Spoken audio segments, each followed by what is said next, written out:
Almuric, Robert Ervin Howard. Forward. It was not my original intention ever to divulge the whereabouts of Esau Ken, or the mystery surrounding him. My change of mind was brought about by Ken himself, who retained a perhaps natural and human desire to give his strange story to the world which had disowned him and whose members can now never reach him. What he wishes to tell is his affair. One phase of my part of the transaction I refuse to divulge. I will not make public the means by which I transported Esau Ken from his native Earth to a planet in a solar system undreamed of by even the wildest astronomical theorists. Nor will I divulge by what means I later achieved communication with him, and heard his story from his own lips, whispering ghostily across the cosmos. Let me say that it was not premeditated. I stumbled upon the great secret quite by accident in the midst of a scientific experiment, and never thought of putting it to any practical use, until that night when Esau Ken groped his way into my darkened observatory, a hunted man, with the blood of a human being on his hands. It was chance led him there, the blind instinct of the hunted thing to find a den wherein to turn at bay. Let me state definitely and flatly, that, whatever the appearances against him, Esau Ken is not, and was never, a criminal. In that specific case he was merely the pawn of a corrupt political machine which turned on him when he realized his position and refused to comply further with its demands. In general, the acts of his life which might suggest a violent and unruly nature simply sprang from his peculiar mental makeup. Science is at last beginning to perceive that there is sound truth in the popular phrase, born out of his time. Certain natures are attuned to certain phases or epochs of history, and these natures, when cast by chance into an age alien to their reactions and emotions, find difficulty in adapting themselves to their surroundings. It is but another example of nature's inscrutable laws, which sometimes are thrown out of stride by some cosmic friction or rift, and result in havoc to the individual and the mass. Many men are born outside their century. Esau Ken was born outside his epoch. Neither a moron nor a low-class primitive, possessing a mind well above the average. He was, nevertheless, distinctly out of place in the modern age. I never knew a man of intelligence so little fitted for adjustment in a machine-made civilization.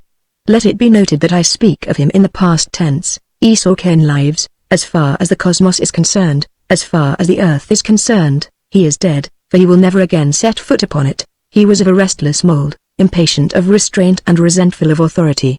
Not by any means a bully, he at the same time refused to countenance what he considered to be the slightest infringement on his rights. He was primitive in his passions, with a gusty temper and a courage inferior to none on this planet. His life was a series of repressions. Even in athletic contests he was forced to hold himself in, lest he injure his opponents. Esau Ken was, in short, a freak, a man whose physical body and mental bent leaned back to the primordial. Born in the southwest, of old frontier stock, he came of a race whose characteristics were inclined toward violence, and whose traditions were of war and feud and battle against man and nature. The mountain country in which he spent his boyhood carried out the tradition. Physical contest was the breath of life to him. Without it he was unstable and uncertain. Because of his peculiar physical makeup, full enjoyment in a legitimate way, in the ring or on the football field, was denied him. His career as a football player was marked by crippling injuries received by men playing against him, and he was branded as an unnecessarily brutal man, who fought to maim his opponents rather than win games. This was unfair. The injuries were simply resultant from the use of his great strength, always so far superior to that of the men opposed to him.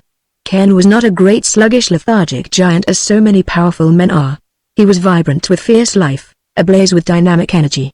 Carried away by the lust of combat, he forgot to control his powers, and the result was broken limbs or fractured skulls for his opponents. It was for this reason that he withdrew from college life, unsatisfied and embittered, and entered the professional ring. Again his fate dogged him. In his training quarters, before he had had a single match, he almost fatally injured a sparring partner. Instantly the papers pounced upon the incident, and played it up beyond its natural proportions. As a result Ken's license was revoked. Bewildered, unsatisfied, he wandered over the world, a restless Hercules, seeking outlet for the immense vitality that surged tumultuously within him, searching vainly for some form of life wild and strenuous enough to satisfy his cravings, born in the dim red days of the world's youth, of the final burst of blind passion that banished him forever from the life wherein he roamed, a stranger. I need say little. It was a 9 days' wonder, and the papers exploited it with screaming headlines. It was an old story, a rotten city government, a crooked political boss, a man chosen, unwittingly on his part, to be used as a tool and serve as a puppet. Ken, restless, weary of the monotony of a life for which he was unsuited, was an ideal tool for a while. But Ken was neither a criminal nor a fool. He understood the game quicker than they expected, and took a stand surprisingly firm to them, who did not know the real man. Yet, even so, the result would not have been so violent if the man who had used and ruined Ken had any real intelligence. Used to grinding men under his feet and seeing them cringe and beg for mercy, Boss Blaine could not understand that he was dealing with a man to whom his power and wealth meant nothing. Yet so schooled was Ken to iron self-control that it required first a gross insult, then an actual blow on the part of Blaine, to rouse him. Then for the first time in his life, his wild nature blazed into full being. All his thwarted and repressed life surged up behind the clenched fist that broke Blaine's skull like an eggshell and stretched him lifeless on the floor, behind the desk from which he had for years ruled a whole district. Ken was no fool. With the red haze of fury fading from his glare, he realized that he could not hope to escape the vengeance of the machine that controlled the city. It was not because of fear that he fled Blaine's house. It was simply because of his primitive instinct to find a more convenient place to turn at bay and fight out his death fight. So it was that chance led him to my observatory. He would have left, instantly, not wishing to embroil me in his trouble, but I persuaded him to remain and tell me his story. I had long expected some catastrophe of the sort. That he had repressed himself as long as he did, shows something of his iron character. His nature was as wild and untamed as that of a maned lion. He had no plan, he simply intended to fortify himself somewhere and fight it out with the police until he was riddled with lead. I at first agreed with him, seeing no better alternative. I was not so naive as to believe he had any chance in the courts with the evidence that would be presented against him. Then a sudden thought occurred to me, so fantastic and alien, and yet so logical, that I instantly propounded it to my companion. I told him of the great secret, and gave him proof of its possibilities. In short, I urged him to take the chance of a flight through space, rather than meet the certain death that awaited him, and he agreed.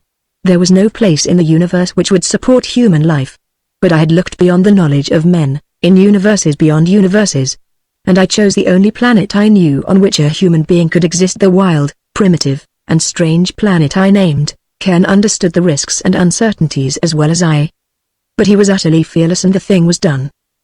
Ken left the planet of his birth, for a world swimming afar in space, alien, aloof, strange. Chapter 1. The transition was so swift and brief, that it seemed less than a tick of time lay between the moment I placed myself in Professor Hildebrand's strange machine, and the instant when I found myself standing upright in the clear sunlight that flooded a broad plain. I could not doubt that I had indeed been transported to another world.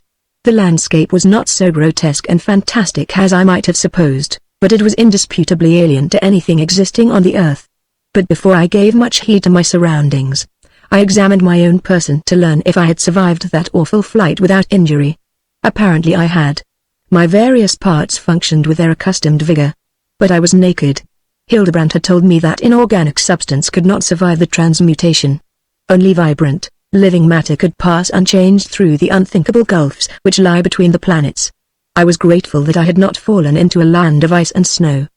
The plain seemed filled with a lazy summer-like heat. The warmth of the sun was pleasant on my bare limbs. On every side stretched away a vast level plain, thickly grown with short green grass. In the distance this grass attained a greater height, and through it I caught the glint of water. Here and throughout the plain this phenomenon was repeated, and I traced the meandering course of several rivers, apparently of no great width. Black dots moved through the grass near the rivers, but their nature I could not determine. However, it was quite evident that my lot had not been cast on an uninhabited planet, though I could not guess the nature of the inhabitants. My imagination peopled the distances with nightmare shapes. It is an awesome sensation to be suddenly hurled from one's native world into a new strange alien sphere. To say that I was not appalled at the prospect, that I did not shrink and shudder in spite of the peaceful quiet of my environs, would be hypocrisy. I, who had never known fear, was transformed into a mass of quivering, cowering nerves, starting at my own shadow. It was that man's utter helplessness was borne in upon me, and my mighty frame and massive thews seemed frail and brittle as the body of a child. How could I pit them against an unknown world?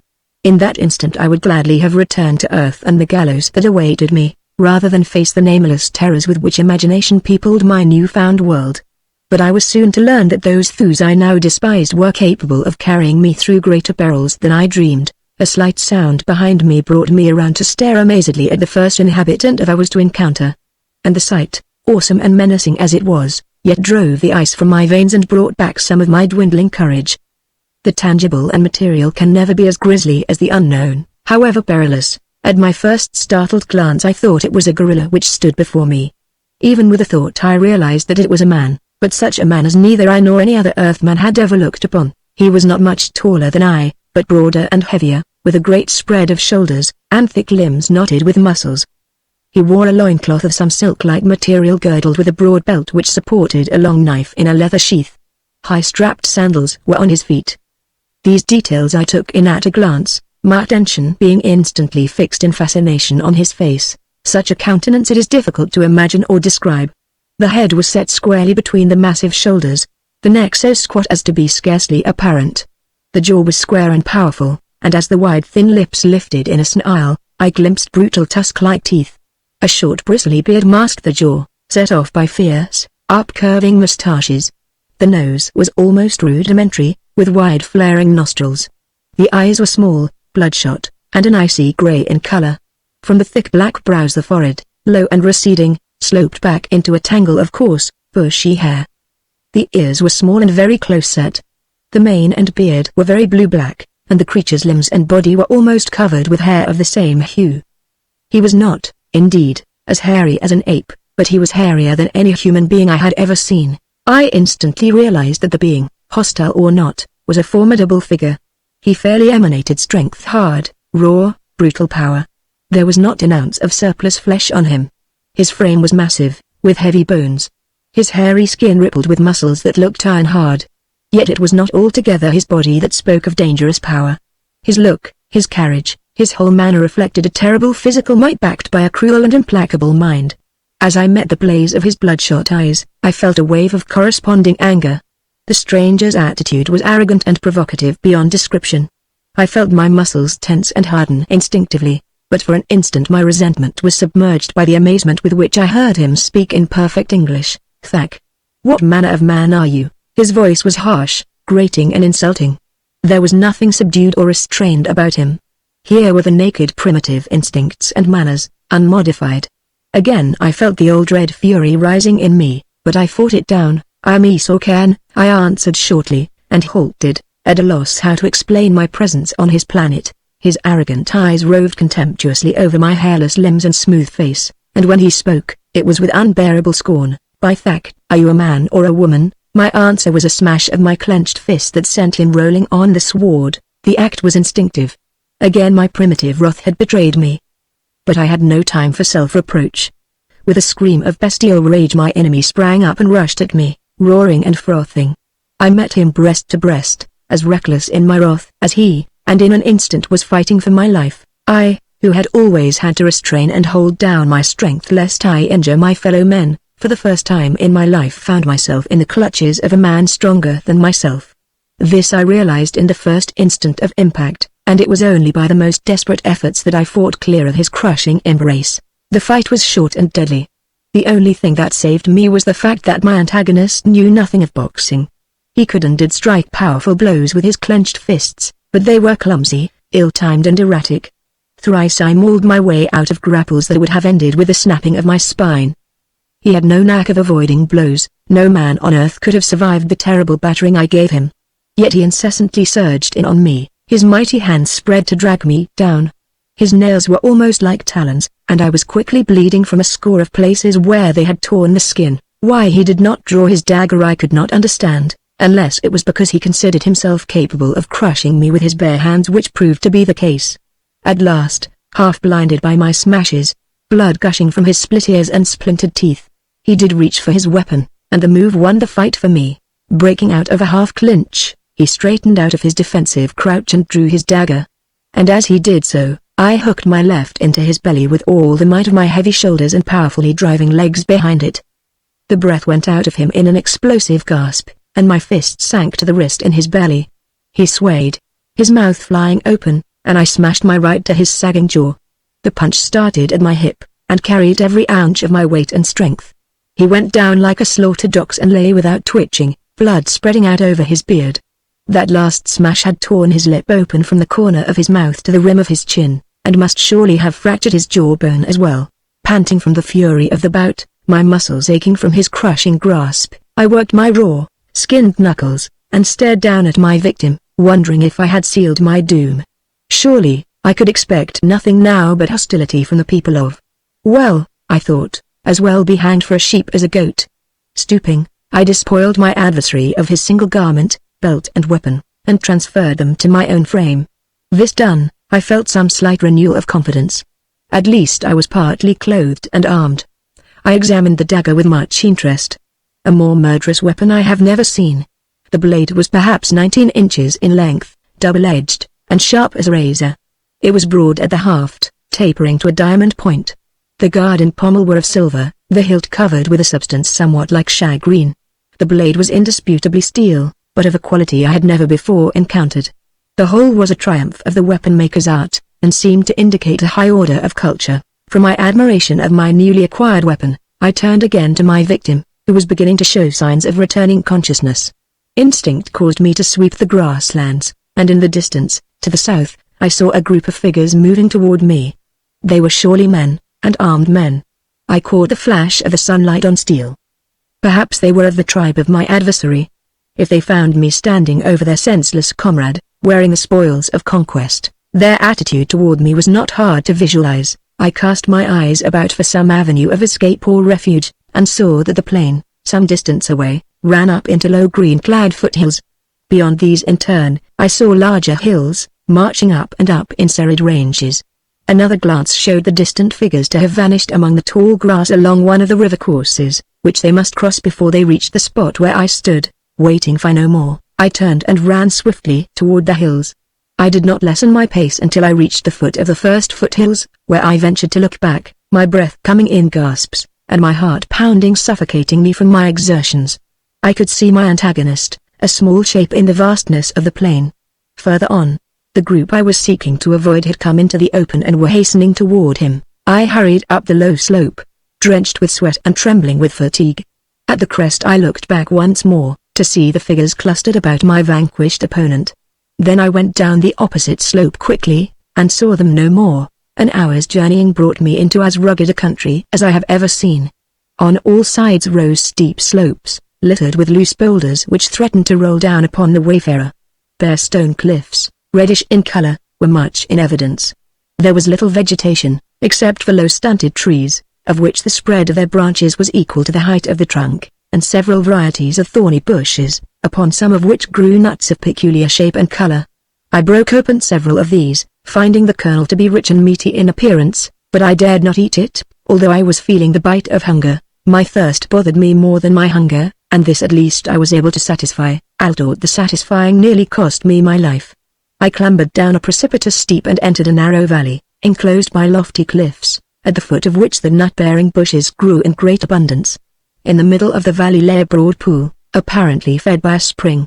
In the center of the pool the water bubbled continuously, and a small stream led off down the valley. I approached the pool eagerly, and lying on my belly at its lush-grown marge, plunged my muzzle into the crystal-clear water.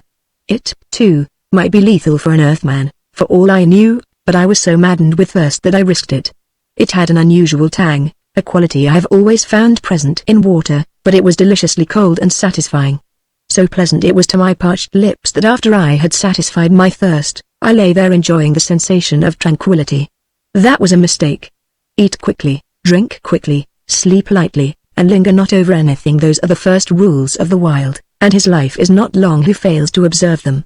The warmth of the sun, the bubbling of the water, the sensuous feeling of relaxation and satiation after fatigue and thirst, these wrought on me like an opiate to lull me into semi-slumber. It must have been some subconscious instinct that warned me, when a faint swishing reached my ears, that was not part of the rippling of the spring.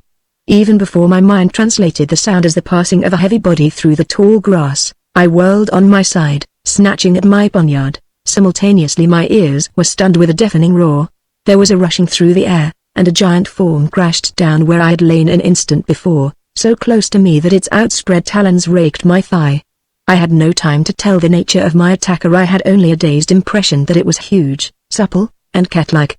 I rolled frantically aside as it spat and struck at me sidewise. Then it was on me, and even as I felt its claws tear agonizingly into my flesh, the ice-cold water engulfed us both. A cat-like yowl rose half-strangled, as if the yowler had swallowed a large amount of water. There was a great splashing and thrashing about me. Then as I rose to the surface, I saw a long, bedraggled shape disappearing around the bushes near the cliffs. What it was I could not say, but it looked more like a leopard than anything else, though it was bigger than any leopard I had ever seen. Scanning the shore carefully, I saw no other enemy, and crawled out of the pool, shivering from my icy plunge. My poniard was still in its scabbard. I had had no time to draw it, which was just as well. If I had not rolled into the pool, just when I did, dragging my attacker with me, it would have been my finish. Evidently the beast had a true cat-like distaste for water. I found that I had a deep gash in my thigh and 4 lesser abrasions on my shoulder, where a great talon-armed paw had closed. The gash in my leg was pouring blood, and I thrust the limb deep into the icy pool, swearing at the excruciating sting of the cold water on the raw flesh. My leg was nearly numb when the bleeding ceased. I now found myself in a quandary. I was hungry, night was coming on, there was no telling when the leopard beast might return, or another predatory animal attack me. More than that, I was wounded. Civilized man is soft and easily disabled. I had a wound such as would be considered, among civilized people, ample reason for weeks of an invalid's existence. Strong and rugged as I was, according to Earth standards, I despaired when I surveyed the wound, and wondered how I was to treat it. The matter was quickly taken out of my hands. I had started across the valley toward the cliffs, hoping I might find a cave for the nip of the air warned me that the night would not be as warm as the day, when a hellish clamor up near the mouth of the valley caused me to wheel and glare in that direction. Over the ridge came what I thought to be a pack of hyenas, except for their noise, which was more infernal than an earthly hyena, even, could produce. I had no illusions as to their purpose. It was I they were after. Necessity recognizes few limitations. An instant before I had been limping painfully and slowly. Now I set out on a mad race for the cliff as if I were fresh and unwounded. With every step a spasm of agony shot along my thigh, and the wound, bleeding afresh, spurted red, but I gritted my teeth and increased my efforts. My pursuers gave tongue and raced after me with such appalling speed that I had almost given up hope of reaching the trees beneath the cliffs before they pulled me down. They were snapping at my heels when I lurched into the low stunted growths, and swarmed up the spreading branches with a gasp of relief. But to my horror the hyenas climbed after me. A desperate downward glance showed me that they were not true hyenas. They differed from the breed I had known just as everything on differed subtly from its nearest counterpart on Earth. These beasts had curving cat-like claws, and their bodily structure was cat-like enough to allow them to climb as well as a lynx. Despairingly, I was about to turn at bay, when I saw a ledge on the cliff above my head. There the cliff was deeply weathered, and the branches pressed against it. A desperate scramble up the perilous slant, and I had dragged my scratched and bruised body up on the ledge and lay glaring down at my pursuers, who loaded the topmost branches and howled up at me like lost souls.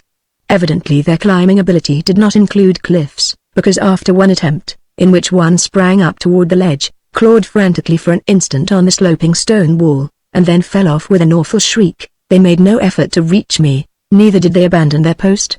Stars came out, strange unfamiliar constellations, that blazed whitely in the dark velvet skies, and a broad golden moon rose above the cliffs, and flooded the hills with weird light, but still my sentinels sat on the branches below me and howled up at me their hatred and belly hunger. The air was icy, and frost formed on the bare stone where I lay. My limbs became stiff and numb. I had knotted my girdle about my leg for a tourniquet. The run had apparently ruptured some small veins laid bare by the wound, because the blood flowed from it in an alarming manner. I never spent a more miserable night. I lay on the frosty stone ledge, shaking with cold. Below me the eyes of my hunters burned up at me. Throughout the shadowy hills sounded the roaring and bellowing of unknown monsters. Howls, screams and yapping cut the night. And there I lay, naked, wounded, freezing, hungry, terrified, just as one of my remote ancestors might have lain in the Paleolithic age of my own planet. I can understand why our heathen ancestors worshipped the sun. When at last the cold moon sank and the sun had pushed its golden rim above the distant cliffs, I could have wept for sheer joy. Below me the hyenas snarled and stretched themselves, bayed up at me briefly, and loped away in search of easier prey. Slowly the warmth of the sun stole through my cramped, numbed limbs, and I rose stiffly up to greet the day, just as that forgotten forebear of mine might have stood up in the youth dawn of the earth. After a while I descended, and fell upon the nuts clustered in the bushes nearby. I was faint from hunger, and decided that I'd as soon die from poisoning as from starvation. I broke open the thick shells and munched the meaty kernels eagerly, and I cannot recall any earthly meal, howsoever elaborate, that tasted half as good. No ill effects followed, the nuts were good and nutritious. I was beginning to overcome my surroundings, at least so far as food was concerned. I had surmounted one obstacle of life on. It is needless for me to narrate the details of the following months. I dwelt among the hills in such suffering and peril as no man on earth has experienced for thousands of years. I make bold to say that only a man of extraordinary strength and ruggedness could have survived as I did.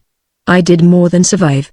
I came at last to thrive on the existence. At first I dared not leave the valley, where I was sure of food and water. I built a sort of nest of branches and leaves on the ledge, and slept there at night. Slept? The word is misleading. I crouched there, trying to keep from freezing, grimly lasting out the night. In the daytime I snatched naps, learning to sleep anywhere, or at any time, and so lightly that the slightest unusual noise would awaken me. The rest of the time I explored my valley and the hills about, and picked and ate nuts. Nor were my humble explorations uneventful. Time and again I raced for the cliffs or the trees, winning sometimes by shuddering hairbreadths. The hills swarmed with beasts, and all seemed predatory. It was that fact which held me to my valley, where I at least had a bit of safety. What drove me forth at last was the same reason that has always driven forth the human race, from the first ape man down to the last European colonist, the search for food. My supply of nuts became exhausted. The trees were stripped. This was not altogether on my account, although I developed a most ravenous hunger, what of my constant exertions. But others came to eat the nuts, huge shaggy bear-like creatures, and things that looked like fur-clad baboons. These animals ate nuts, but they were omnivorous, to judge by the attention they accorded me. The bears were comparatively easy to avoid. They were mountains of flesh and muscle, but they could not climb, and their eyes were none too good. It was the baboons I learned to fear and hate. They pursued me on sight. They could both run and climb, and they were not balked by the cliff. One pursued me to my eyrie, and swarmed up onto the ledge with me. At least such was his intention, but man is always most dangerous when cornered. I was weary of being hunted. As the frothing apish monstrosity hauled himself up over my ledge, manlike, I drove my poniard down between his shoulders with such fury that I literally pinned him to the ledge, the keen point sinking a full inch into the solid stone beneath him. The incident showed me both the temper of my steel, and the growing quality of my own muscles. I, who had been among the strongest on my own planet, found myself a weakling on primordial. Yet the potentiality of mastery was in my brain and my thews, and I was beginning to find myself, since survival was dependent on toughening, I toughened. My skin, burnt brown by the sun and hardened by the elements, became more impervious to both heat and cold than I had deemed possible. Muscles I had not known I possessed became evident. Such strength and suppleness became mine as earthmen have not known for ages. A short time before I had been transported from my native planet, a noted physical culture expert had pronounced me the most perfectly developed man on earth. As I hardened with my fierce life on, I realized that the expert honestly had not known what physical development was. Nor had I. Had it been possible to divide my being and set opposite each other the man that expert praised, and the man I had become, the former would have seemed ridiculously soft, sluggish and clumsy in comparison to the brown, sinewy giant opposed to him. I no longer turned blue with the cold at night, nor did the rockiest way bruise my naked feet. I could swarm up an almost sheer cliff with the ease of a monkey. I could run for hours without exhaustion. In short dashes it would have taken a racehorse to outfoot me. My wounds, untended except for washing in cold water, healed of themselves, as nature is prone to heal the hurts of such as live close to her. All this I narrate in order that it may be seen what sort of a man was formed in the savage mold. Had it not been for the fierce forging that made me steel and rawhide, I could not have survived the grim bloody episodes through which I was to pass on that wild planet. With new realization of power came confidence. I stood on my feet and stared at my bestial neighbors with defiance. I no longer fled from a frothing, champing baboon. With them, at least, I declared feud, growing to hate the abominable beasts as I might have hated human enemies. Besides, they ate the nuts I wished for myself. They soon learned not to follow me to my eyrie, and the day came when I dared to meet one on even terms. I will never forget the sight of him frothing and roaring as he charged out of a clump of bushes, and the awful glare in his man-like eyes. My resolution wavered, but it was too late to retreat, and I met him squarely, skewering him through the heart as he closed in with his long clutching arms. But there were other beasts which frequented the valley, and which I did not attempt to meet on any terms, the hyenas, the saber-toothed leopards, longer and heavier than an earthly tiger and more ferocious, giant moose-like creatures, carnivorous, with alligator-like tusks, The monstrous bears, gigantic boars, with bristly hair which looked impervious to a saw cut. There were other monsters, which appeared only at night, and the details of which I was not able to make out. These mysterious beasts moved mostly in silence, though some emitted high-pitched weird wails, or low earth-shaking rumbles. As the unknown is most menacing, I had a feeling that these nighted monsters were even more terrible than the familiar horrors which harried my day life. I remember one occasion on which I awoke suddenly and found myself lying tensely on my ledge, my ears strained to a night suddenly and breathlessly silent. The moon had set and the valley was veiled in darkness. Not a chattering baboon, not a yelping hyena disturbed the sinister stillness. Something was moving through the valley. I heard the faint rhythmic swishing of the grass that marked the passing of some huge body, but in the darkness I made out only a dim gigantic shape, which somehow seemed infinitely longer than it was broad out of natural proportion, somehow. It passed away up the valley, and with its going, it was as if the night audibly expelled a gusty sigh of relief. The nocturnal noises started up again, and I lay back to sleep once more with a vague feeling that some grisly horror had passed me in the night. I have said that I strove with the baboons over the possession of the life-giving nuts.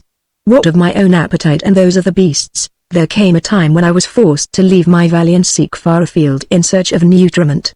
My explorations had become broader and broader, until I had exhausted the resources of the country close about.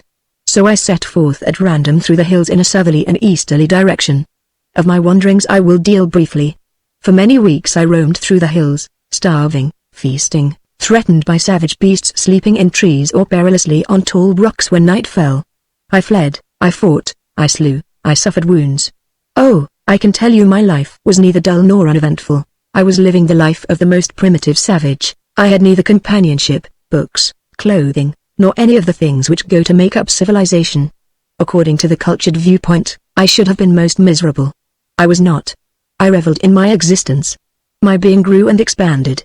I tell you, the natural life of mankind is a grim battle for existence against the forces of nature, and any other form of life is artificial and without realistic meaning. My life was not empty, it was crowded with adventures calling on every ounce of intelligence and physical power.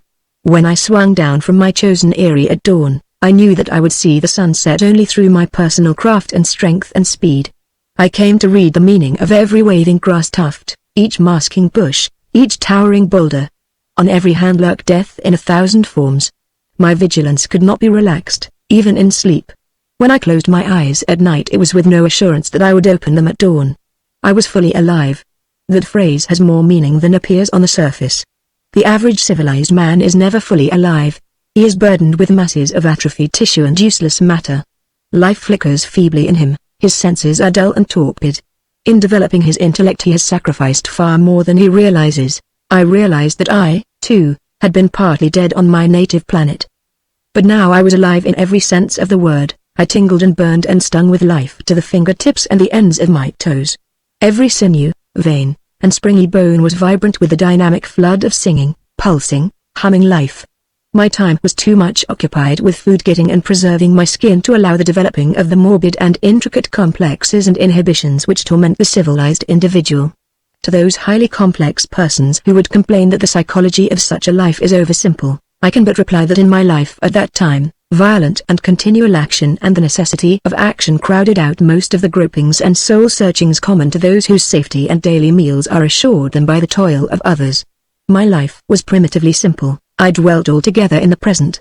My life on earth already seemed like a dream, dim and far away. All my life I had held down my instincts, had chained and enthralled my overabundant vitalities. Now I was free to hurl all my mental and physical powers into the untamed struggle for existence, and I knew such zest and freedom as I had never dreamed of. In all my wanderings and since leaving the valley I had covered an enormous distance I had seen no sign of humanity, or anything remotely resembling humanity. It was the day I glimpsed a vista of rolling grassland beyond the peaks, that I suddenly encountered a human being. The meeting was unexpected. As I strode along an upland plateau, thickly grown with bushes and littered with boulders, I came abruptly on a scene striking in its primordial significance. Ahead of me the earth sloped down to form a shallow bowl, the floor of which was thickly grown with tall grass, indicating the presence of a spring. In the midst of this bowl a figure similar to the one I had encountered on my arrival on was waging an unequal battle with a saber-toothed leopard. I stared in amazement, for I had not supposed that any human could stand before the great cat and live. Always the glittering wheel of a sword shimmered between the monster and its prey, and blood on the spotted hide showed that the blade had been fleshed more than once. But it could not last. At any instant I expected to see the swordsman go down beneath the giant body. Even with a thought, I was running fleetly down the shallow slope. I owed nothing to the unknown man, but his valiant battle stirred newly plumbed depths in my soul. I did not shout but rushed in silently and murderously, my poniard gleaming in my hand. Even as I reached them, the great cat sprang, the sword went spinning from the wielder's hand, and he went down beneath the hurtling bulk. And almost simultaneously I disemboweled the saber tooth with one tremendous ripping stroke. With a scream it lurched off its victim, slashing murderously as I leapt back, and then it began rolling and tumbling over the grass, roaring hideously and ripping up the earth with its frantic talons, in a ghastly welter of blood and streaming entrails. It was a sight to sicken the hardiest, and I was glad when the mangled beast stiffened convulsively and lay still. I turned to the man, but with little hope of finding life in him. I had seen the terrible saber-like fangs of the giant carnivore tear into his throat as he went down. He was lying in a wide pool of blood, his throat horribly mangled. I could see the pulsing of the great jugular vein which had been laid bare, though not severed. One of the huge taloned paws had raked down his side from armpit to hip, and his thigh had been laid open in a frightful manner. I could see the naked bone, and from the ruptured veins blood was gushing. Yet to my amazement the man was not only living, but conscious. Yet even as I looked, his eyes glazed and the light faded in them. I tore a strip from his loincloth and made a tourniquet about his thigh which somewhat slackened the flow of blood. Then I looked down at him helplessly. He was apparently dying, though I knew something of the stamina and vitality of the wild and its people. And such evidently this man was. He was as savage and hairy in appearance, though not quite so bulky, as the man I had fought during my first day on. As I stood there helplessly, something whistled venomously past my ear and thudded into the slope behind me. I saw a long arrow quivering there, and a fierce shout reached my ears. Glaring about, I saw half a dozen hairy men running fleetly toward me, fitting shafts to their bows as they came. With an instinctive snarl I bounded up the short slope, the whistle of the missiles about my head lending wings to my heels. I did not stop, once I had gained the cover of the bushes surrounding the bowl, but went straight on, wrathful and disgusted. Evidently men as well as beasts were hostile on, and I would do well to avoid them in the future. Then I found my anger submerged in a fantastic problem. I had understood some of the shouts of the men as they rushed toward me. The words had been in English, just as the antagonist of my first encounter had spoken and understood that language. In vain I cudgeled my mind for a solution. I had found that while animate and inanimate objects are often closely copied things on Earth, yet there was almost a striking difference somewhere, in substance, quality, shape or mode of action. It was preposterous that certain conditions on the separate planets could run such a perfect parallel as to produce an identical language. Yet I could not doubt the evidence of my ears. With a curse I abandoned the problem as too fantastic to waste time on. Perhaps it was this incident, perhaps the glimpse of the distant savannas, which filled me with a restlessness and distaste for the barren hill country where I had fared so hardily. The sight of men, strange and alien as they were, stirred in my breast a desire for human companionship, and this frustrated longing became in turn a sudden feeling of repulsion for my surroundings.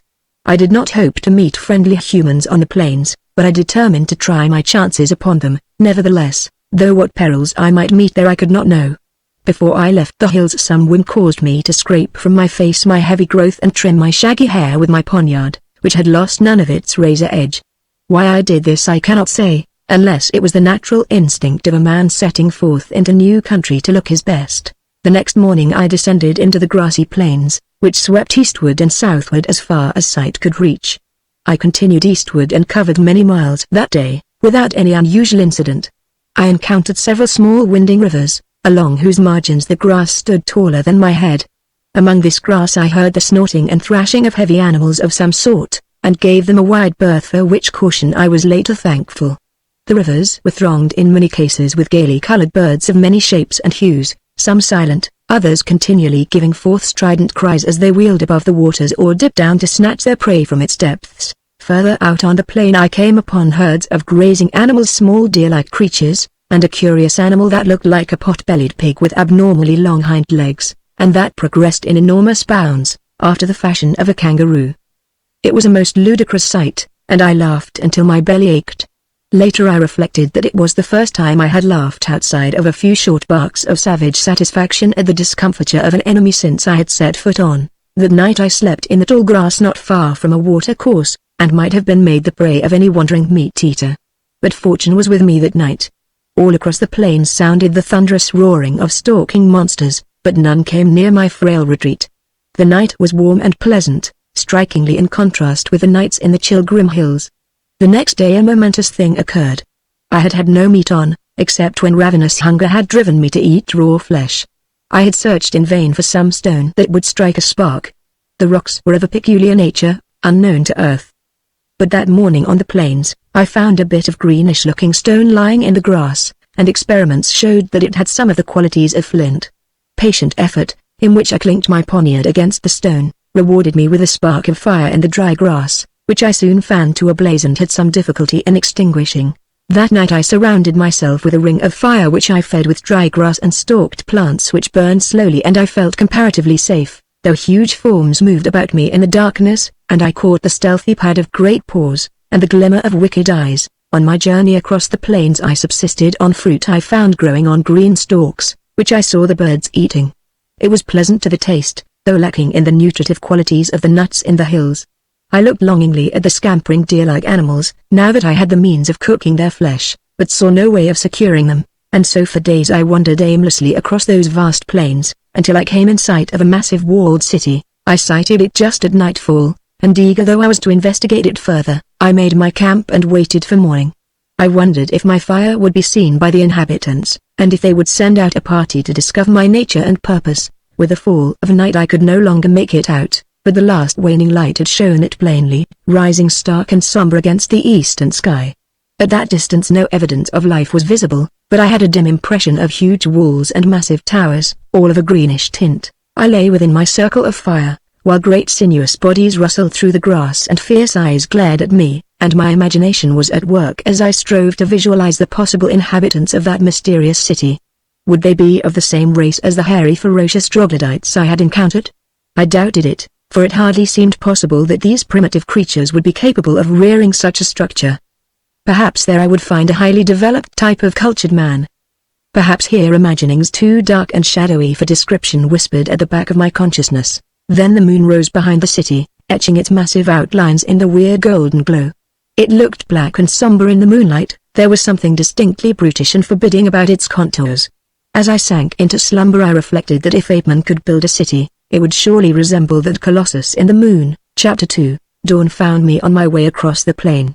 It may seem like the height of folly to have gone striding openly toward the city, which might be full of hostile beings, but I had learned to take desperate chances, and I was consumed with curiosity, weary at last of my lonely life. The nearer I approached, the more rugged the details stood out.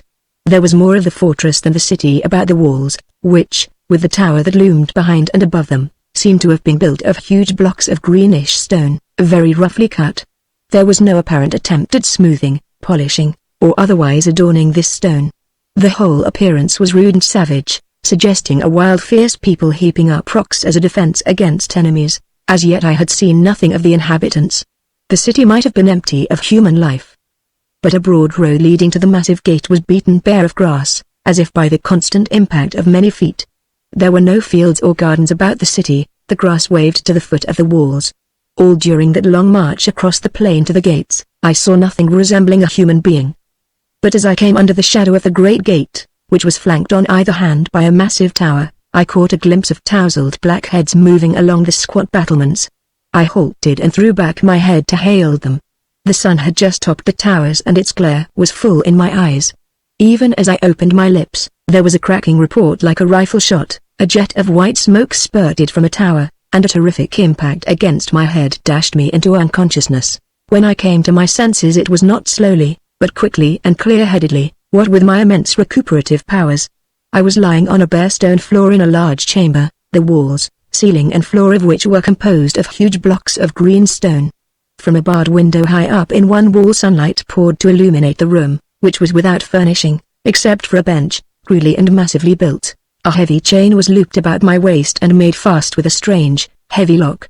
The other end of the chain was fastened to a thick ring set in the wall. Everything about the fantastic city seemed massive. Lifting a hand to my head, I found it was bandaged with something that felt like silk. My head throbbed. Evidently whatever missile it was that had been fired at me from the wall, had only grazed my head, inflicting a scalp wound and knocking me senseless. I felt for my poniard, but naturally it was gone. I cursed heartily. When I had found myself on, I had been appalled by my prospects, but then at least I had been free. Now I was in the hands of God only knew what manner of beings. All I knew was that they were hostile. But my inordinate self-confidence would knock down, and I felt no great fear. I did feel a rush of panic, common to all wild things, at being confined and shackled, but I fought down this feeling and it was succeeded by one of red unreasoning rage. Springing to my feet, which movement the chain was long enough to allow, I began jerking and tearing at my shackle. It was while engaged in this fruitless exhibition of primitive resentment that a slight noise caused me to wheel, snarling, my muscles tensed for attack or defense. What I saw froze me in my tracks. Just within the doorway stood a girl. Except in her garments she differed little from the type of girls I had known on Earth, except that her slim figure exhibited a suppleness superior to theirs. Her hair was intensely black, her skin white as alabaster. Her lissome limbs were barely concealed by a light, tunic-like garment, sleeveless, low-necked, revealing the greater part of her ivory breasts. This garment was girdled at her lithe waist, and came to within a few inches above her knees. Soft sandals encased her slender feet. She was standing in an attitude of odd fascination, her dark eyes wide, her crimson lips parted. As I wheeled and glared at her, she gave back with a quick gasp of surprise or fear, and fled lightly from the chamber. I stared after her. If she were typical of the people of the city, then surely the effect produced by the brutish masonry was an illusion, for she seemed the product of some gentle and refined civilization, allowing for a certain barbaric suggestion about her costume. While so musing, I heard the tramp of feet, harsh voices were lifted in argument, and the next instant a group of men strode into the chamber, halting as they saw me conscious and on my feet. Still thinking of the girl, I glared at them in surprise. They were of the same type as the others I had seen, huge, hairy, ferocious, with the same ape-like forward-thrust heads and formidable faces. Some, I noticed, were darker than others, but all were dark and fierce, and the whole effect was one of somber and ferocious savagery. They were instinct with ferocity, it blazed in their icy grey eyes, reflected in the snarling lift of their bristling lips, rumbled in their rough voices. All were armed, and their hands seemed instinctively to seek their hilts as they stood glaring at me, their shaggy heads thrust forward in their ape-like manner. "Thack!" one exclaimed, or rather roared. All their voices were as gusty as a sea wind. "He's conscious." "Do you suppose he can speak or understand human language?" rumbled another. All this while I had stood glaring back at them, wondering anew at their speech. Now I realized that they were not speaking English. The thing was so unnatural that it gave me a shock. They were not speaking any earthly language, and I realized it, yet I understood them, except for various words which apparently had no counterpart on Earth. I made no attempt to understand this seemingly impossible phenomenon, but answered the last speaker. "I can speak and understand." I grunted. "Who are you? What city is this? Why did you attack me?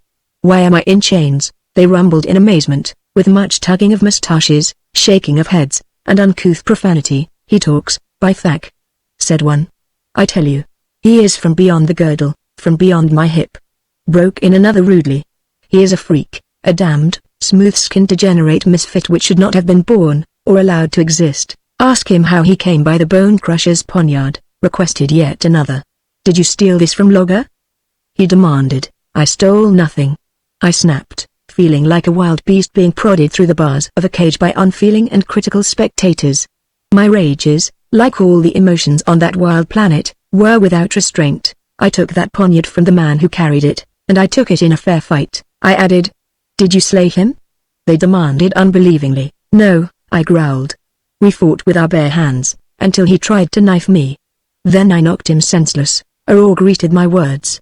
I thought at first they were clamoring with rage, then I made out that they were arguing among themselves. "I tell you he lies."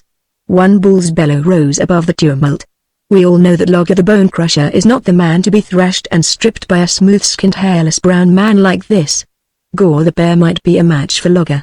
No one else." "Well, there's the poniard," someone pointed out. The clamor rose again, and in an instant the disputants were yelling and cursing, and brandishing their hairy fists in one another's faces. Hands fumbled at sword hilts, and challenges and defiances were exchanged freely. I looked to see a general throat-cutting, but presently one who seemed in some authority drew his sword and began banging the hilt on the rude bench, at the same time drowning out the voices of the others with his bull-like bellowing, "Shut up! Shut up! Let another man open his mouth and I'll split his head." As the clamor subsided and the disputants glared venomously at him, he continued in a voice as calm as if nothing had occurred. "It's neither here nor there about the poniard. He might have caught Logger sleeping and brained him, or he might have stolen it, or found it. Are we Logger's brothers, that we should seek after his welfare?" A general snarl answered this. Evidently the man called Logger was not popular among them. "The question is, what shall we do with this creature? We've got to hold a council and decide. He's evidently uneatable." He grinned as he said this, which was apparently meant as a bit of grim humor. "His hide would make good leather," suggested another in a tone that did not sound as though he was joking. "Too soft," protested another. "He didn't feel soft while we were carrying him in," returned the first speaker. "He was hard as steel springs." "Tush," deprecated the other. "I'll show you how tender his flesh is. Watch me slice off a few strips." He drew his dagger and approached me while the others watched with interest. All this time my rage had been growing until the chamber seemed to swim in a red mist. Now, as I realized that the fellow really intended trying the edge of his steel on my skin, I went berserk. Wheeling, I gripped the chain with both hands, wrapping it around my wrists for more leverage. Then, bracing my feet against the floor and walls, I began to strain with all my strength. All over my body the great muscles coiled and knotted, sweat broke out on my skin, and then with a shattering crash the stone gave way. The iron ring was torn out bodily, and I was catapulted on my back onto the floor, at the feet of my captors, who roared with amazement and fell on me en masse. I answered their bellows with one strident yell of bloodthirsty gratification, and heaving up through the melee, began swinging my heavy fists like caulking mallets. Oh, that was a rough house while it lasted. They made no attempt to knife me, striving to swamp me with numbers.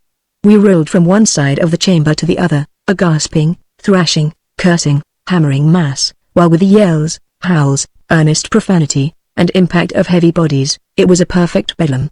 Once I seemed to catch a fleeting glimpse of a door thronged with the heads of women similar to the one I had seen, but I could not be sure. My teeth were set in a hairy ear, my eyes were full of sweat and stars from a vicious punch on the nose, and what with a gang of heavy forms romping all over me, my sight was none too good. Yet, I gave a good account of myself. Ears split, noses crumpled and teeth splintered under the crushing impact of my iron-hard fists, and the yells of the wounded were music to my battered ears. But that damnable chain about my waist kept tripping me and coiling about my legs, and pretty soon the bandage was ripped from my head, my scalp wound opened anew and deluged me with blood. Blinded by this I floundered and stumbled, and gasping and panting they bore me down and bound my arms and legs. The survivors then fell away from me and lay or sat in positions of pain and exhaustion while I, finding my voice, cursed them luridly. I derived ferocious satisfaction at the sight of all the bloody noses, black eyes, torn ears and smashed teeth which were in evidence, and barked in vicious laughter when one announced with many curses that his arm was broken. One of them was out cold, and had to be revived, which they did by dumping over him a vessel of cold water that was fetched by someone I could not see from where I lay. I had no idea that it was a woman who came in answer to a harsh roar of command. "His wound is open again," said one, pointing at me. "He'll bleed to death." "I hope he does," snarled another, lying doubled up on the floor. "He's burst my belly. I'm dying.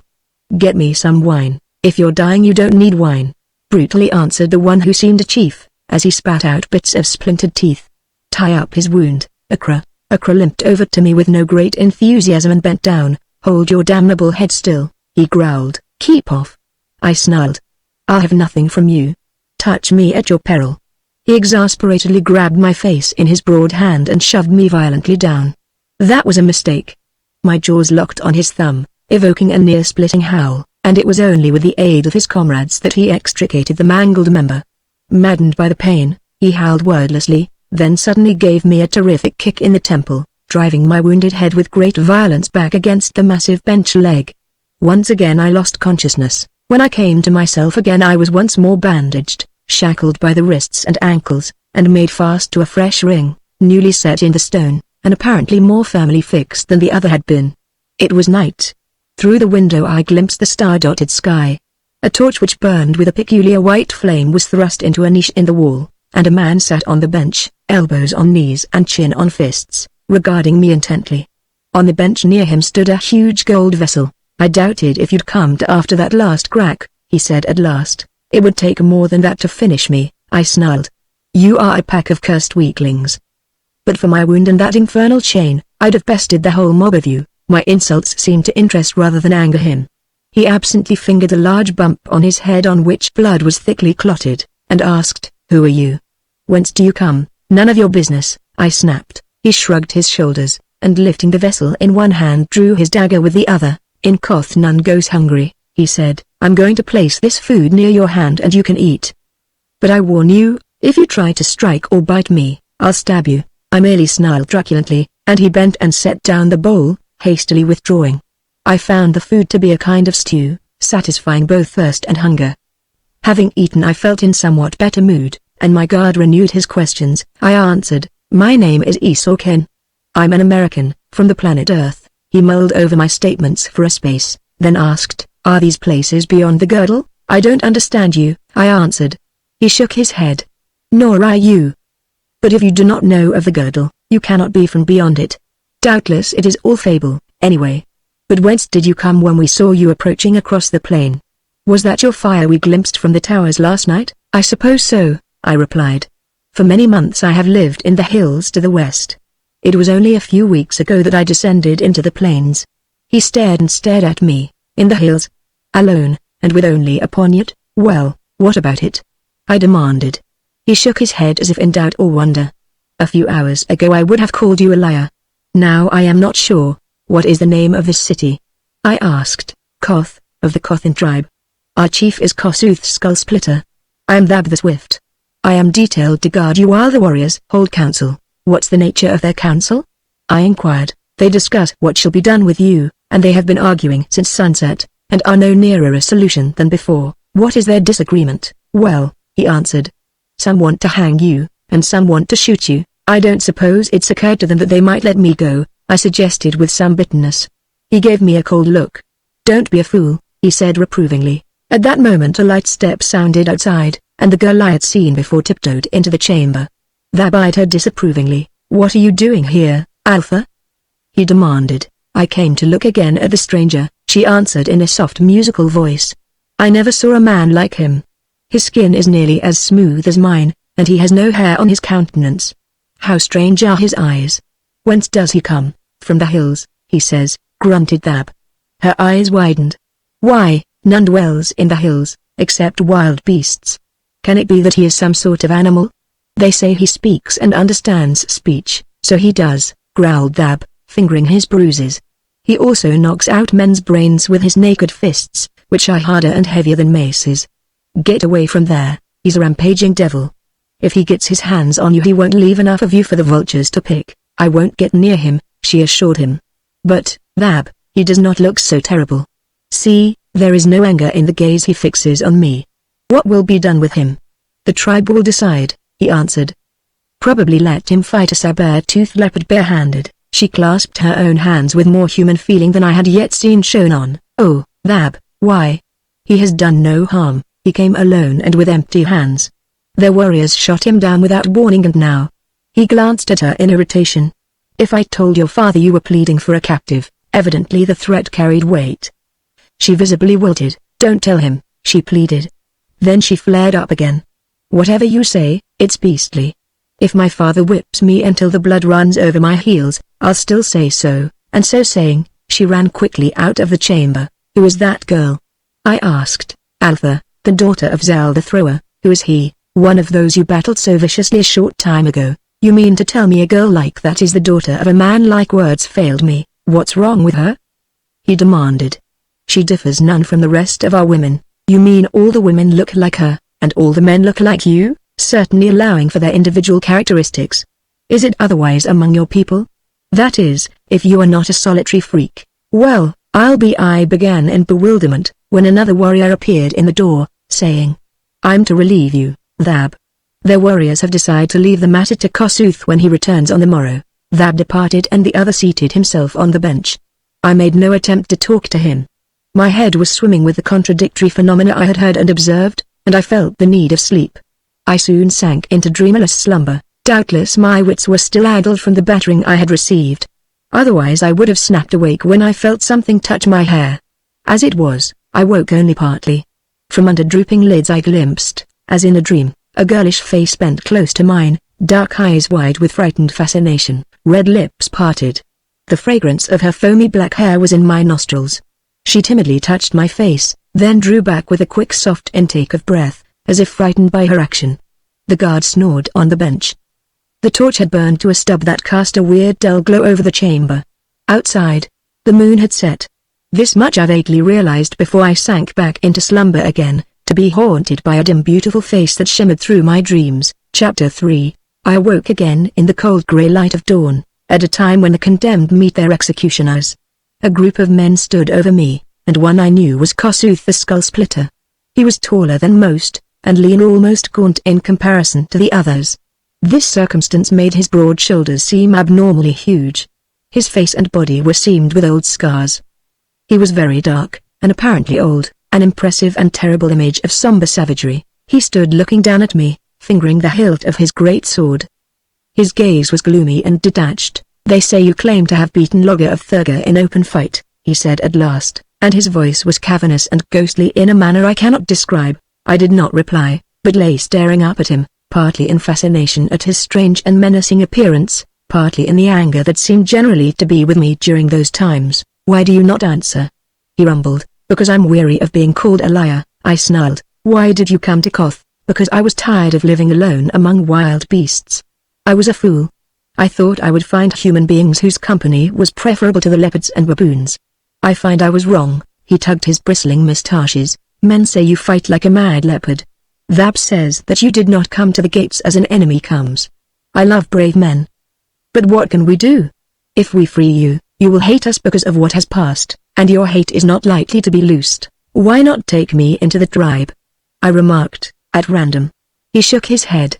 "We are not Yagars, to keep slaves, nor am I a slave," I grunted. "Let me live among you as an equal. I will hunt and fight with you. I am as good a man as any of your warriors." At this another pushed past Kossuth. This fellow was bigger than any I had yet seen in Koth, not taller, but broader, more massive. His hair was thicker on his limbs, and of a peculiar rusty cast instead of black. "That you must prove," he roared, with an oath. "Loose him, Kossuth. Their warriors have been praising his power until my belly revolts. Loose him and let us have a grapple." "The man is wounded, Gor," answered Kossuth. "Then let him be cared for until his wound is healed," urged the warrior eagerly, spreading his arms in a curious grappling gesture. "His fists are like hammers," warned another. "Thax devils," roared Gor, his eyes glaring, his hairy arms brandished. "Admit him into the tribe, Kossuth. Let him endure the test. If he survives well, by Thak, he'll be worthy even to be called a man of Koth." "I will go and think upon the matter," answered Kossuth after a long deliberation. That settled the matter for the time being. All trooped out after him. Thab was last, and at the door he turned and made a gesture which I took to be one of encouragement. These strange people seemed not entirely without feelings of pity and friendship. The day passed uneventfully. Thab did not return. Other warriors brought me food and drink, and I allowed them to bandage my scalp.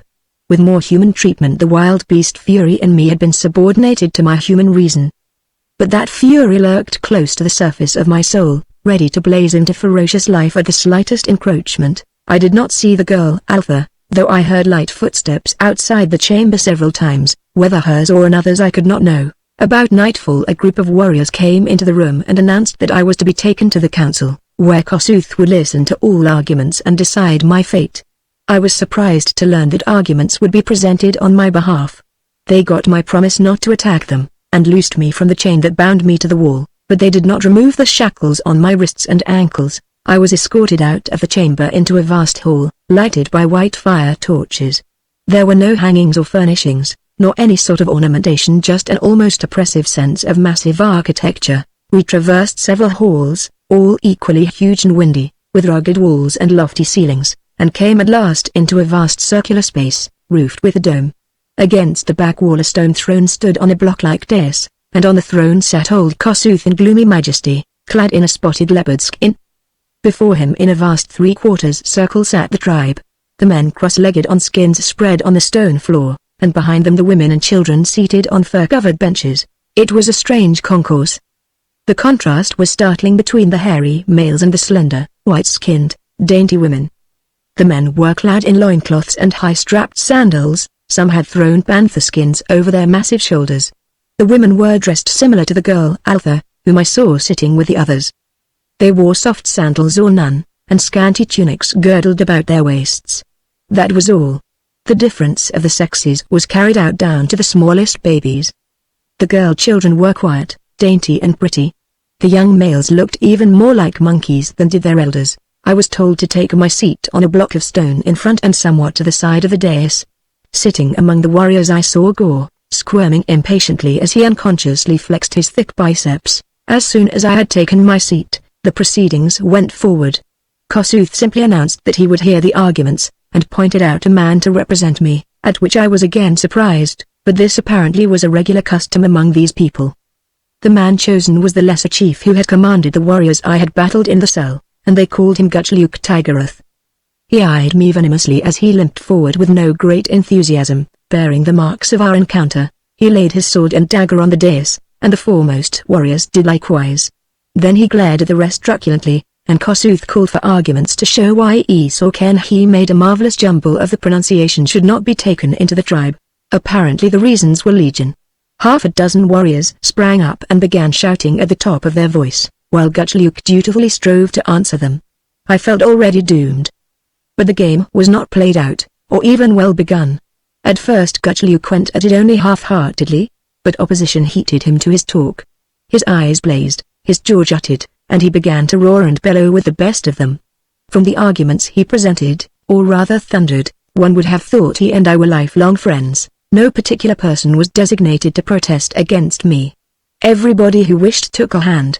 And if Gutchluk won over anyone, that person joined his voice to Gutchluk's. Already there were men on my side.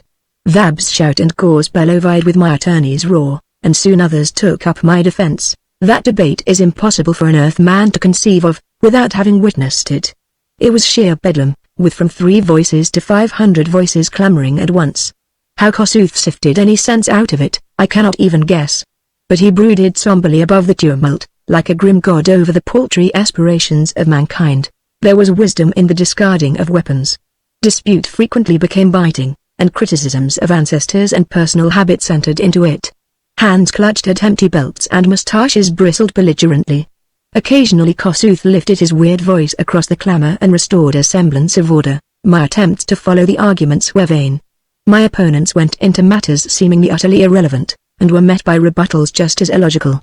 Authorities of antiquity were dragged out, to be refuted by records equally musty. To further complicate matters, disputants frequently snared themselves in their own arguments, or forgot which side they were on, and found themselves raging frenziedly on the other. There seemed no end to the debate, and no limit to the endurance of the debaters. At midnight they were still yelling as loudly, and shaking their fists in one another's beards as violently as ever. The women took no part in the arguments. They began to glide away about midnight, with the children. Finally only one small figure was left among the benches. It was Altha, who was following or trying to follow the proceedings with a surprising interest. I had long since given up the attempt. Gutchluk was holding the floor valiantly, his veins swelling and his hair and beard bristling with his exertions. Gore was actually weeping with rage and begging Kossuth to let him break a few necks. Oh, that he had lived to see the men of Koth become adders and snakes, with the hearts of buzzards and the guts of toads. He bawled, brandishing his huge arms to high heaven. It was all a senseless madhouse to me. Finally, in spite of the clamor, and the fact that my life was being weighed in the balance, I fell asleep on my block and snored peacefully while the men of Koth raged and pounded their hairy breasts and bellowed, and the strange planet of whirled on its way under the stars that neither knew nor cared for men, earthly or otherwise. It was dawn when Thab shook me awake and shouted in my ear, "We have won. You enter the tribe. If you'll wrestle Gore, I'll break his back." I grunted, and went back to sleep again. Chapter 4. So began my life as a man among men. I who had begun my new life as a naked savage, now took the next step on the ladder of evolution and became a barbarian. For the men of Koth were barbarians, for all their silks and steel and stone towers. Their counterpart is not on earth today, nor has it ever been. But of that later. Let me tell first of my battle with Gore the bear. My chains were removed and I was taken to a stone tower on the wall, that to dwell until my wounds had healed. I was still a prisoner. Food and drink were brought me regularly by the tribesmen, who also tended carefully to my wounds, which were unimportant, considering the hurts I had had from wild beasts, and had recovered from unaided. But they wished me to be in prime condition for the wrestling, which was to decide whether I should be admitted to the tribe of Koth, or well, from what they said of Gore, if I lost there would be no problem as to my disposition. The wolves and vultures would take care of that. Their manner toward me was noncommittal, with the exception of Thab the Swift, who was frankly cordial to me. I saw neither Kossuth, Gore nor Gutchluk during the time I was imprisoned in the tower, nor did I see the girl Altha. I do not remember a more tedious and wearisome time. I was not nervous because of any fear of Gore. I frankly doubted my ability to beat him. But I had risked my life so often and against such fearful odds, that personal fear had been stamped out of my soul.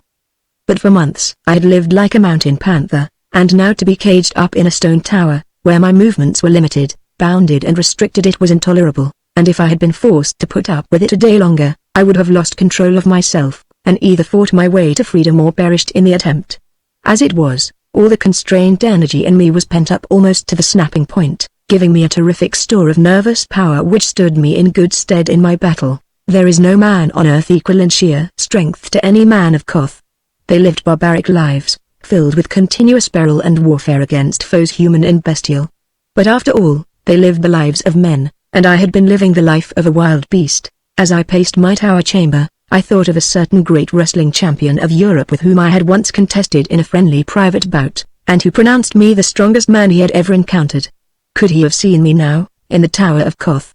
I am certain that I could have torn out his biceps like rotten cloth, broken his spine across my knee, or caved in his breastbone with my clenched fist, and as for speed, the most finely trained earth athlete could have seemed awkward and sluggish in comparison to the tigerish quickness lurking in my rippling sinews, yet for all that, I knew that I would be strained to the uttermost even to hold my own with the giant they called Gore the Bear. He did, indeed, resemble a shaggy rusty-hued cave bear. Thab the Swift narrated some of his triumphs to me, and such a record of personal mayhem I never heard. The man's progress through life was marked by broken limbs, backs and necks. No man had yet stood before him in bare-handed battle, though some swore Logger the Bone Crusher was his equal. Logger, I learned, was chief of Thugra, a city hostile to Koth. All cities on seemed to be hostile to each other, the people of the planet being divided into many small tribes, incessantly at war. The chief of Thugra was called the Bone Crusher because of his terrible strength. The poniard I had taken from him had been his favorite weapon, a famous blade, forged, Thab said, by a supernatural smith.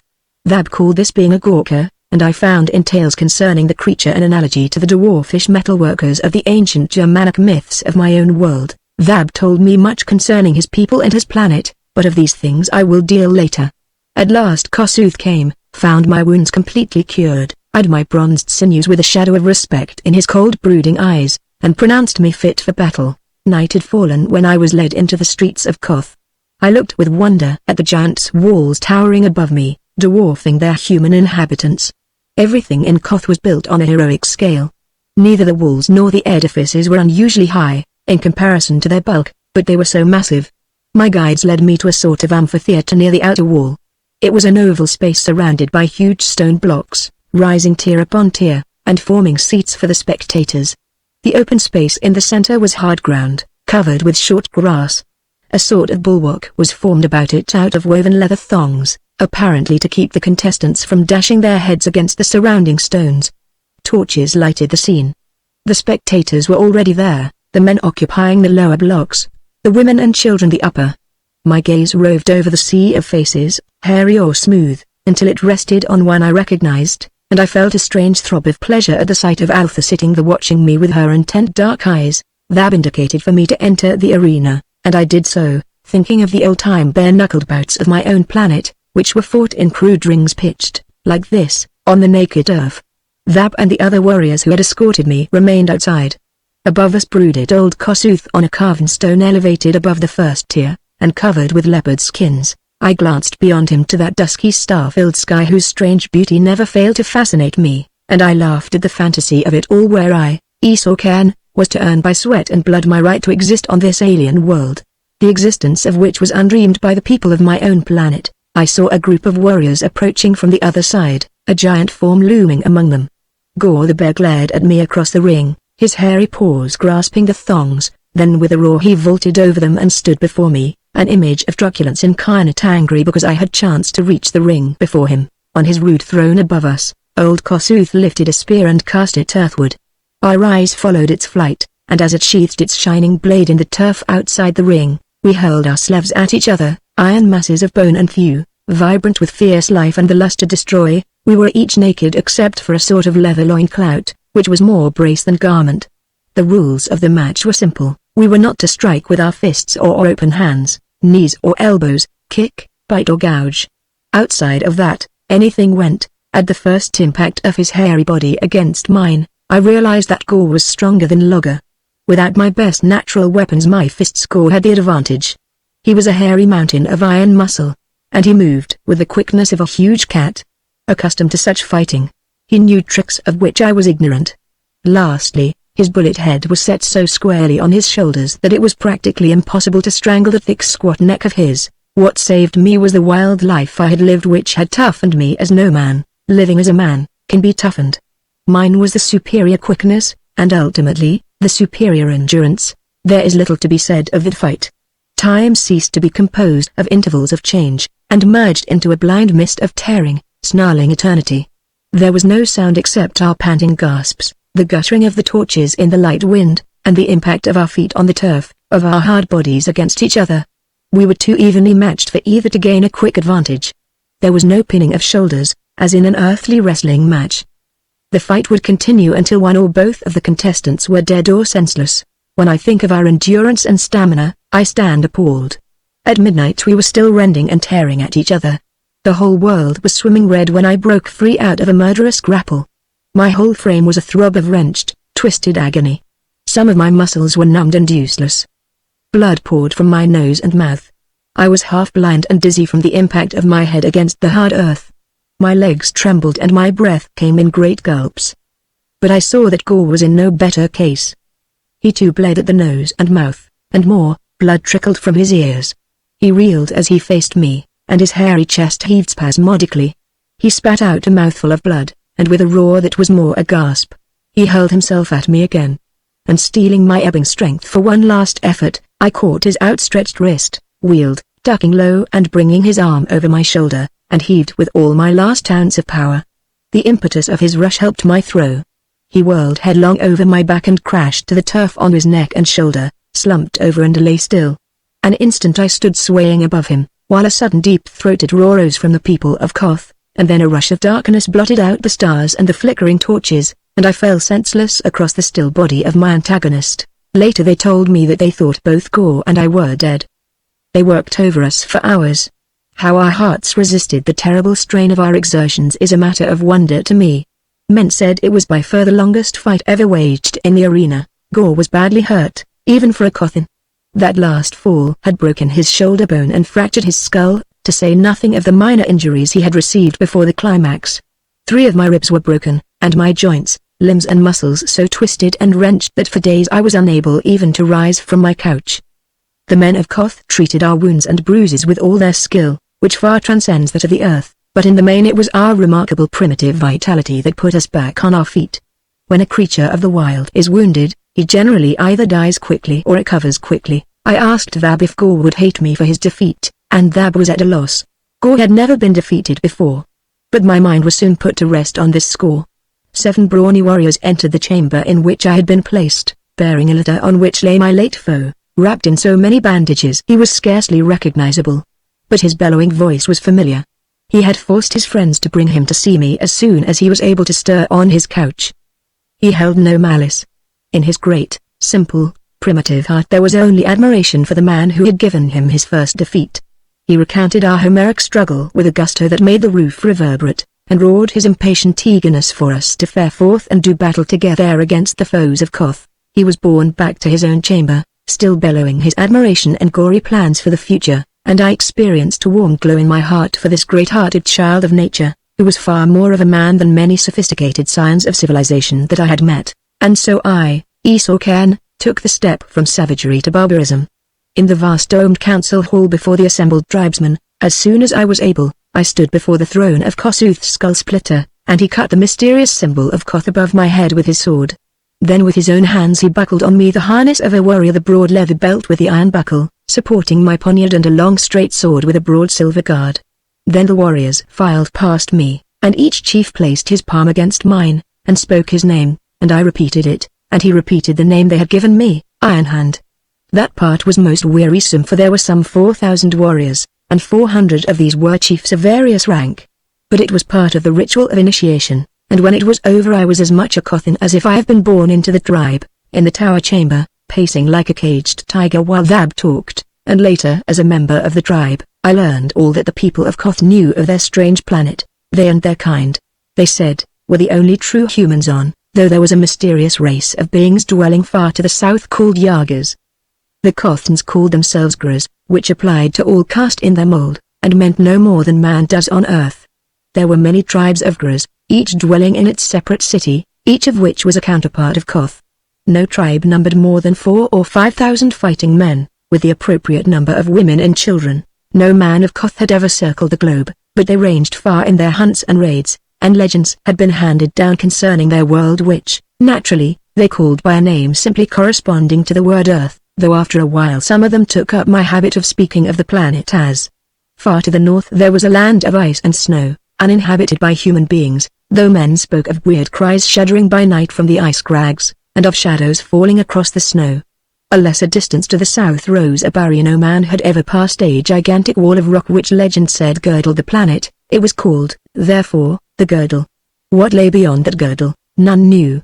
Some believed it was the rim of the world, and beyond it lay only empty space. Others maintained that another hemisphere lay beyond it.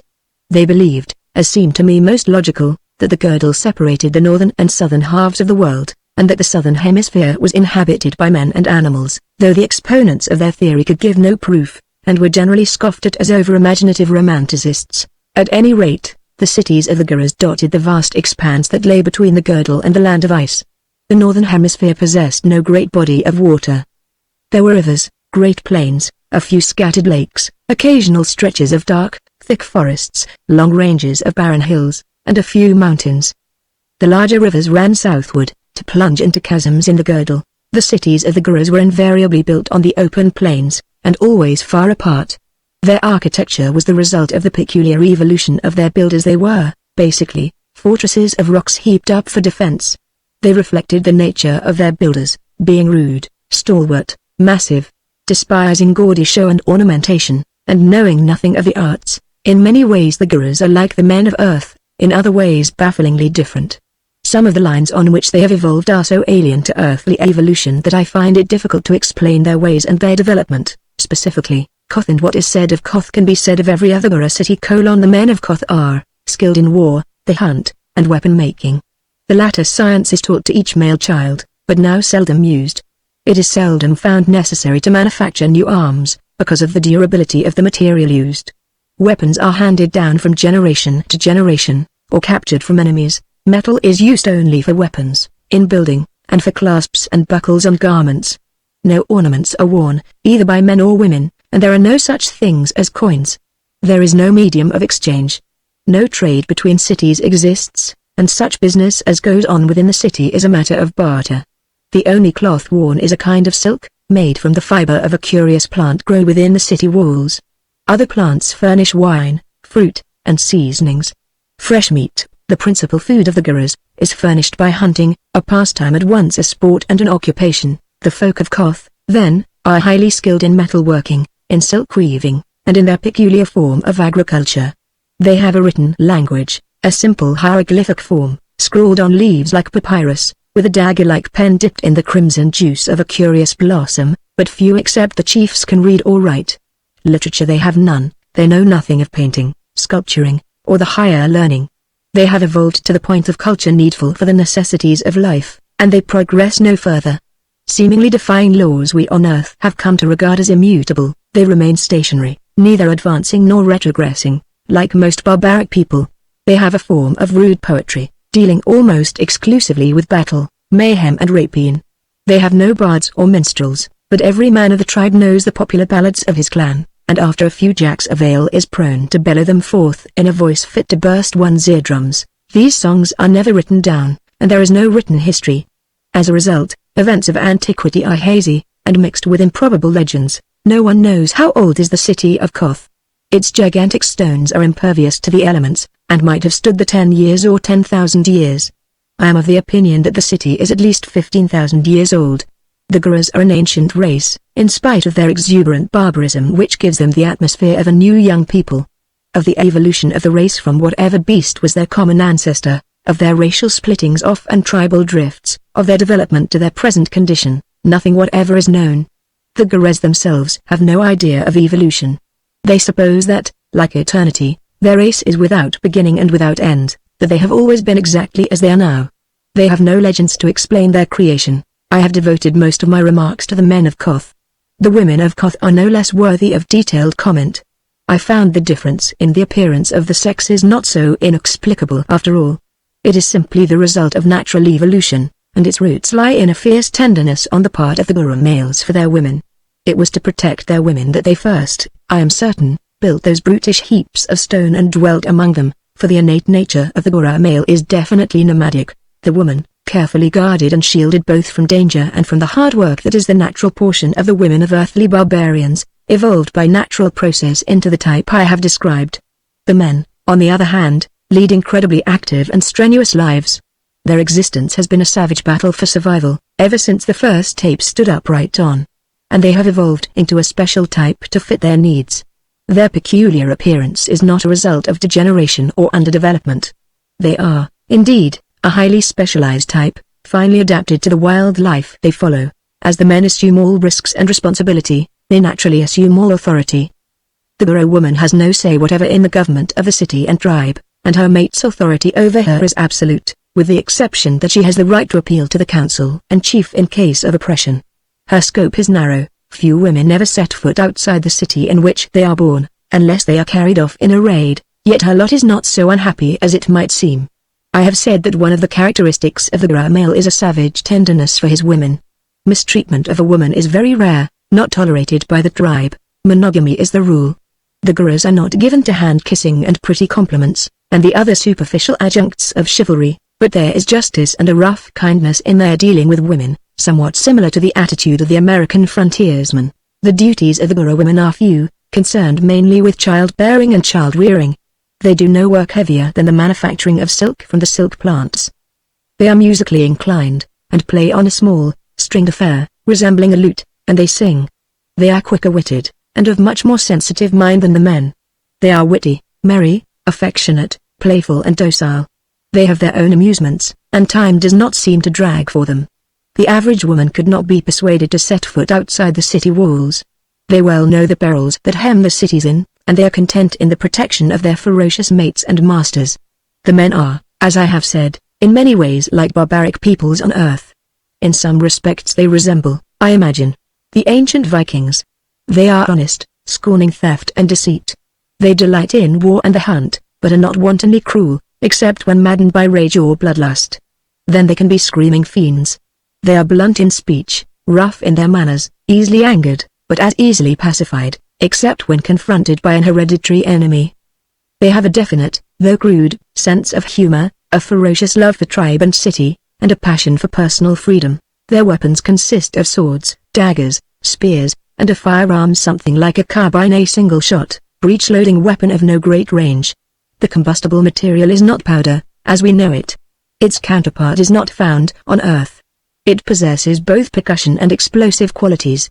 The bullet is of a substance much like lead. These weapons were used mainly in war with men. For hunting, bows and arrows were most often used. Hunting parties are always going forth, so that the full force of warriors is seldom in the city at once. Hunters are often gone for weeks or months. But there are always 1,000 fighting men in the city to repel possible attack, though it is not often that the Goras lay siege to a hostile city.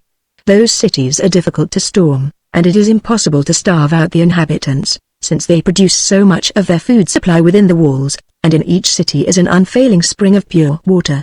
The hunters frequently sought their prey in the hills which I had haunted, and which were reputed to contain more and varied forms of ferocious bestial life than any other section of the globe. The boldest hunters went in strong parties to the hills, and seldom roamed them more than a few days. The fact that I had lived among the hills alone for months won me even more respect and admiration among those wild fighting men than had my fight with Gore. Oh, I learned much of. As this is a chronicle and not an essay, I can scarcely skim the surface of customs, ways and traditions.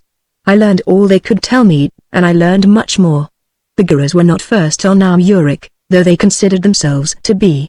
They told me of ancient ruins, never built by Gurus, relics of vanished races, who, they supposed, were contemporary with their distant ancestors, but which, as I came to learn, had risen and vanished awfully before the first Guru began to heap up stones to build his primordial city.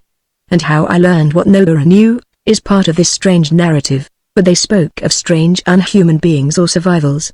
They told me of the Yagas, a terrible race of winged black men, dwelling far to the south, within sight of the girdle, in the grim city of Yaga, on the rock Yathla, by the river Yog, in the land of Yag, where living man had never set foot. The Yagas, the Gurus said, were not true men, but devils in a human form. From Yaga they swooped periodically, bearing the sword of slaughter and the torch of destruction, to carry younger girls into a slavery the manner of which none knew, because none had ever escaped from the land of Yag. Some men thought that they were fed to a monster worshipped by the Yagas as a god, though some swore that the fiends worshipped nothing except themselves.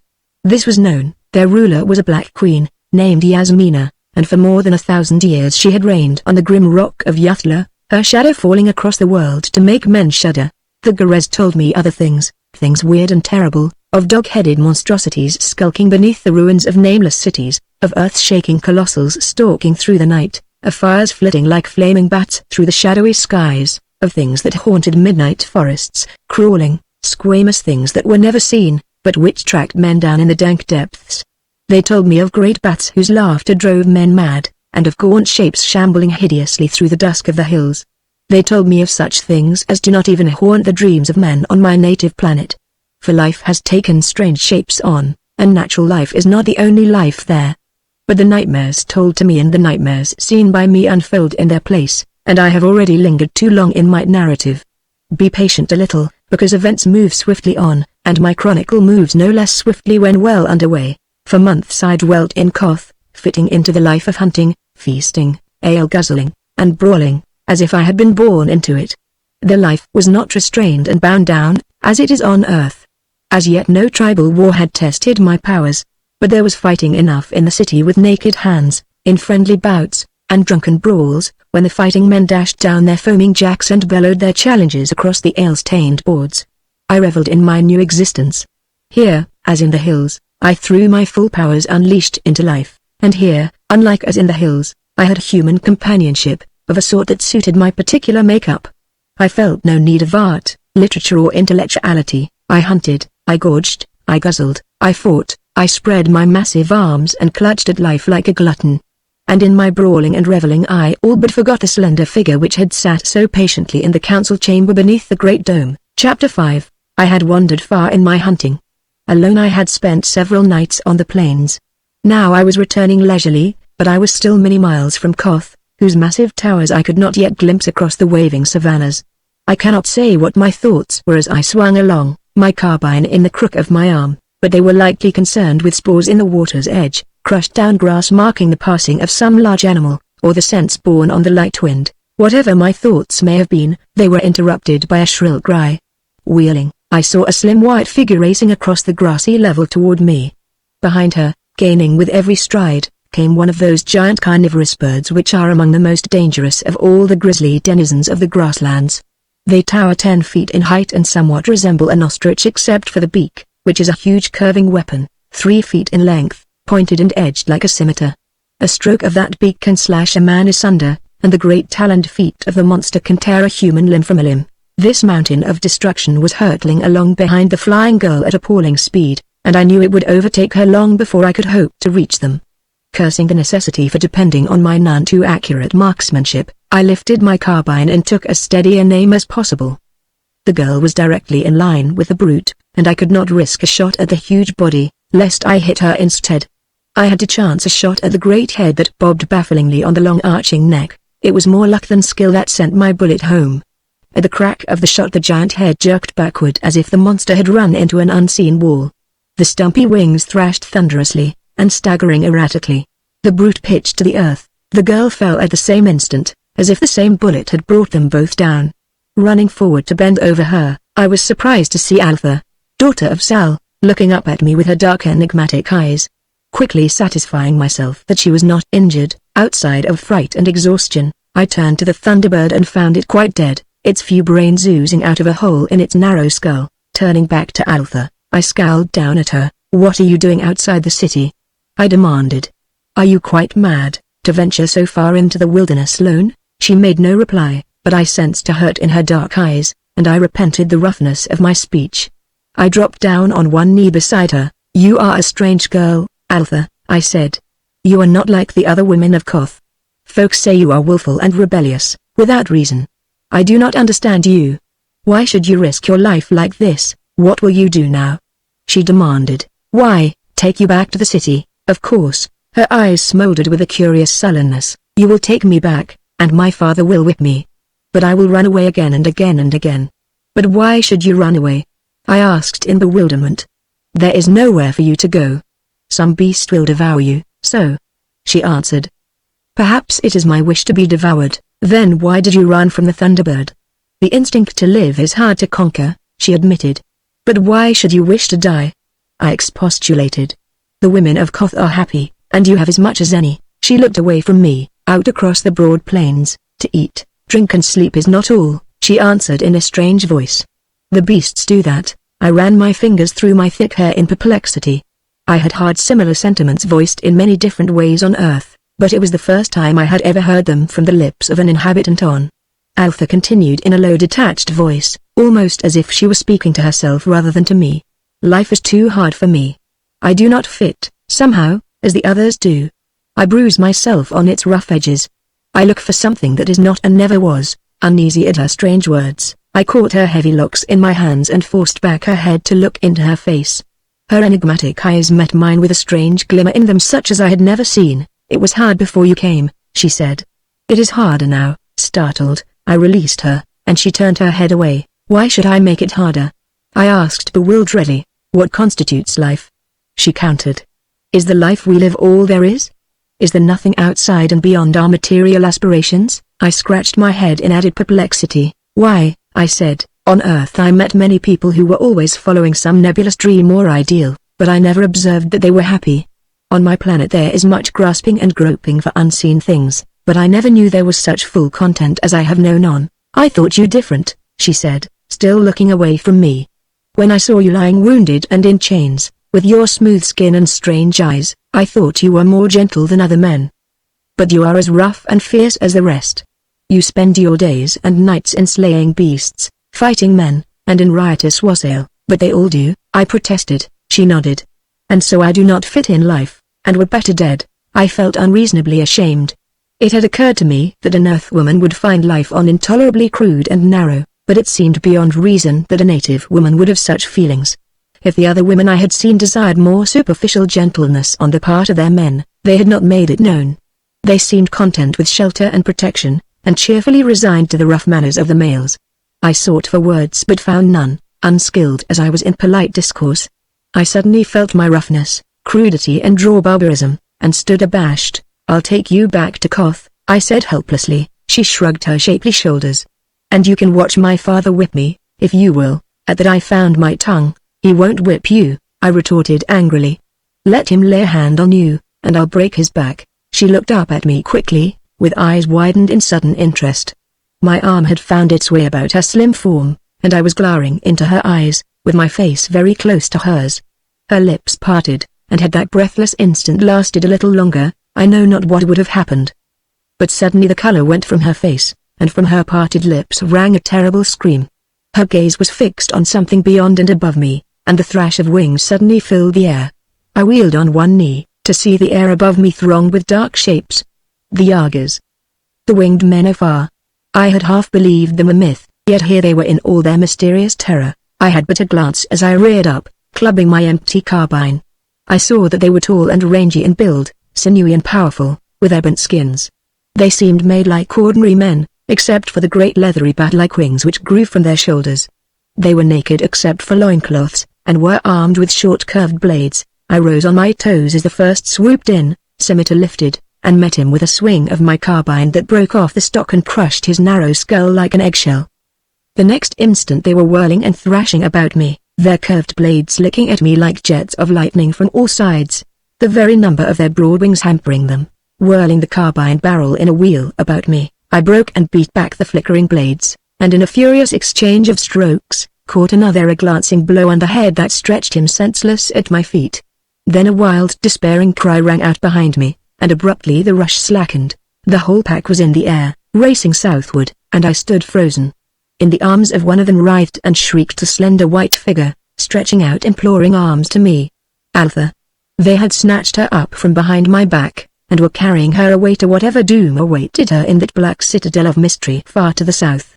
The terrific velocity with which the Yagas raced through the sky was already taking them out of my sight. As I stood there baffled, I felt a movement at my feet. Looking down, I saw one of my victims sit up and feel his head dazedly.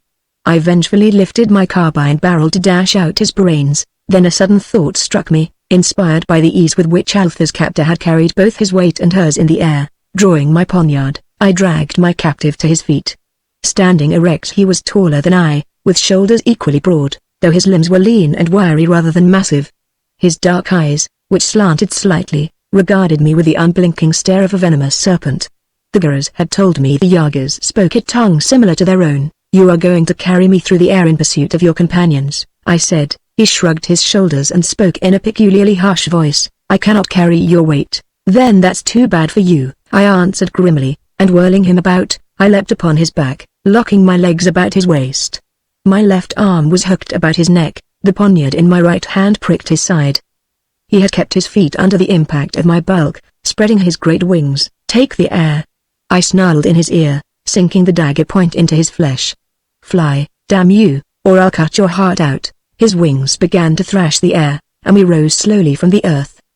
It was a most sensational experience, but one to which I gave scant thought at the time, being so engrossed in my fury at the abduction of Alpha. When we had risen to a height of about 1,000 feet, I looked for the abductors, and saw them far away, a mere group of black dots in the southern sky. After them I steered my reluctant steed. In spite of my threats and urging for greater speed, the flying dots soon vanished.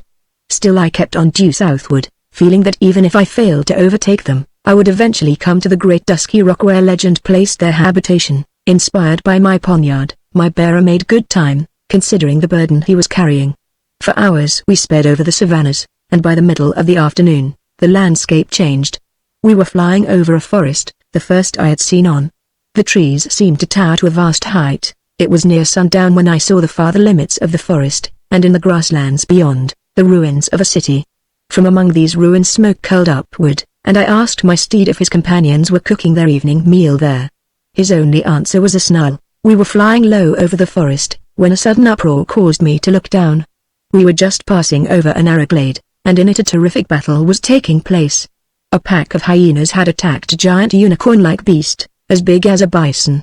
Half a dozen mangled, trampled bodies attested the fury of the beast's defense, and even as I peered down, he caught the single survivor on his sword-like ivory horn, and cast it a score of feet in the air, broken and torn. In the brief fascination of the sight, I must have involuntarily loosened my grasp on my captive.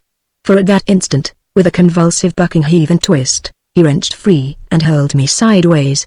Caught off guard, I clutched vainly at empty air, and rushing earthward, crashed with a stunning impact on the loamy leaf-carpeted earth, directly in front of the maddened unicorn. I had a dazed brief glimpse of his mountainous bulk looming over me, as his massive lowered head drove his horn at my breast. Then I lurched up on one knee, simultaneously grasping that ivory sword with my left hand and seeking to deflect it, while my right hand drove my poniard up toward the great jugular. Then there came a terrific impact against my skull, and consciousness was blotted out in darkness. Chapter 6. I could have been senseless only a few minutes. When I regained consciousness, my first sensation was that of a crushing weight upon my limbs and body. Struggling weakly, I found that I was lying beneath the lifeless body of a unicorn. At the instant my poniard had torn open his great jugular vein, the base of his horn must have struck my head, while the vast body collapsed upon me. Only the soft spongy ground beneath me had saved me from being crushed to a pulp. Working myself out from under the bulk was a Herculean task, but eventually I accomplished it, and stood up, bruised and breathless, with the half-dried blood of the monster clotted in my hair and smearing my limbs. I was a grisly sight to look at, but I wasted no time on my appearance. My erstwhile steed was nowhere in evidence, and the circling trees limited my view of the sky. Selecting the tallest of these trees, I climbed it as swiftly as possible, and on the topmost branches, looked out over the forest. The sun was setting. I saw that perhaps an hour's swift walk to the south. The forest thinned out and ceased. Smoke still drifted thinly up from the deserted city. And I saw my former captive just dropping down among the ruins. He must have lingered, after he had overthrown me, possibly to see if I showed any signs of life. Probably to rest his wings after that long grind. I cursed. There went my chance of stealing up on them unsuspected. Then I got a surprise. No sooner had the Yaga vanished than he reappeared, shooting up out of the city like a rocket. Without hesitation he raced off southward, speeding through the sky at a rate that left me gaping. What was the reason for his flight? If it had been his companions who were among the ruins, why had he not alighted? Perhaps he had found them gone, and was merely following them. Yet his actions seemed strange, considering the leisurely way he had approached the ruins. His flight had the earmarks of panic. Shaking my head in puzzlement, I descended the tree and set out for the ruins as swiftly as I could make my way through the dense growth, paying no heed to the rustling in the leaves about me, and the muttering of rousing life, that grew as the shadows deepened. Night had fallen when I emerged from the forest, but the moon was rising, casting a weird unreal glow over the plains. The ruins glimmered ghostily in the near distance. The walls were not of the rough greenish material used by the Guerras. As I approached I saw they were of marble, and that fact caused a vague uneasiness to stir in my mind. I remembered legends told by the Khothans of ruined marble cities haunted by ghoulish beings. Such ruins were found in certain uninhabited places, and none knew their origin. A brooding silence lay over the broken walls and columns as I entered the ruins. Between the gleaming white tusks and surfaces deep black shadow floated, almost liquid in its quality. From one dusky pool to the other I glided silently, sword in hand, expecting anything from an ambush by the Yagas to an attack by some lurking beast of prey. Utter silence reigned, as I had never encountered it anywhere on before. Not a distant lion roared, not a night fowl voiced its weird cry. I might have been the last survivor on a dead world. In silence I came to a great open space, flanked by a circle of broken pillars, which must have been a plaza. Here I halted, motionless, my skin crawling. In the midst of the plaza smoldered the dying coals of a fire over which, on spits planted in the earth, were roasting pieces of meat. The Yagas had evidently built that fire and prepared to sup, but they had not eaten of their meal. They lay strewn about the plaza in a way to appall the hardiest. I had never gazed on such a scene of organic devastation. Hands, feet, grinning heads, bits of flesh, entrails, clots of blood littered the whole plaza. The heads were like balls of blackness, rolled out of the shadows against the snowy marble. Their teeth grinned, their eyes glimmered palely in the moonlight. Something had come upon the winged men as they sat about their fire and had torn them limb from a limb. On the remnants of flesh were the marks of fangs, and some of the bones had been broken, apparently to get the marrow. A cold ripple went up and down my spine. What animal but man breaks bones in that fashion? But the scattering of the bloody remnants seemed not the work of beasts, it seemed too vindictive, as if it were the work of vengeance, fury or bestial bloodthirstiness. Where, then, was Altha? Her remains were not among those of her captors. Glancing at the flesh on the spit, the configuration of the pieces set me to shuddering. Shaken with horror, I saw that my dark suspicions were correct. It was parts of a human body the accursed Yagas had been roasting for their meal. Sick with revulsion and dread, I examined the pitiful remnants more closely, and breathed a deep sigh of relief to see the thick muscular limbs of a man, and not the slender parts of a woman. But after that I looked unmoved at the torn bloody bits that had been Yagas. But where was the girl? Had she escaped the slaughter and hidden herself, or had she been taken by the slayers? Looking about at the towers and fallen blocks and pillars, bathed in the weird moonlight, I was aware of a distinct aura of evil, of lurking menace.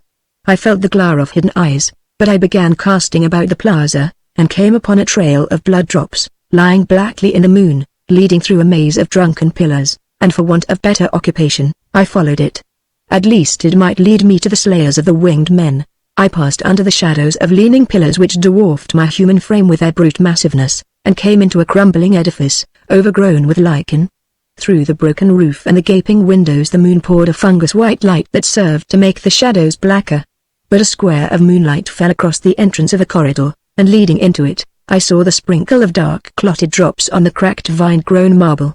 Into the corridor I groped, and almost broke my neck on the stairs that lay within. Down them I went, and striking a level, hesitated and was about to retrace my steps when I was electrified by a sound that stopped my heart, and then sent the blood pounding madly through my veins. Through the darkness, faint and far away, sounded the call, "Esau! Isoken, Alpha. Who else could it be? Why should an icy shuddering pass over me, and the short hairs bristle at the back of my neck? I started to answer, then caution clutched my tongue. She could not know I was within hearing, surely. Perhaps she was calling as a frightened child will cry for someone far out of hearing. I went as swiftly down the black tunnel as I dared, in the direction I had heard the cry, and was gagged by a tendency toward nausea. My groping hand encountered a doorway and I halted, sensing, as a wild thing does, a living presence of some sort near me. Straining my eyes in the pitch dark, I spoke Alpha's name in a low urgent voice. Instantly two lights burned in the darkness, yellowish glows at which I stared for an instant before I realized that they were two eyes. They were broad as my hand, round and of a scintillance I cannot describe. Behind them I got a vague impression of a huge shapeless bulk. Simultaneously such a wave of instinctive fear swept over me, that I withdrew quickly into the tunnel and hastened along it in the direction I had been going. Back in the cell I heard a faint movement, like shifting of some great pulpy mass, mingled with a soft rasping sound, as of bristles scraping against stone. A few score paces more and I halted. The tunnel seemed endless, and besides, judging from the feel, other tunnels branched off from it in the darkness, and I had no way of knowing which was the right one. As I stood there I again heard the call, Isoken. Steeling myself against something, I knew not what, I set off once more in the direction of the ghostly voice. How far I went I do not know, until I stopped once more baffled. Then from nearby the voice rang out again, Isoken. It rose to a high-pitched note, trailing off into an awful burst of inhuman laughter that froze the blood in my veins. That was not Alpha's voice. I had known all the time that it was not, that it could not be. Yet the alternative was so inexplicable that I had refused to heed what my intuition affirmed and my reason denied. Now from every direction, on every hand rose a medley of shrill demoniac voices, all shrieking my name with the mockery of devils. The tunnels that had been so silent now rang and re-echoed with strident clamor. I stood bewildered and terrified, as the damned must stand in the clamorous halls of hell. I passed through the stages of icy terror, bewildered horror, desperation, berserk fury. With a maddened roar I plunged blindly at the sounds that seemed nearest, only to collide with a solid wall, while 1,000 inhuman voices rose in hideous mirth. Wheeling like a wounded bull, I charged again, this time into the mouth of another tunnel. Racing down this, mad to come to grips with my tormentors, I burst into a vast shadowy space, into which a beam of moonlight cast a ghostly shaft. And again I heard my name called, but in human tones of fear and anguish. Esau. Oh, Esau. Even as I answered the piteous cry with a savage bellow, I saw her. Alpha, etched in the dim moonlight. She was stretched out on the floor, her hands and feet in the shadow. But I saw that at each outstretched member squatted a dim misshapen figure. With a bloodthirsty yell I charged, and the darkness sprang into nauseous life, flooding my knees with tangible shapes. Sharp fangs gashed me, apish hands clawed at me. They could not halt me. Swinging my sword in great arcs that cut a path through solid masses of writhing shapes, I forged toward the girl that twisted and screamed on the floor in that square of moonlight. I waded through a rolling, surging mire of squirming biting things that washed about me waist high, but they could not drag me down. I reached the moonlit square, and the creatures that held Alpha gave back before the whistling menace of my sword edge, and the girl sprang up and clung to me. Even as the shadowy horde rolled in to drag us down I saw a crumbling stair leading up, and I thrust her upon it, wheeling to cover her retreat. It was dark on the stairs, though they led up into a chamber flooded with light through a broken roof. That battle was fought in utter darkness, with only my senses of feeling and hearing to guide my strokes. And it was fought in silence, too, except for my panting, and the whir and crunch of my blade. Up that drunken stair I backed, battling every inch of the way, the skin between my shoulders crawling with the expectancy of an attack from the rear. If they had come upon us from above, we had been lost, but evidently all were below me. What manner of creatures I was fighting I did not know, except that they were taloned and fanged. Otherwise, from the feel of them, they were stunted and misshapen, furry and apish. When I came out into the chamber above the tunnels I could see little more. The moonlight streaming through the broken roof made only a white shaft in the darkness. I could only make out vague forms in the dimness about me, a heaving, writhing and lashing of shadows, that surged up against me, clawing and tearing, and fell back beneath my lashing sword. Thrusting Alpha behind me, I backed across that shadowy chamber toward a wide rift that showed in the crumbling wall, reeling and stumbling in the whirlpool of battle that swirled and eddied about me. As I reached the rift through which Alpha had already slipped, there was a concerted rush to drag me down. Panic swept over me at the thought of being pulled down in that shadowy room by that dim horde. A blasting burst of fury, a gasping, straining plunge, and I catapulted through the rift, carrying half a dozen attackers with me. Reeling up, I shook the clinging horrors from my shoulders as a bear might shake off wolves, and bracing my feet slashed right and left. Now for the first time I saw the nature of my foes. The bodies were like those of deformed apes, covered with sparse dirty white fur. Their heads were dog-like, with small close-set ears. But their eyes were those of serpents, the same venomous steady lidless stare. Of all the forms of life I had encountered on that strange planet, none filled me with as much loathing as these dwarfish monstrosities. I backed away from the mangled heap on the earth, as a nauseous flood poured through the rift in the wall. The effect of those vermin emerging from that broken wall was almost intolerably sickening. The suggestion was that of maggots squirming out of a cracked and bleached skull. Turning, I caught Alpha up in one arm and raced across the open space. They followed fleetingly, running now on all fours, and now upright like a man. And suddenly they broke out into their hellish laughter again, and I saw we were trapped. Ahead of me were more emerging from some other subterranean entrance. We were cut off. A giant pedestal, from which the column had been broken, stood before us. With a bound I reached it, set the girl on the jagged pinnacle, and wheeled on the lower base to take such toll of our pursuers as I might. Blood streaming from a score of gashes trickled down the pedestal on which I stood, and I shook my head violently to rid my eyes of blinding sweat. They ringed me in a wide semicircle, deliberate now that their prey seemed certain, and I cannot recall a time when I was more revolted by horror and disgust, than when I stood with my back to that marble pillar and faced those verminous monsters of the lower world. Then my attention was caught by a movement in the shadows under the wall through which we had just come. Something was emerging from the rift, something huge and black and bulky. I caught the glitter of a yellowish spark.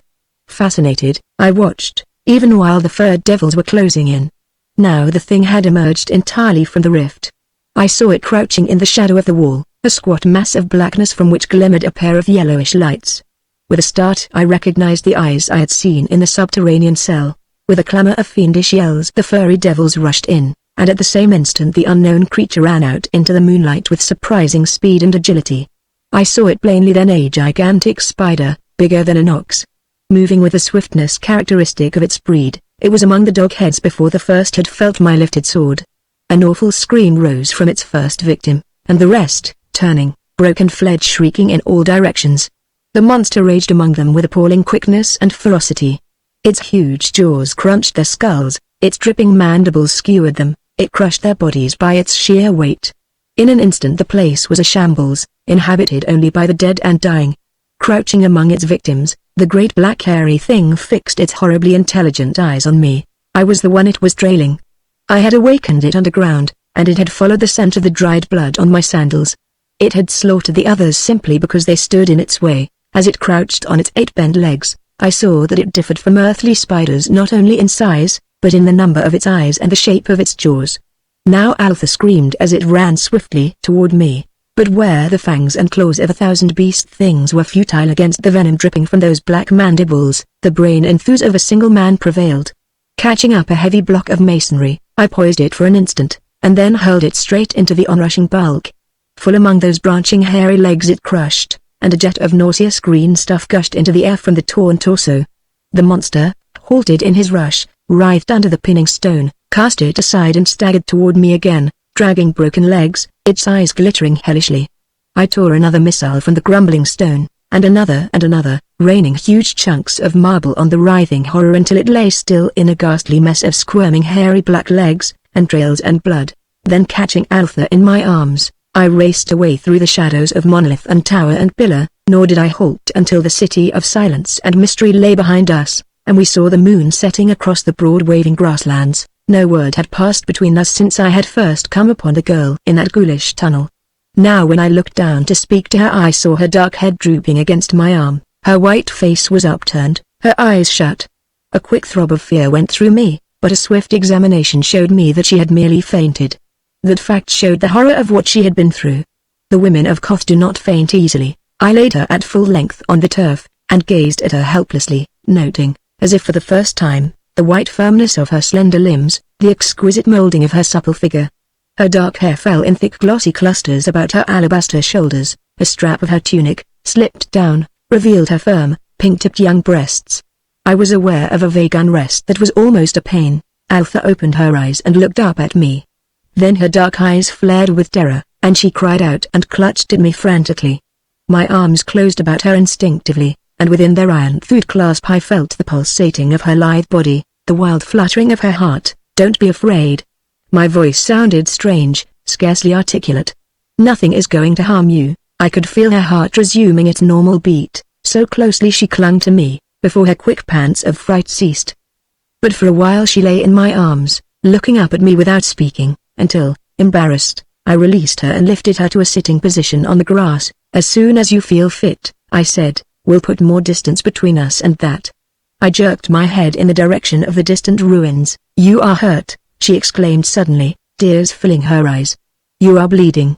"Oh, I am to blame."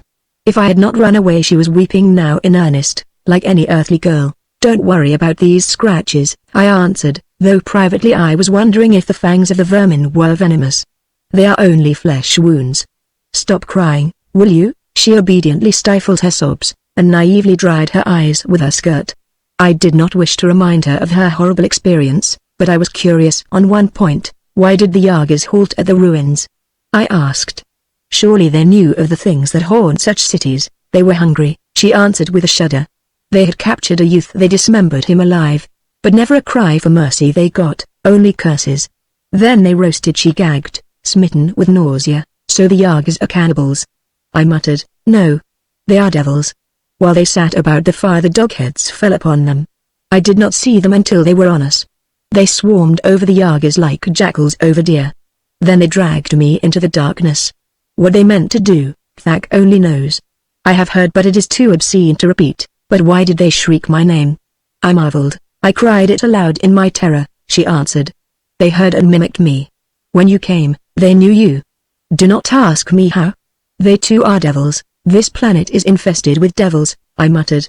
"But why did you call on me, in your fright, instead of your father?" She colored slightly, and instead of answering, began pulling her tunic straps in place. Seeing that one of her sandals had slipped off, I replaced it on her small foot, and while I was so occupied she asked unexpectedly, "Why do they call you Iron Hand? Your fingers are hard, but their touch is as gentle as a woman's. I never had men's fingers touch me so lightly before. More often they have hurt me." I clenched my fist and regarded it moodily, a knotted iron mallet of a fist. She touched it timidly. "It's the feeling behind the hand," I answered. "No man I ever fought complained that my fists were gentle. But it is my enemies I wish to hurt, not you." Her eyes lighted. "You would not hurt me?" Why, the absurdity of the question left me speechless. Chapter 7. It was past sunrise when we started back on the long trek toward Koth, swinging far to the west to avoid the Devil City from which we had escaped. The sun came up unusually hot. The air was breathless, the light morning wind blew fitfully, and then died down entirely. The always cloudless sky had a faint copperish tint. Alpha eyed that sky apprehensively, and in answer to my question said she feared a storm. I had supposed the weather to be always clear and calm and hot on the plains, clear and windy and cold in the hills. Storms had not entered into my calculation. The beasts we saw shared her uneasiness. We skirted the edge of the forest, for Alpha refused to traverse it until the storm had passed. Like most plains dwellers, she had an instinctive distrust of thick woods. As we strode over the grassy undulations, we saw the herds of grazers milling confusedly. A drove of jumping pigs passed us, covering the ground with gargantuan bounds of 30 and 40 feet. A lion started up in front of us with a roar, but dropped his massive head and slunk hurriedly away through the tall grass. I kept looking for clouds, but saw none. Only the copperish tint about the horizons grew, discoloring the whole sky. It turned from light color to dull bronze, and from bronze to black. The sun smoldered for a little like a veiled torch, veining the dusky dome with fire, then it was blotted out. A tangible darkness seemed to hover an instant in the sky, then rush down, cloaking the world in utter blackness, through which shone neither sun, moon, nor stars. I had never guessed how impenetrable darkness could be.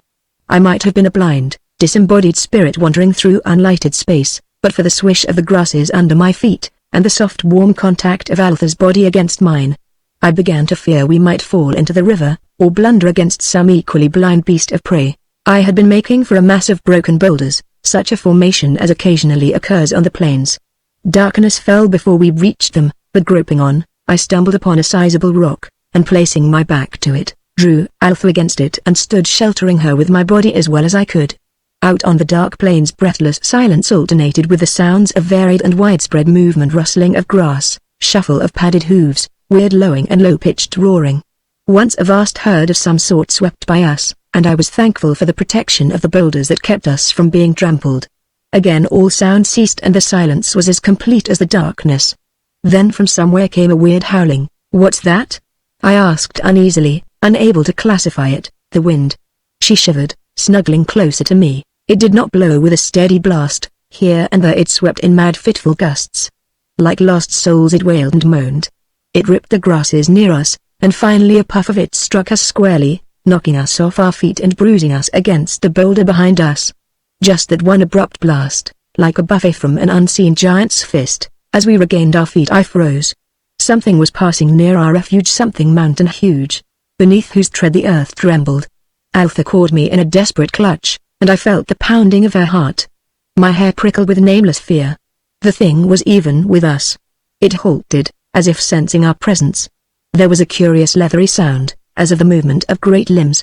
Something waved in the air above us, then I felt a touch on my elbow.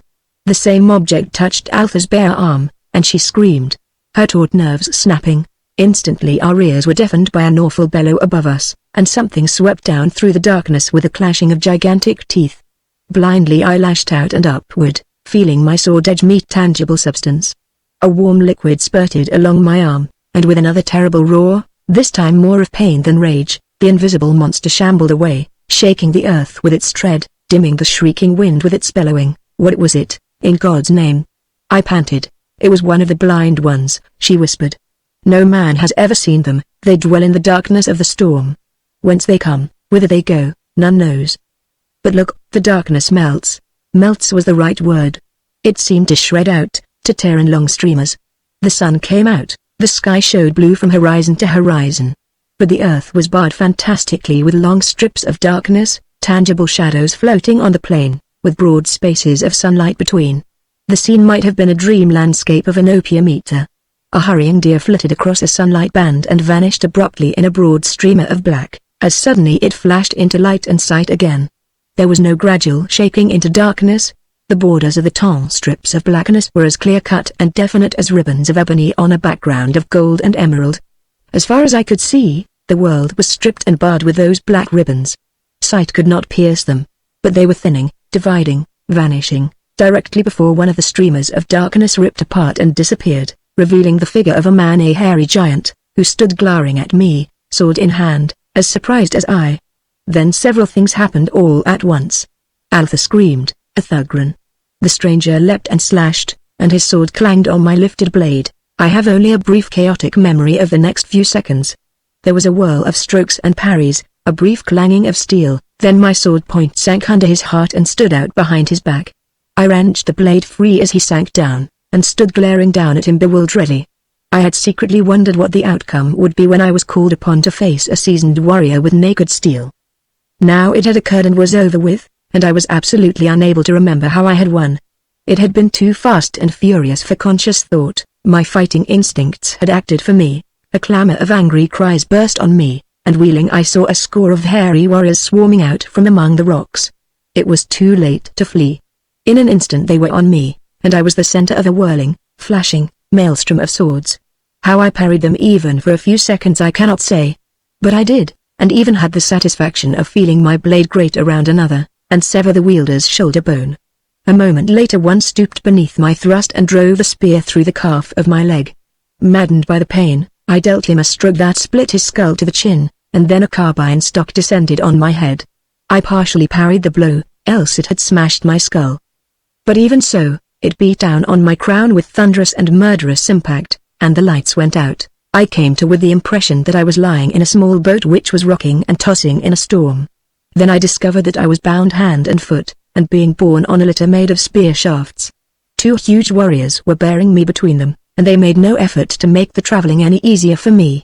I could see only the sky, the hairy back of the warrior in front of me, and by drawing back my head the bearded face of the warrior behind. This person, seeing my eyes open, growled a word to his mate, and they promptly dropped the litter. The jolt set my damaged head to throbbing, and the wound in my leg to hurting abominably. "Logger," bawled one of them. "The dog is conscious. Make him walk, if you must bring him to Thugra." "I've carried him far as I'm going to." I heard footsteps, and then above me towered a giant form and a face that seemed familiar.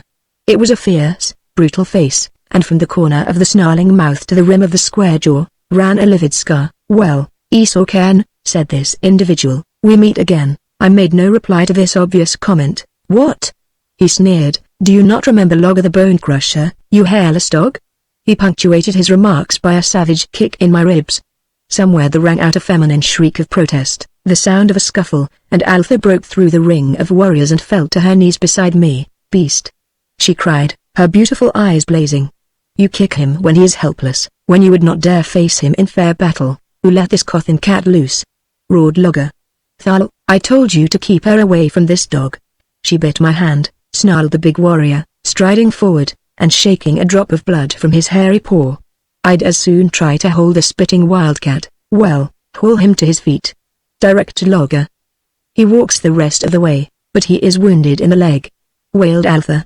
"He cannot walk. Why don't you finish him here?" demanded one of the warriors. "Because that would be too easy," roared Logger, red lights flickering in his bloodshot eyes. The thief struck me foully with a stone, from behind, and stole my poniard. Here I saw that he was wearing it once more at his girdle. "He shall go to Thugra, and there I'll take my time about killing him." "Drag him up." They loosened my legs, none too gently, but the wounded one was so stiff I could hardly stand, much less walk. They encouraged me with blows, kicks, and prods from spears and swords, while Altha wept in helpless fury, and at last turned on Logger. "You are both a liar and a coward," she screamed. "He did not strike you with a stone, he beat you down with his naked fists, as all men know, though your slaves dare not acknowledge it." Logger's knotty fist crashed against her jaw, knocking her off her feet, to fall in a crumpled heap a dozen feet away. She lay without moving, blood trickling from her lips. Logger grunted in savage satisfaction, but his warriors were silent. Moderate corporal correction for women was not unknown among the Gurus, but such excessive and wanton brutality was repugnant to any warrior of average decency. So Logger's braves looked glum, though they made no verbal protest. As for me, I went momentarily blind with the red madness of fury that swept over me. With a bloodthirsty snarl I jerked convulsively, upsetting the two men who held me, so we all went down in a heap. The other Thugrans came and boosted us up, glad to vent their outraged feelings on my carcass, which they did lustily, with sandal heels and sword hilts. But I did not feel the blows that rained upon me. The whole world was swimming red to my sight, and speech had utterly failed me. I could only snarl bestially as I tore in vain at the thongs which bound me. When I lay exhausted, my captors hauled me up and began beating me to make me walk. "You can beat me to death," I snarled, finding my voice at last, "but I won't move until some of you see to the girl." "The slut's dead," growled Logger. "You lie, you dog." I spat.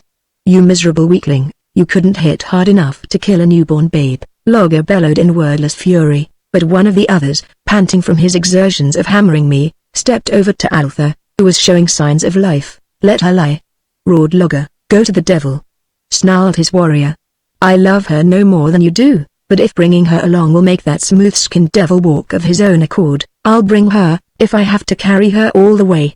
He's not human, I've pummeled him till I'm ready to drop dead, and he's in better shape than I." So Altha, wobbly on her legs and very groggy, accompanied us as we marched to Thugra. We were on the road several days, during which time walking was agony to my wounded leg. Altha persuaded the warriors to let her bandage my wounds, and but for that I very probably should have died. I was marked in many places by the gashes received in the haunted ruins, battered and bruised from head to foot by the beating the Thugrans gave me. Just enough food and water was given me to keep me alive.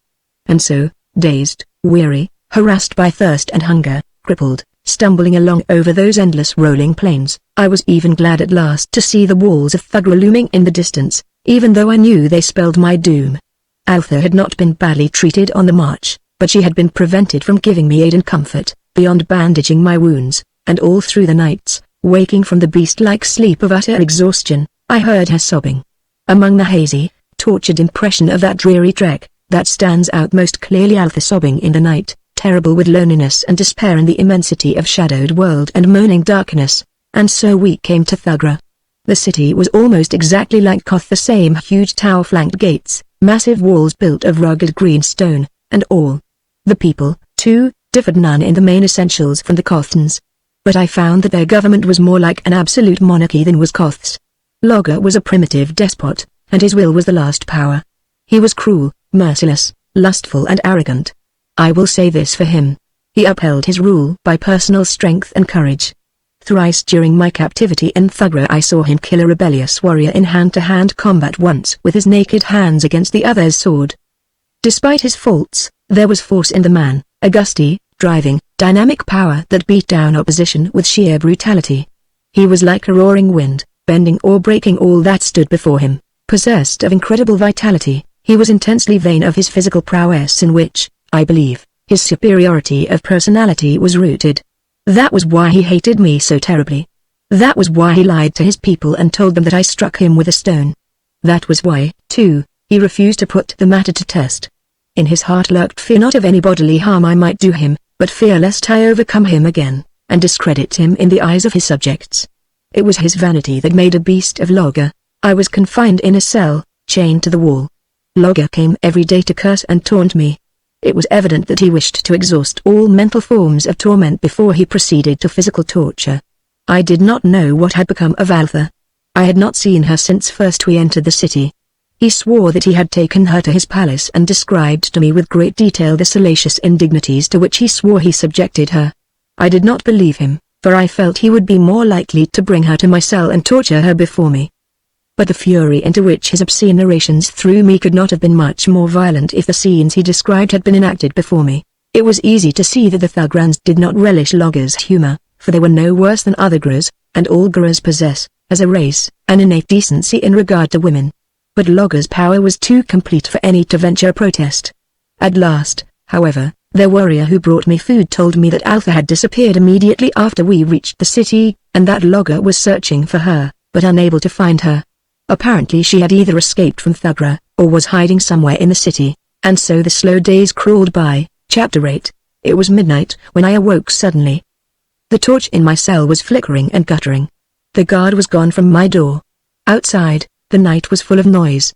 Curses, yells, and shots mingled with the clash of steel, and over all rose the screaming of women.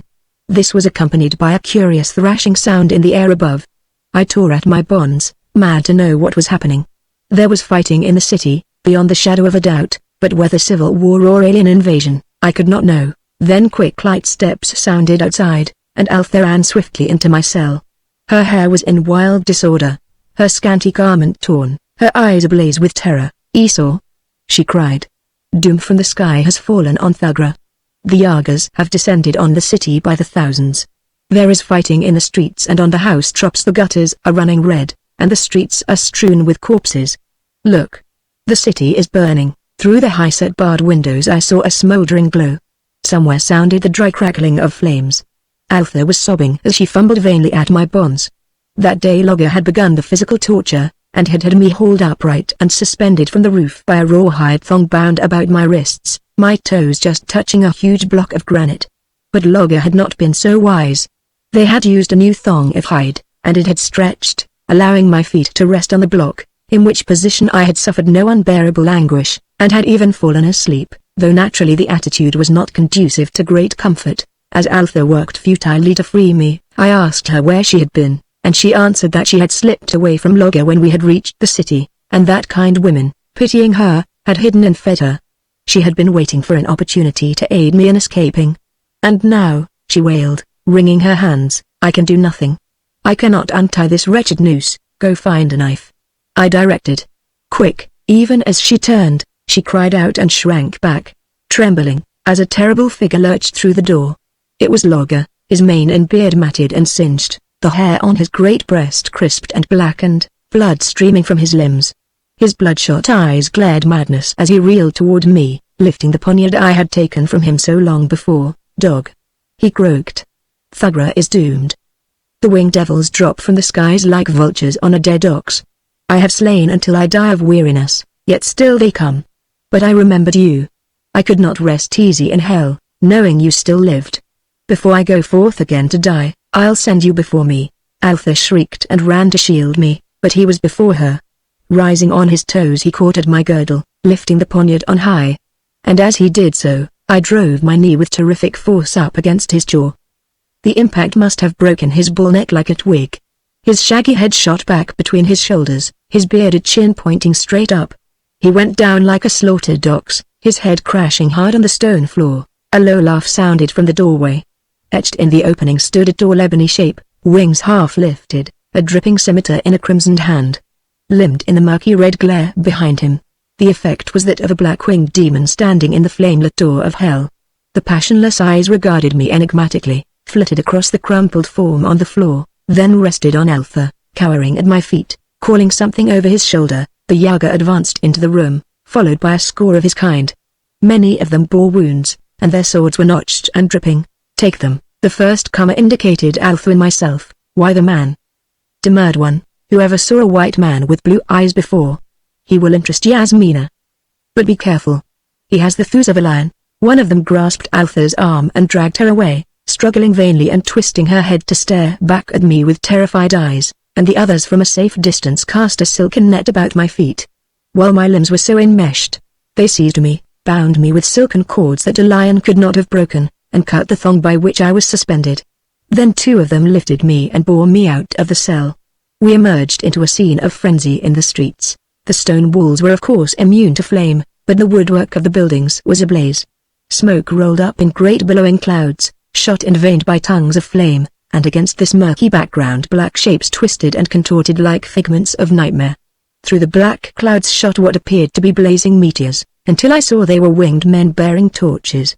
In the streets, among falling sparks and crashing walls, in the burning buildings, on the roofs, desperate scenes were being hideously enacted.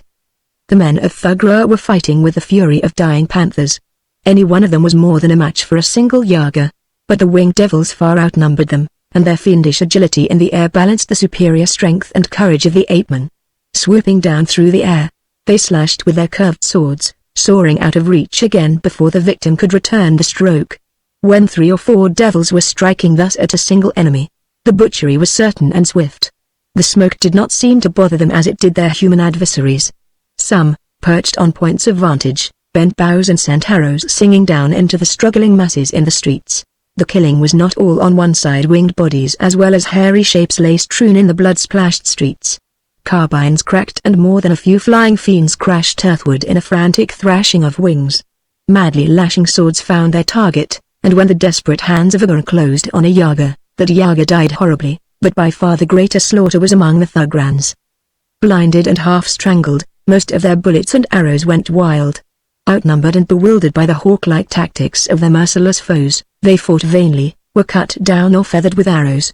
The main object of the Yagas seemed to be women captives. Again and again I saw a winged man soar up through the whirling smoke, gripping a shrieking girl in his arms. Oh, it was a sickening sight. I do not believe that the utter barbarism and demoniac cruelty of the scene could be duplicated on Earth, vicious as its inhabitants can be at times. It was not like humans fighting humans, but like members of 2 different forms of life at war, utterly without sympathy or any common plane of understanding. But the massacre was not complete. The Yagas were quitting the city they had ruined, sweeping up into the skies laden with naked writhing captives. The survivors still held the streets, and fired blindly at the departing victors, evidently preferring to risk killing their captives rather than to let them be carried to the fate that awaited them. I saw a knot of perhaps 100 struggling fighters slashing and gasping on the highest roof in the city, the Yagas to tear away and escape, the Guras to drag them down. Smoke billowed about them, flames caught at their hair, then with a thunderous roar the roof fell in, bearing victors and vanquished alike to a fiery death. The deafening thunder of the devouring flames was in my ears as my captors whirled me through the air away from the reeking city of Thugra. When my dazed faculties adjusted themselves sufficiently for me to take note of my surroundings, I found myself sailing through the sky at terrific speed, while below, above and about me sounded the steady beat of mighty wings. 2 Yagas were bearing me with perfect ease, and I was in the midst of the band, which was flying southward in a wedge-shaped formation, like that of wild geese. There were fully 10,000 of them. They darkened the morning sky, and their gigantic shadows swept over the plain beneath them as the sun rose. We were flying at an altitude of about 1,000 feet. Many of the winged men bore girls and young women, and carried them with an ease that spoke of incredible wing power. No match in sheer muscularity for the Gurus, yet these winged devils have unbelievable powers of endurance in the air. They can fly for hours at top speed, and in the wedge formation, with unburdened leaders cleaving the air ahead of them, can carry weights almost equal their own at almost the same velocity. We did not pause to rest or eat until nightfall, when our captors descended to the plain, where they built fires and spent the night. That night lives in my memory as one of the greatest horrors I have ever endured. We captives were given no food, but the Yagas ate. And their food was their miserable captives. Lying helpless, I shut my eyes to that butchery, wished that I were deaf that I might not hear the heart-rending cries. The butchery of men I can endure, in battle, even in red massacre. The wanton slaughter of helpless women who can only shriek for mercy until the knife silences their wails, that is more than I can stand. Nor did I know but that Altha was among those chosen for the grisly feast. With each hiss and crunch of the beheading blade I winced, seeing in fancy her lovely dark head roll on the blood-soaked ground. For what was going on at the other fires I could not know. After it was over and the gorged demons lay about the fires in slumber, I lay sick at heart, listening to the roaring of the prowling lions, and reflecting how kinder and more gentle is any beast, than anything moulded in the form of man. And out of my sick horror grew a hate that steeled me for whatever might come, in the grim determination to ultimately repay these winged monsters for all the suffering they had inflicted. Dawn was only a hint in the sky when we took the air again. There was no morning meal. I was to learn that the Yagas ate only at intervals, gorging themselves to capacity every few days. After several hours hurtling over the usual grasslands, we came suddenly in sight of a broad river spanning the savannas from horizon to horizon, fringed on the northern bank by a narrow belt of forest. The waters were of a curious purple, glimmering like watered silk. On the farther bank appeared a tall thin tower of a black shiny material that glittered like polished steel. As we whirled over the river I saw that it was rushing with terrific velocity. Its roar came up to us, and I saw the seething of eddying whirlpools in its racing current. Crossing the stream at the point where the tower stood, reared numbers of huge stones, among which the waters foamed and thundered. Looking down at the tower, I saw half a dozen winged men on the battlemented roof, who tossed up their arms as if hailing our captors. From the river southward stretched desert bare, dusty, greyish, strewn occasionally with bleached bones here and there. Far away on the horizon I saw a giant black bulk growing in the sky. It stood out boldly as we raced toward it. In a few hours we had reached it, and I was able to make out all its details. It was a gigantic block of black basalt-like rock rising sheer out of the desert, a broad river flowing about its feet, its summit crowned with black towers, minarets and castles. It was no myth, then, but a fantastic reality. Yaga, the Black City, the stronghold of the winged people. The river, cutting through the naked desert, split on that great rock and passed about it on either side, forming a natural moat. On every side but one the waters lapped the sheer walls of the cliffs. But on one side a broad beach had been formed, and there stood another town. Its style of architecture was very different from that of the edifices on the rock. The houses were mere stone huts, squat, flat-roofed, and one-storied. Only one building had any pretensions, a black temple-like edifice built against the cliff wall. This lower town was protected by a strong stone wall built about it at the water's edge, and connecting at each end with the cliff behind the town. I saw the inhabitants, and saw that they were neither Yagas nor Gurus. They were short and squat of build, and of a peculiar blue color. Their faces, while more like those of earthly humans than were those of the Gura males, lacked the intelligence of the latter. The countenances were dull, stupid and vicious, the women being little more prepossessing than the men. I saw these curious people, not only in their town at the foot of the cliff, but at work in fields along the river. I had little opportunity for observing them, however, since the Yagas swept straight up to the citadel, which towered 500 feet above the river. I was bewildered by the array of battlements, pinnacles, minarets and roof gardens that met my gaze, but got the impression that the city on the rock was built like one huge palace, each part connected with the rest. Figures lounging on couches on the flat roofs lifted themselves on elbow, and from scores of casements the faces of women looked at us as we sank down on a broad flat roof that was something like a landing field. Then many of the winged men dispersed, leaving the captives guarded by 300 or 400 warriors, who herded them through a gigantic door. There were about 500 of these wretched girls, Altha among them. I was carried, still bound, along with them. By this time my whole body was numb from having circulation cut off so long, but my mind was intensely active. We traversed a stairway down which half a dozen elephants could have stalked abreast, and came into a corridor of corresponding vastness. Walls, stair, ceiling and floor were all of the gleaming black stone, which I decided had been cut out of the rock on which Yaga was built, and highly polished. So far I had seen no carvings, tapestries, or any attempt at ornamentation, yet it could not be denied that the effect of those lofty walls and vaulted ceilings of polished ebony was distinctly one of splendor. There was an awe-inspiring majesty about the architecture which seemed incongruous, considering the beastliness of the builders. Yet the tall black figures did not seem out of place, moving somberly through those great ebony halls. The Black City, not alone because its walls were dusky-hued, did humans give it that sinister name. As we passed through those lofty halls I saw many of the inhabitants of Yaga. Besides the winged men, I saw, for the first time, the women of the Yagas. Theirs was the same lithe build, the same glossy black skin, the same faintly hawk-like cast of countenance.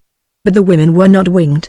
They were clad in short silken skirts held up with jewel-crusted girdles, and in filmy sashes bound about their breasts. But for the almost intangible cruelty of their faces, they were beautiful. Their dusky features were straight and clear-cut, their hair was not kinky. I saw other women, hundreds of the black-haired, white-skinned daughters of the Guras. But there were others, small, dainty, yellow-skinned girls, and copper-colored women, all, apparently, slaves to the black people. These women were something new and unexpected. All the fantastic forms of life I had encountered so far had been mentioned in tales or legends of the Kothans. The dogheads, the giant spider, the winged people with their black citadel and their blue-skinned slaves, all these had been named in legendary, at least. But no man or woman of Koth had ever spoken of women with yellow or copper skins. Were these exotic prisoners from another planet, just as I was from an alien world? While meditating the matter I was carried through a great bronze portal at which stood a score of winged warriors on guard, and found myself with the captive girls in a vast chamber, octagonal in shape. The walls hung with dusky tapestries. It was carpeted with some sort of rich fur-like stuff, and the air was heavy with perfumes and incense. Toward the back of the chamber, broad steps of beaten gold led up to a fur-covered dais, on which lounged a young black woman. She alone, of all the Yaga women, was winged. She was dressed like the rest, wearing no ornaments except her gem-crusted girdle, from which jutted a jeweled dagger hilt. Her beauty was marvelous and disquieting, like the beauty of a soulless statue.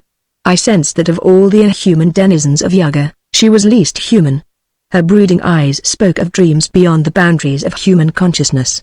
Her face was the face of a goddess, knowing neither fear nor mercy. Ranged about her couch in attitudes of humility and servitude were 20 naked girls, white, yellow and copper-skinned. The leader of our captors advanced toward the royal dais, and bowing low, at the same time extending his hands, palms down and fingers spread wide, he said, "Oh, Yasmina, Queen of the Night, we bring you the fruits of conquest." She raised herself on her elbow, and as her terribly personal gaze passed over her cringing captives, a shudder swept across their ranks as a wind passes over rows of wheat. From earliest childhood our girls were taught, by tales and tradition, that the worst fate that could befall them was to be captured by the people of the Black City. Yaga was a misty land of horror, ruled by the archfiend Yasmina. Now those trembling girls were face to face with the vampire herself. What wonder that many of them fainted outright. But her eyes passed over them and rested on me, where I stood propped up between a couple of warriors. I saw interest grow in those dark luminous eyes, and she spoke to the chief. "Who is that barbarian, whose skin is white, yet almost as hairless as ours, who is clad like a Gura, and yet unlike them? We found him a captive among the Thugrans, O Mistress of Night," he answered. "Your Majesty shall herself question him. And now, O dark beauty, be pleased to designate the miserable wenches who shall serve your loveliness, that the rest may be apportioned among the warriors who made the raid." Yasmina nodded, her eyes still on me, and with a few waves of her hand she indicated a dozen or so of the handsomest girls, among these being Altha. They were drawn aside, and the rest were herded out. Yasmina eyed me a space without speaking, and then said to him who appeared to be her major domo, "Gortra, this man is weary and stained with travel and captivity, and there is an unhealed wound in his leg. The sight of him, as he now is, offends me. Take him away, let him bathe and eat and drink, and let his leg be bandaged. Then bring him to me again." So my captors, with a weary sigh, heaved me up again, and carried me from the royal chamber, down a winding corridor, along a flight of stairs, and halted finally in a chamber where a fountain bubbled in the floor. There they fastened gold chains to my wrists and ankles and then cut the cords that bound me. In the excruciating pain of the returning circulation, I scarcely noticed when they splashed me in the fountain, bathing the sweat, dirt and dried blood from my limbs and body, and clad me in a new loincloth of scarlet silk. They likewise dressed the wound in my calf, and then a copper-skinned slave girl entered with gold vessels of food. I would not touch the meat, what with my grisly suspicions, but I ate ravenously of the fruits and nuts, and drank deeply of a green wine which I found most delicious and refreshing. After that I felt so drowsy that I sank down on a velvet couch and passed instantly into deep slumber, from which I was roused by someone shaking me. It was Gautra bending over me with a short knife in his hand, and, all my wild instincts aroused, I did my best to brain him with my clenched fist, and failed only because of the chain on my wrist. He recoiled, cursing. "I have not come to cut your throat, barbarian," he snapped, "though nothing would please me better. The Kothin girl has told Yasmina that it is your habit to scrape the hair from your face, and it is the queen's desire to see you thus. Here, take this knife and scrape yourself. It has no point, and I will be careful to stay out of your reach.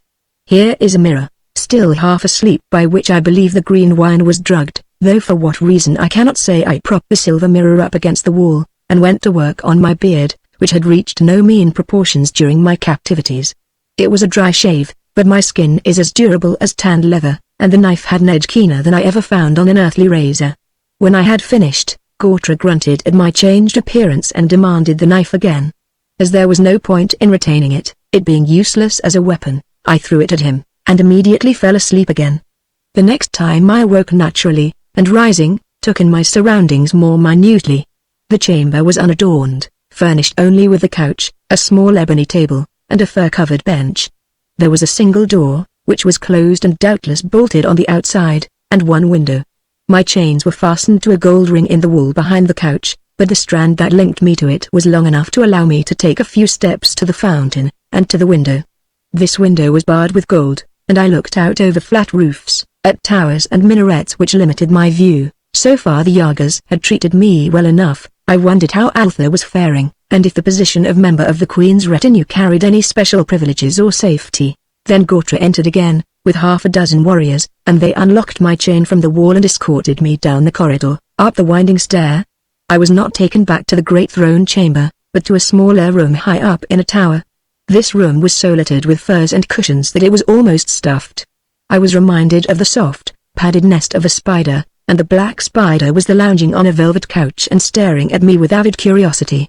This time she was not attended by slaves. Their warriors chained me to the wall. Every wall in that accursed palace seemed to have rings for captives and left us alone. I leaned back among the furs and pillows, finding their downy contact irksome to my iron-hard frame, unaccustomed to soft living of any kind, and for a wearisome time the Queen of Yaga surveyed me without speaking. Her eyes had a hypnotic quality. I distinctly felt their impact. But I felt too much like a chained beast on exhibition to be aware of any feeling but one of rising resentment. I fought it down. A burst of berserk fury might break the slender chains that held me, and rid the world of Yasmina, but Altha and I would still be prisoners on that accursed rock from which legend said there was no escape save through the air. "Who are you?" Yasmina demanded abruptly. "I have seen men with skins smoother even than yours, but never a hairless white man before." Before I could ask her where she had seen hairless men, if not among her own people, she continued, "Nor have I seen eyes like yours. They are like a deep cold lake, yet they blaze and smolder like the cold blue flame that dances forever above Xathar. What is your name? Whence come you?" The girl Altha said you came out of the wilderness and dwelt in her city, defeating its mighty men in single combat. But she does not know from what land you came, she says. "Speak, and do not lie." "I'll speak but you'll think I lie," I grunted. "I am Isorcan, whom the men of Koth call Iron Hand. I come from another world in another solar system. Chance, or the whim of a scientist whom you would call a magician, cast me on this planet. Chance again threw me among the Kothans. Chance carried me to Yaga. Now I have spoken. Believe me or not, as you will, I believe you," she answered. "Of old, men passed from star to star, there are beings now which traverse the cosmos. I would study you. You shall live for a while, at least. But you must wear those chains, for I read the fury of the beast in your eyes, and know you would rend me if you could." "What of Altha?" I asked. "Well, what of her?" She seemed surprised at the question. "What have you done with her?" I demanded. "She will serve me with the rest, until she displeases me." Why do you speak of another woman, when you are talking to me? I am not pleased. Her eyes began to glitter. I never saw eyes like Yasmina's. They changed with every shift of mood and whim, and they mirrored passions and angers and desires beyond the modest dreams of humanity. You do not blench, she said softly. Man, do you know what it is for Yasmina to be displeased? Then blood flows like water, Yaga rings with screams of agony, and the very gods hide their heads in horror. The way she said it turned my blood cold, but the red anger of the primitive would not down. The feel of my strength came upon me, and I knew that I could tear that golden ring from the stone and rip out her life before she could leap from her couch, if it came to that. So I laughed, and my laughter thrummed with bloodlust. She started up and eyed me closely. Are you mad, to laugh? She asked. No, that was not mirth, it was the growl of a hunting leopard. It is in your mind to leap and kill me. But if you do, the girl Altha will suffer for your crime. Yet you interest me. No man has ever laughed at me before. You shall live for a while. She clapped her hands and the warriors entered. Take him back to his chamber, she directed. Keep him chained there until I send for him again. And so began my third captivity in the black citadel of Yaga, on the rock Yathla, by the river of Yog, in the land of Yag. Chapter 9. Much I learned of the ways of that terrible people, who have reigned over since ages beyond the memory of man. They might have been human once, long ago, but I doubt it. I believe they represented a separate branch on the tree of evolution, and that it is only an incredible freak of coincidence which cast them in a mold so similar to man, instead of the shapes of the abysmal, howling, blasphemous dwellers of outer darkness. In many ways they seemed, superficially, human enough, but if one followed their lines of consciousness far enough, he would come upon phases inexplicable and alien to humanity. As far as pure intellect went, they were superior to the Herigras. But they lacked altogether the decency, honesty, courage, and general manliness of the apemen. The Guras were quick to wrath, savage and brutal in their anger, but there was a studied cruelty about the Yagas which made the others seem like mere rough children. The Yagas were merciless in their calmest moments, roused to anger, their excesses were horrible to behold. They were a numerous horde, their warriors alone numbering some 20,000. There were more women than men, and with their slaves, of which each male and female Yaga possessed a goodly number, the city of Yaga was fully occupied. Indeed, I was surprised to learn of the multitudes of people who dwelt there, considering the comparative smallness of the rock Yathla on which the city was built. But its space was greater vertically than horizontally. The castles and towers soared high into the air, and several tiers of chambers and corridors were sunk into the rock itself. When the Yagas felt themselves crowded for space, they simply butchered their slaves. I saw no children, losses in war were comparatively slight, and plagues and diseases unknown. Children were produced only at regular intervals, some 3 centuries apart. The last flock had come of age, the next brood was somewhere in the dim distance of the future. The lords of Yaga did no sort of work, but passed their lives in sensual pleasures. Their knowledge and adeptness at debauchery would have shamed the most voluptuous libertine in later Rome. Their debauches were interrupted only by raids on the outer world in order to procure women slaves. The town at the foot of the cliff was called Akka, the blue people Aki, or Akkas. They had been subject to the Yagas as far back as tradition extended. They were merely stupid work animals, laboring in the irrigated fields of fruits and edible plants, and otherwise doing the will of their masters, whom they considered superior beings, if not veritable gods. They worshipped Yasmina as a deity. Outside of continual toil, they were not mistreated. Their women were ugly and beast-like. The winged people had a keen aesthetic sense, though their interest in the beauty of the lower orders was sadistic and altogether beastly. The Akkas never came into the upper city, except when there was work to be done there, too heavy for the women slaves. Then they ascended and descended by means of great silken ladders let down from the rock. There was no road leading up from below, since the Yagas needed none. The cliffs could not be scaled, so the winged people had no fear of an Akka uprising. The Yaga women were likewise prisoners on the rock Yathla. Their wings were carefully removed at birth. Only the infants destined to become queens of Yaga were spared. This was done in order to keep the male sex in supremacy, and indeed, I was never able to learn how, and at what distant date, the men of Yaga gained supremacy over their women, for, judging from Yasmina, the winged women were superior to their mates in agility, endurance, courage and even in strength. Clipping their wings kept them from developing their full superiority. Yasmina was an example of what a winged woman could be. She was taller than the other Yaga females, who in turn were taller than the Gura women, and though voluptuously shaped, the steel thews of a wildcat lurked in her slender rounded limbs. She was young. All the women of Yaga looked young. The average lifespan of the Yaga was 900 years. Yasmina had reigned over Yaga for 400 years. 3 winged princesses of royal blood had contested with her for the right to rule, and she had slain each of them, fighting with naked hands in the regal octagonal chamber. As long as she could defend her crown against young claimants, she would rule. The lot of the slaves in Yaga was hideous. None ever knew when she would be dismembered for the cooking pot, and the lives of all were tormented by the cruel whims of their masters and mistresses. Yaga was as like hell as any place could be. I do not know what went on in the palaces of the nobles and warriors, but I do know what took place daily in the palace of the queen. There was never a day or night that those dusky walls did not re-echo screams of agony and piteous wails for mercy, mingled with vindictive maledictions, or lascivious laughter. I never became accustomed to it, hard as I was physically and mentally. I think the only thing that kept me from going mad was the feeling that I must keep my sanity in order to protect Altha if I could.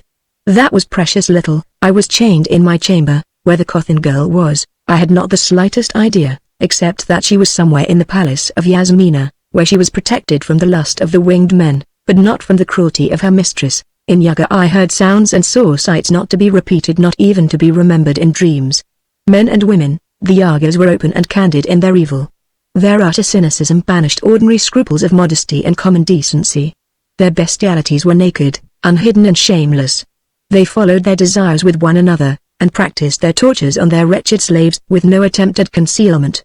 Deeming themselves gods, they considered themselves above the considerations that guide ordinary humans. The women were more vicious than the men, if such a thing were possible. The refinements of their cruelties toward their trembling slaves cannot be even hinted at. They were versed in every art of torture, both mental and physical. But enough. I can but hint at what is unrepeatable. Those days of captivity seem like a dim nightmare. I was not badly treated, personally. Each day I was escorted on a sort of promenade about the palace, something on the order of giving a confined animal exercise. I was always accompanied by 7 or 8 warriors armed to the teeth, and always wore my chains. Several times on these promenades I saw Altha, going about her duties, but she always averted her gaze and hurried by. I understood and made no attempt to speak to her. I had placed her in jeopardy already by speaking of her to Yasmina. Better let the queen forget about her, if possible. Slaves were safest when the queen of Yaga remembered them least. Somewhere, somehow, I found in me power to throttle my red rage and blind fury. When my very brain reeled with the lust to break my chains and explode into a holocaust of slaughter, I held myself with iron grasp. And the fury ate inward into my soul, crystallizing my hate. So the days passed, until the night that Yasmina again sent for me. Chapter 10. Yasmina cupped her chin in her slim hands and fixed her great dark eyes on me. We were alone in a chamber I had never entered before. It was night. I sat on a divan opposite her, my limbs unshackled. She had offered me temporary freedom if I would promise not to harm her, and to go back into shackles when she bade me. I had promised. I was never a clever man, but my hate had sharpened my wits. I was playing a game of my own. "What are you thinking of, Esau Ironhand?" she asked. "I'm thirsty," I answered. She indicated a crystal vessel near at hand. "Drink a little of the golden wine, not much, or it will make you drunk. It is the most powerful drink in the world. Not even I can quaff that vessel without lying senseless for hours.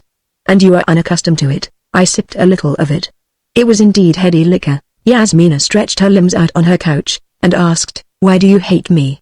Have I not treated you well?" "I have not said that I hated you," I countered. "You are very beautiful. But you are cruel." She shrugged her winged shoulders. "Cruel? I am a goddess. What have I to do with either cruelty or mercy? Those qualities are for men. Humanity exists for my pleasure.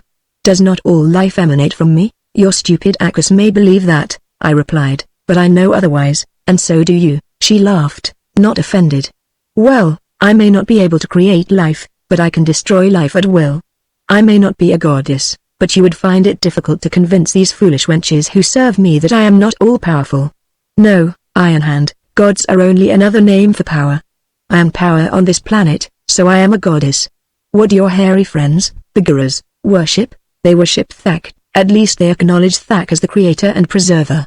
They have no regular ritual of worship, no temples, altars or priests. Thak is the hairy one, the god in the form of man. He bellows in the tempest, and thunders in the hills with the voice of the lion. He loves brave men, and hates weaklings, but he neither harms nor aids. When a male child is born, he blows into it courage and strength. When a warrior dies, he ascends to Thak's abode, which is a land of celestial plains, river and mountains, swarming with game, and inhabited by the spirits of departed warriors, who hunt, fight and revel forever as they did in life. She laughed. Stupid pigs. Death is oblivion. We Yagas worship only our own bodies. And to our bodies we make rich sacrifices with the bodies of the foolish little people. Your rule cannot last forever, I was moved to remark. It has lasted since beyond the grey dawn of time's beginning. On the dark rock Yathla my people have brooded through ages uncountable. Before the cities of the Guras dotted the plains, we dwelt in the land of Yag. We were always masters. As we rule the Guras, so we ruled the mysterious race which possessed the land before the Guras evolved from the ape, the race which reared their cities of marble whose ruins now fright the moon, and which perished in the night. Tales. I could tell you tales to blast your reason. I could tell you of races which appeared from the mist of mystery, moved across the world in restless waves, and vanished in the midst of oblivion. We of Yaga have watched them come and go, each in turn bending beneath the yoke of our godship. We have endured, not centuries or millenniums, but cycles. Why should not our rule endure forever? How shall these Gura fools overcome us? You have seen how it is when my hawks swoop from the air in the night on the cities of the ape-man. How then shall they attack us in our eyrie? To reach the land of Yag they must cross the purple river, whose waters race too swiftly to be swum. Only at the bridge of rocks can it be crossed, and the keen-eyed guards watch night and day. Once, the Guras did try to attack us. The watchers brought word of their coming and the men of Yag were prepared. In the midst of the desert they fell on the invaders and destroyed them by thirst and madness and arrows showering upon them from the skies. Suppose a horde should fight its way through the desert and reach the rock Yathla? They have the river Yog to cross, and when they have crossed it, in the teeth of the Aki spears, what then? They could not scale the cliffs. No, no foreign foe will ever set foot in Yaga. If, by the wildest whim of the gods, such a thing should come to pass, her beautiful features became even more cruel and sinister. Rather than submit to conquest I would loose the ultimate horror, and perish in the ruins of my city, she whispered, more to herself than to me. What do you say? I asked, not understanding. There are secrets beneath the velvet coverings of the darkest secrets, she said. Tread not where the very gods tremble. I said nothing. You heard nothing. Remember that. There was silence for a space, and then I asked a question I had long mulled over. Whence come these red girls and yellow girls among your slaves? You have looked southward from the highest towers on clear days, and seen a faint blue line rimming the sky far away? That is the girdle that bands the world. Beyond that girdle dwell the races from which come those alien slaves. We raid across the girdle just as we raid the Guras, though less frequently. I was about to ask more concerning these unknown races, when a timid tap came on the outer door. Yasmina, frowning at the interruption, called a sharp question, and a frightened feminine voice informed her that the Lord Gortra desired audience. Yasmina spat an oath at her, and bade her tell the Lord Gortra to go to the devil. No, I must see the fellow, she said, rising. Theta. Oh, Theta. Where has the little minx gone? I must do my own biddings, must I? Her buttocks shall smart for her insolence. Wait here, Iron Hand. I'll see to Gortra. She crossed the cushion-strewn chamber with her lithe-long stride, and passed through the door. As it closed behind her, I was struck by what was nothing less than an inspiration. No especial reason occurred to me to urge me to feign drunkenness. It was intuition or blind chance that prompted me. Snatching up the crystal jug which contained the golden wine, I emptied it into a great golden vessel which stood half hidden beneath the fringe of a tapestry. I had drunk enough for the scent to be on my breath. Then, as I heard footsteps and voices without, I extended myself quickly on a divan, the jug lying on its side near my outstretched hand. I heard the door open, and there was an instant's silence so intense as to be almost tangible. Then Yasmina spat like an angry cat. By the gods, he's emptied the jug? See how he lies in brutish slumber. 4. The noblest figure is abominable when besotted. Well, let us to our task. We need not fear to be overheard by him. Had I not better summon the guard and have him dragged to his cell? Came Gortra's voice. We cannot afford to take chances with this secret, which none has ever known except the Queen of Yaga and her major domo. I sensed that they came and stood over me, looking down. I moved vaguely and mumbled thickly, as if in drunken dreams. Yasmina laughed. No fear. He will know nothing before dawn. Yathla could split and fall into Yog without breaking his sottish dreams. The fool. This night he would have been lord of the world, for I would have made him lord of the Queen of the world for one night.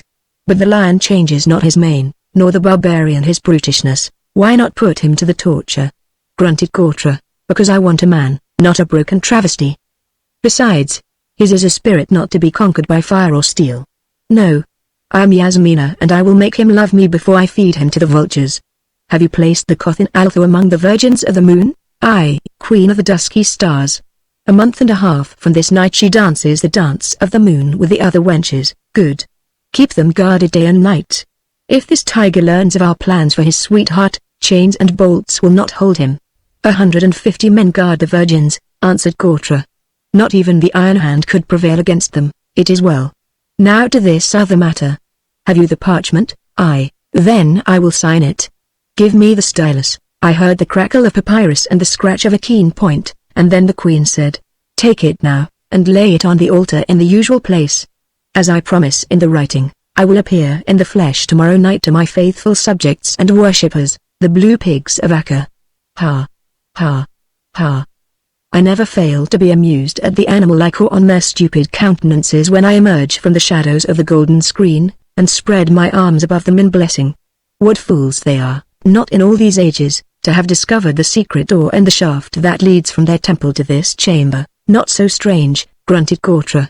None but the priest ever comes into the temple except by special summons, and he is far too superstitious to go meddling behind the screen. Anyway, there is no sign to mark the secret door from without. Very well, answered Yasmina. Go. I heard Gortra fumbling at something, then a slight grating sound. Consumed by curiosity, I dared open one eye slit, in time to glimpse Gortra disappearing through a black opening that gaped in the middle of the stone floor, and which closed after him.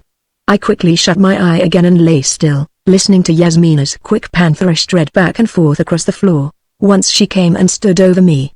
I felt her burning gaze and heard her curse beneath her breath.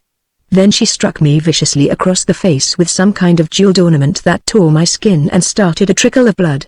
But I lay without twitching a muscle, and presently she turned and left the chamber, muttering. As the door closed behind her, I rose quickly, scanning the floor for some sign of the opening through which Gortra had gone.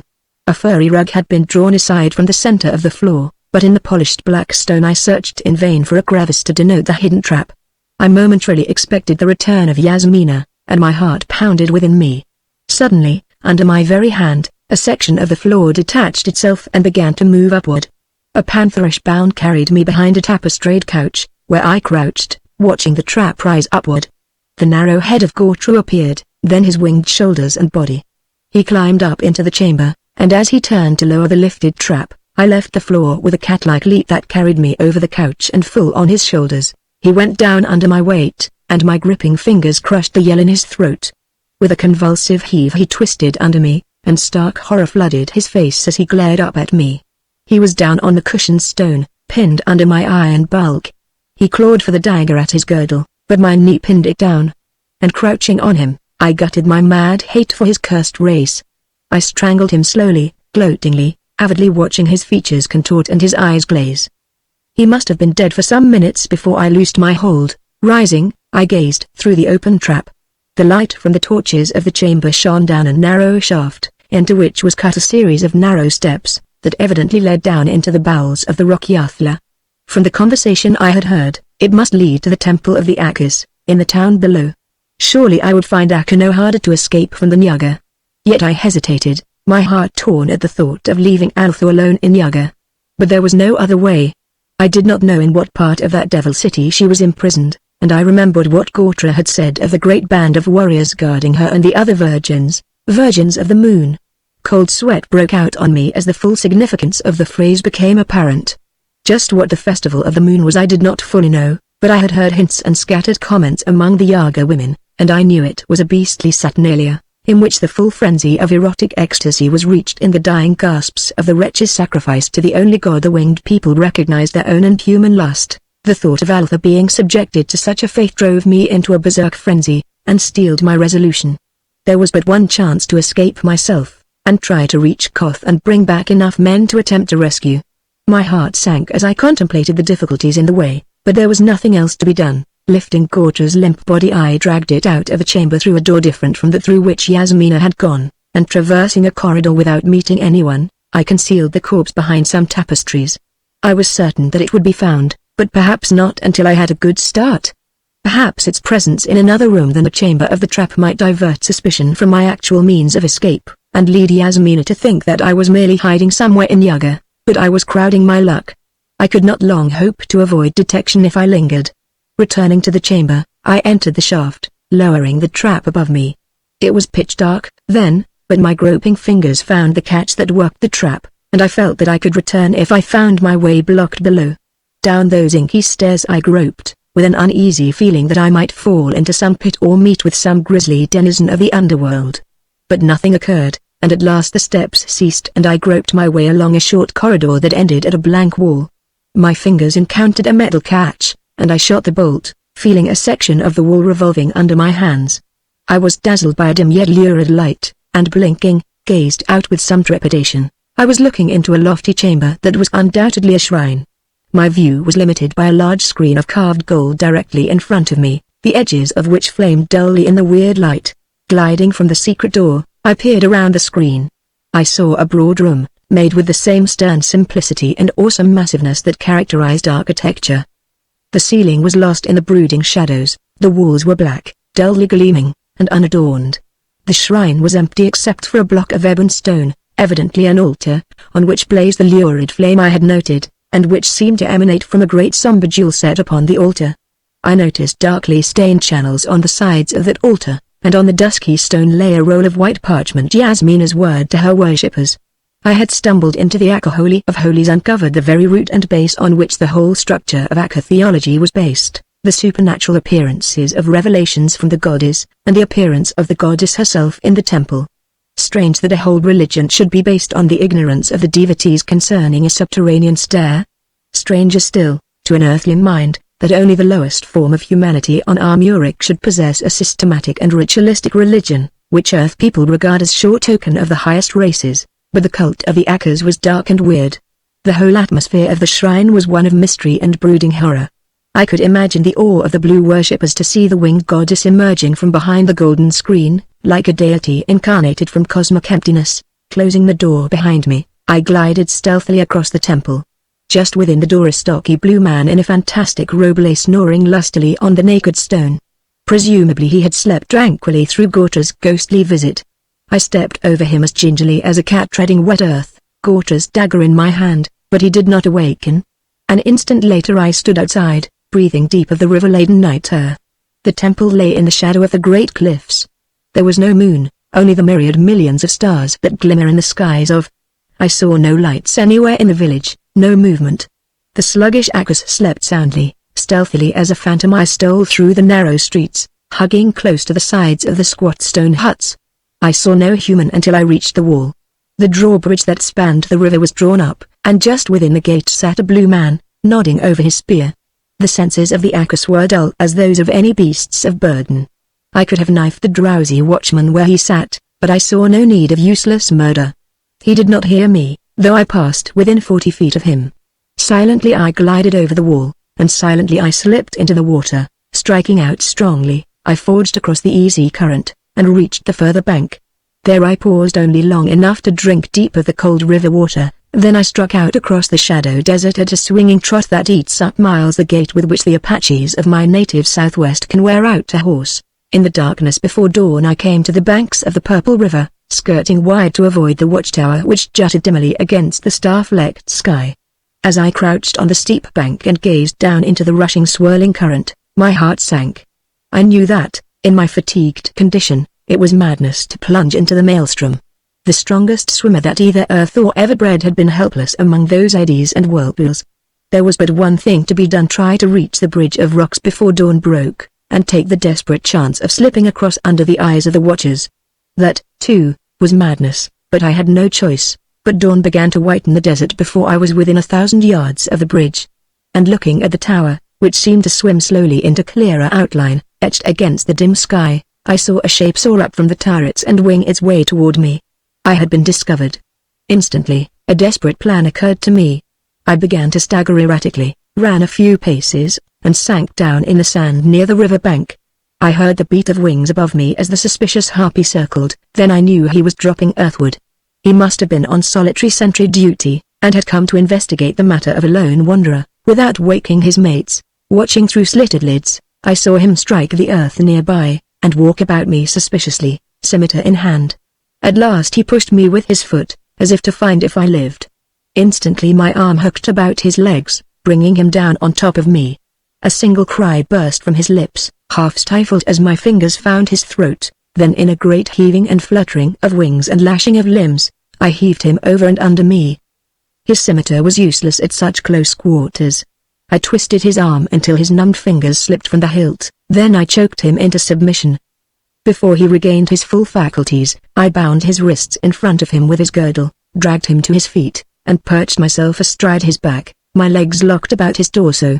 My left arm was hooked about his neck, my right hand pricked his hide with Gortra's dagger. In a few low words I told him what he must do, if he wished to live.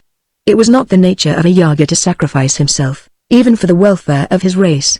Through the rose-pink glow of dawn we soared into the sky, swept over the rushing purple river, and vanished from the sight of the land of Yag, into the blue mazes of the northwest. Chapter 11. I drove that winged devil unmercifully. Not until sunset did I allow him to drop earthward. Then I bound his feet and wings so he could not escape, and gathered fruit and nuts for our meal. I fed him as well as I fed myself. He needed strength for the flight. That night the beasts of prey roared perilously close to us, and my captive turned ashy with fright, for we had no way of making a protecting fire, but none attacked us. We had left the forest of the Purple River far, far behind, and were among the grasslands. I was taking the most direct route to Koth, led by the unerring instinct of the wild. I continually scanned the skies behind me for some sign of pursuit, but no winged shapes darkened the southern horizon. It was on the fourth day that I spied a dark moving mass in the plains below, which I believed was an army of men marching. I ordered the Yaga to fly over them. I knew that I had reached the vicinity of the wide territory dominated by the city of Koth, and there was a chance that these might be men of Koth. If so, they were in force, for as we approached I saw there were several thousand men, marching in some order. So intense was my interest that it almost proved my undoing. During the day I left the Yaga's legs unbound, as he swore that he could not fly otherwise, but I kept his wrists bound. In my engrossment I did not notice him furtively gnawing at the thong. My dagger was in its sheath, since he had shown no recent sign of rebellion. My first intimation of revolt was when he wheeled suddenly sidewise, so that I lurched and almost lost my grip on him. His long arm curled about my torso and tore at my girdle, and the next instant my own dagger gleamed in his hand. There ensued one of the most desperate struggles in which I have ever participated. My near fall had swung me around, so that instead of being on his back, I was in front of him, maintaining my position only by one hand clutching his hair, and one knee crooked about his leg. My other hand was locked on his dagger wrist, and there we tore and twisted, 1,000 feet in the air, he to break away and let me fall to my death, or to drive home the dagger in my breast, I to maintain my grip and fend off the gleaming blade. On the ground my superior weight and strength would quickly have settled the issue, but in the air he had the advantage. His free hand beat and tore at my face, while his unimprisoned knee drove viciously again and again for my groin. I hung grimly on, taking the punishment without flinching, seeing that our struggles were dragging us lower and lower toward the earth. Realizing this, he made a final desperate effort. Shifting the dagger to his free hand, he stabbed furiously at my throat. At the same instant I gave his head a terrific downward wrench. The impetus of both our exertions whirled us down and over, and his stroke, thrown out of line by our erratic convulsion, missed its mark and sheathed the dagger in his own thigh. A terrible cry burst from his lips, his grasp went limp as he half fainted from the pain and shock, and we rushed plummet-like earthward. I strove to turn him beneath me, and even as I did, we struck the earth with a terrific concussion. From that impact I reeled up dizzily. The Yaga did not move, his body had cushioned mine, and half the bones in his frame must have been splintered. A clamor of voices rang on my ears, and turning, I saw a horde of hairy figures rushing toward me. I heard my own name bellowed by 1,000 tongues. I had found the men of Koth. A hairy giant was alternately pumping my hand and beating me on the back with blows that would have staggered a horse, while bellowing, "Iron Hand! By Thak's jawbones, Iron Hand! Grip my hand, old war dog! Hell's thunders, I've known no such joyful hour since the day I broke old Kush of Tanga's back." There was old Kossuth's skull splitter, somber as ever, Thab the Swift, Gutchluk Tigrath, nearly all the mighty men of Koth. And the way they smote my back and roared their welcome warmed my heart as it was never warmed on earth, for I knew there was no room for insincerity in their great simple hearts. "Where have you been, Iron Hand? exclaimed Thab the Swift. "We found your broken carbine out on the plains, and a Yaga lying near it with his skull smashed, so we concluded that you had been done away with by those winged devils. But we never found your body, and now you come tumbling through the skies locked in combat with another flying fiend. Say, have you been to Yaga?" He laughed as a man laughs when he speaks a jest. "I to Yaga, on the rock Yathla, by the river Yog, in the land of Yag," I answered. "Where is Zal the Thrower?" "He guards the city with 1,000 we left behind," answered Kossuth. "His daughter languishes in the Black City," I said. "On the night of the full moon, Altha, Zal's daughter, dies with 500 other girls of the Gerez unless we prevent it." A murmur of wrath and horror swept along the ranks. I glanced over the savage array. There were a good 4,000 of them. No bows were in evidence, but each man bore his carbine. That meant war, and their numbers proved it was no minor raid. "Where are you going?" I asked. "The men of Kor move against us, 5,000 strong," answered Kossuth. "It is the death grapple of the tribes. We march to meet them afar off from our walls, and spare our women the horrors of the war. Forget the men of Kor," I cried passionately. "You would spare the feelings of your women, yet thousands of your women suffer the tortures of the damned on the ebon rock of Yathla. Follow me. I will lead you to the stronghold of the devils who have harried for 1,000 ages." "How many warriors?" asked Kossuth uncertainly. 20,000. A groan rose from the listeners. "What could our handful do against that horde?" "I'll show you," I exclaimed. "I'll lead you into the heart of their citadel." "Hi!" roared Gore the bear, brandishing his broadsword, always quick to take fire from my suggestions. "That's the word. Come on, sir brothers. Follow Iron Hand. He'll show us the way." "But what of the men of Kor?" expostulated Kossuth. "They are marching to attack us. We must meet them."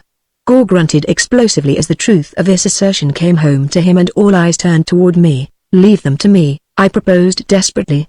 "Let me talk with them. They'll hack off your head before you can open your mouth," grunted Kossuth. "That's right," admitted Gore. "We've been fighting the men of Kor for 50,000 years. Don't trust them, comrade." "I'll take the chance," I answered. "The chance you shall have, then," said Gutchluk grimly. "For there they come." In the distance we saw a dark moving mass, carbines ready. Buck told Kossuth, his cold eyes gleaming. "Loosen your blades, and follow me." "Will you join battle tonight?" I asked. He glanced at the sun. "No. We'll march to meet them, and pitch camp just out of gunshot. Then with dawn we'll rush them and cut their throats." "They'll have the same idea," explained Vab. "Oh, it will be great fun, and while you revel in senseless bloodshed," I answered bitterly, "your daughters and theirs will be screaming vainly under the tortures of the winged people over the river Yog." "Fools. Oh, you fools. But what can we do?" expostulated Gutchluk. "Follow me," I yelled passionately. "We'll march to meet them, and I'll go unto them alone." I wheeled and strode across the plain, and the hairy men of Koth fell in behind me, with many headshakes and mutterings. I saw the oncoming mass, first as a mingled blur, then the details stood out: hairy bodies, fierce faces, gleaming weapons, but I swung on heedlessly. I knew neither fear nor caution. My whole being seemed on fire with the urgency of my need and desire. Several hundred yards separated the two hosts when I dashed down my single weapon, the Yaga dagger, and shaking off Gore's protesting hands, advanced alone and unarmed, my hands in the air, palms toward the enemy. These had halted, drawn up ready for action. The unusualness of my actions and appearance puzzled them. I momentarily expected the crack of a carbine, but nothing happened until I was within a few yards of the foremost group. The mightiest men clustered about a tall figure that was their chief, old Bragi, Kossuth had told me. I had heard of him, a hard, cruel man, moody and fanatical in his hatreds. "Stand!" he shouted, lifting his sword. "What trick is this? Who are you who comes with empty hands in the teeth of war?" "I am Esau Ironhand, of the tribe of Koth," I answered. "I would parley with you." "What madman is this?" growled Bragi. Then a bullet through his head, but the man called Dan, who had been staring eagerly at me, gave a shout instead and threw down his carbine. "Not if I live!" he exclaimed, advancing toward me, his arms outstretched. "By Thak, it is he. Do you not remember me, then sword swinger, whose life you saved in the hills?" He lifted his chin to display a great scar on his corded neck. "You are he who fought the saber-tooth? I had not dreamed you survived those awful wounds. We men of Kor are hard to kill." He laughed joyously, throwing his arms about me in a bear-like embrace. "What are you doing among the dogs of Koth? You should be fighting with us." "If I have my way there will be no fighting," I answered. I wish only to talk with your chiefs and warriors. There is nothing out of the way about that, true? Agreed Thin Sword Swinger. Bragi, you will not refuse him this? Bragi growled in his beard, glaring at me. Let your warriors advance to that spot. I indicated the place I meant. Kossuth's men will come up on the other side. The both hordes will listen to what I have to say. Then, if no agreement can be reached, each side shall withdraw 500 yards and after that follow its own initiative. You are mad. Old Bragi jerked his beard with a shaking hand of rage. It is treachery. Back to your kennel, dog. I am your hostage, I answered. I am unarmed. I will not move out of your sword reach. If there is treachery, strike me down on the spot. But why? I have been captive among the Yagas, I exclaimed. I have come to tell the Gurus what things occur in the land of Yag. The Yagas took my daughter? Exclaimed a warrior, pushing through the ranks. Did you see her in Yag? They took my sister, and my young bride, and my niece. Shouts rose in chorus, as men swarmed about me, forgetful of their enemies, shaking me in the intensity of their feeling. Back, you fools! Roared Bragi, smiting with the flat of his sword. Will you break your ranks and let the Kothans cut you down? Do you not see it is a trick? It is no trick, I cried. Only listen to me, in God's name. They swept away Bragi's protests. There was a milling and stamping, during which only a kindly providence kept the nerve-taut Kothans from pouring a volley into the surging mass of their enemies, and presently a sort of order was evolved. A shouted conference finally resulted in approximately the position I had asked for, a semicircle of Korans over against a similar formation composed of Kothans. The close proximity almost caused the tribal wrath to boil over. Jaws jutted, eyes blazed, hairy hands clutched convulsively at carbine stocks. Like wild dogs those wild men glared at each other, and I hastened to begin my say. I was never much of a talker, and as I strode between those hostile hordes I felt my fire die out in cold ague of helplessness. A million ages of traditional war and feud rose up to confound me. One man against the accumulated ideas, inhibitions, and customs of a whole world, built up through countless millenniums. The thought crushed and paralyzed me. Then blind rage swept me at the memory of the horrors of Yaga, and the fire blazed up again and enveloped the world and made it small, and on the wings of that conflagration I was borne to heights of which I had never dreamed. No need for fiery oratory to tell the tale I had to tell. I told it in the plainest, bluntest language possible, and the knowledge and feeling that lay behind the telling made those naked words pulse, and burn like acid. I told of the hell that was Yaga. I told of young girls dying beneath the excesses of black demons, of women lashed to gory ribbons, mangled on the wheel, sundered on the rack, flayed alive, dismembered alive, of the torments that left the body unharmed, but sucked the mind empty of reason and left the victim a blind, mewing imbecile. I told them, oh God, I cannot repeat all I told them, at the memory of which I am even now sickened almost unto death. Before I had finished, men were bellowing and beating their breasts with their clenched fists, and weeping in agony of grief and fury. I lashed them with a last whip of scorpions. These are your women, your own flesh and blood, who scream on the racks of Yaga. You call yourselves men, you strut and boast and swagger, while these winged devils mock you. Men. Ha! I laughed as a wolf barks, from the depths of my bitter rage and agony. Men. Go home and don the skirts of women. A terrible yell arose. Clenched fists were brandished, bloodshot eyes flamed at me, hairy throats bayed their anguished fury. You lie, you dog. Damn you, you lie. We are men. Lead us against these devils or we will rend you. If you follow me, I yelled, few of you will return. You will suffer and you will die in hordes. But if you had seen what I have seen, you would not wish to live. Soon approaches the time when the Yagas will clean their house. They are weary of their slaves. They will destroy those they have, and fare forth into the world for more.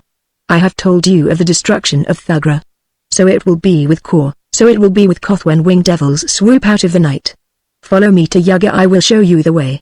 If you are men, follow me. Blood burst from my lips in the intensity of my appeal, and as I reeled back, in a state of complete collapse from overwrought nerves and strain, Gore caught me in his mighty arms. Kossuth rose like a gaunt ghost. His ghostly voice soared out across the tumult. I will follow Esau Ironhand to Yaga, if the men of Kor will agree to a truce until our return. What is your answer, Bragi? No. Roared Bragi. There can be no peace between Kor and Koth. The women in Yaga are lost. Who can war against demons? Up, men, back to your place. No man can twist me with mad words to forget old hates. He lifted his sword, And then sword swinger, tears of grief and fury running down his face, jerked out his poniard and drove it to the hilt in the heart of his king. Wheeling to the bewildered horde, brandishing the bloody dagger, his body shaken with sobs of frenzy, he yelled, "So die all who would make us traitors to our own women. Draw your swords, all men of Kor who will follow me to Yaga." 5,000 swords flamed in the sun, and a deep-throated thunderous roar shook the very sky. Then wheeling to me, his eyes coals of madness. "Lead us to Yaga, Esau Ironhand," cried the sword swinger. "Lead us to Yag, or lead us to hell. We will stain the waters of Yaga with blood, and the Yagas will speak of us with shudders for 10,000 times 1,000 years." Again the clangor of swords and the roar of frenzied men maddened the sky. Chapter 12. Runners were sent to the cities, to give word of what went forward. Southward we marched, 4,000 men of Koth, 5,000 of Kor. We moved in separate columns, for I deemed it wise to keep the tribes apart until the sight of their oppressors should again drown tribal feelings. Our pace was much swifter than that of an equal body of earth soldiers. We had no supply trains. We lived off the land through which we passed. Each man bore his own armament carbine, sword, dagger, canteen, and ammunition pouch. But I chafed at every mile. Sailing through the air on the back of a captive Yaga had spoiled me for marching. It took us days to cover ground the flying men had passed over in hours. Yet we progressed, and some 3 weeks from the time we began the march, we entered the forest beyond which lay the Purple River and the desert that borders the land of Yag. We had seen no Yagas, but we went cautiously now. Leaving the bulk of our force encamped deep in the forest, I went forward with 30 men, timing our march so that we reached the bank of the Purple River a short time after midnight, just before the setting of the moon.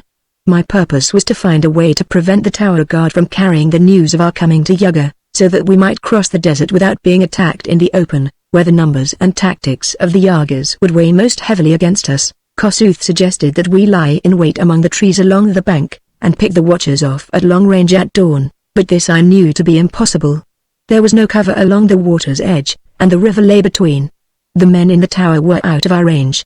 We might creep near enough to pick off one or two, but it was imperative that all should perish, since the escape of one would be enough to ruin our plans. So we stole through the woods until we reached a point a mile upstream, opposite a jutting tongue of rock, toward which, I believed, a current set in from the center of the stream. There we placed in the water a heavy, strong catamaran we had constructed, with a long powerful rope. I got upon the craft with 4 of the best marksmen of the combined horde, Thab the Swift, Skull the Hawk, and 2 warriors of Kor.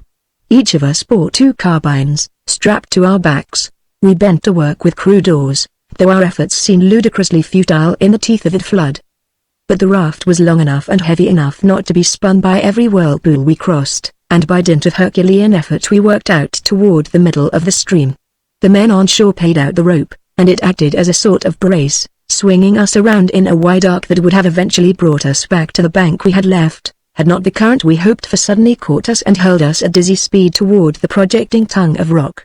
The raft reeled and pitched, driving its nose under repeatedly, until sometimes we were fully submerged.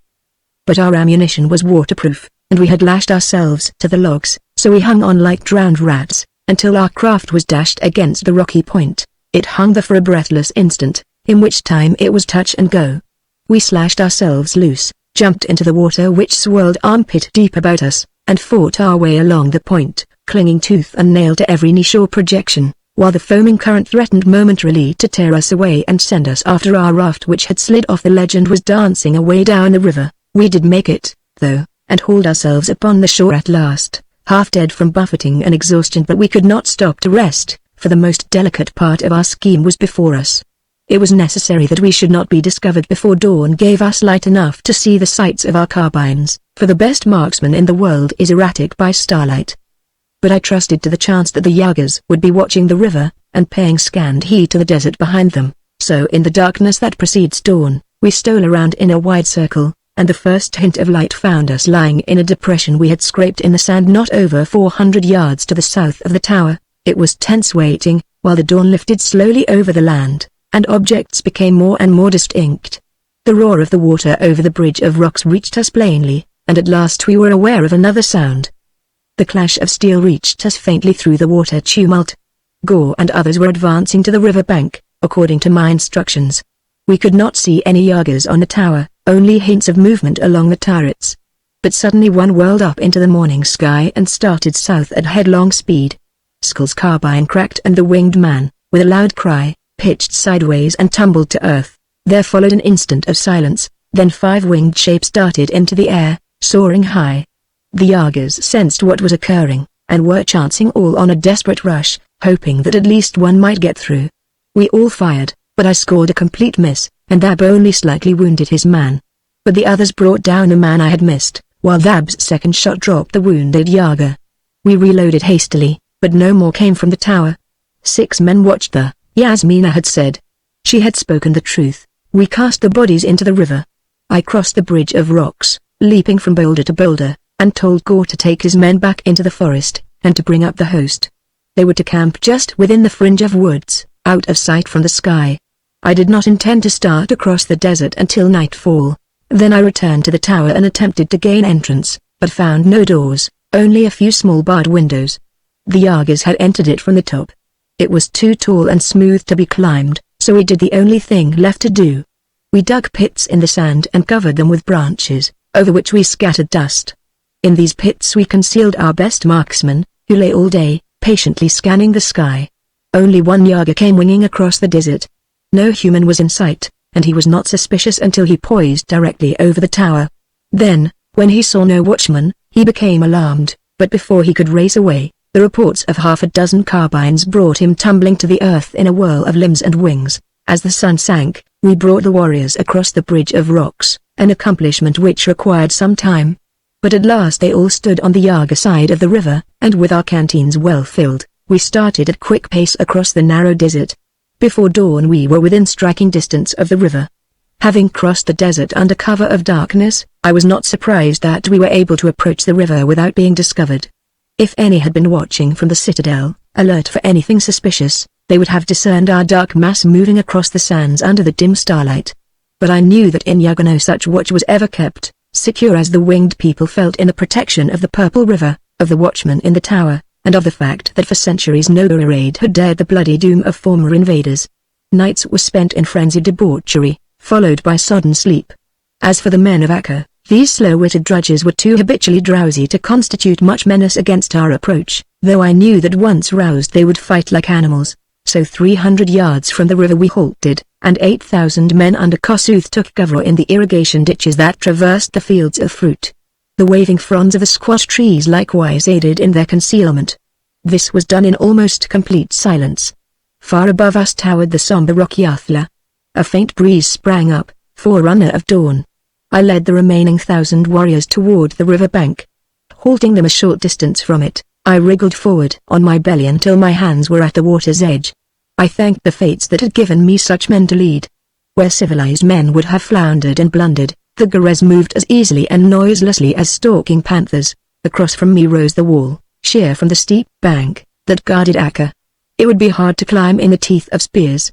At the first crack of dawn, the bridge, which towered gauntly against the stars, would be lowered so that Akis might go into the fields to work.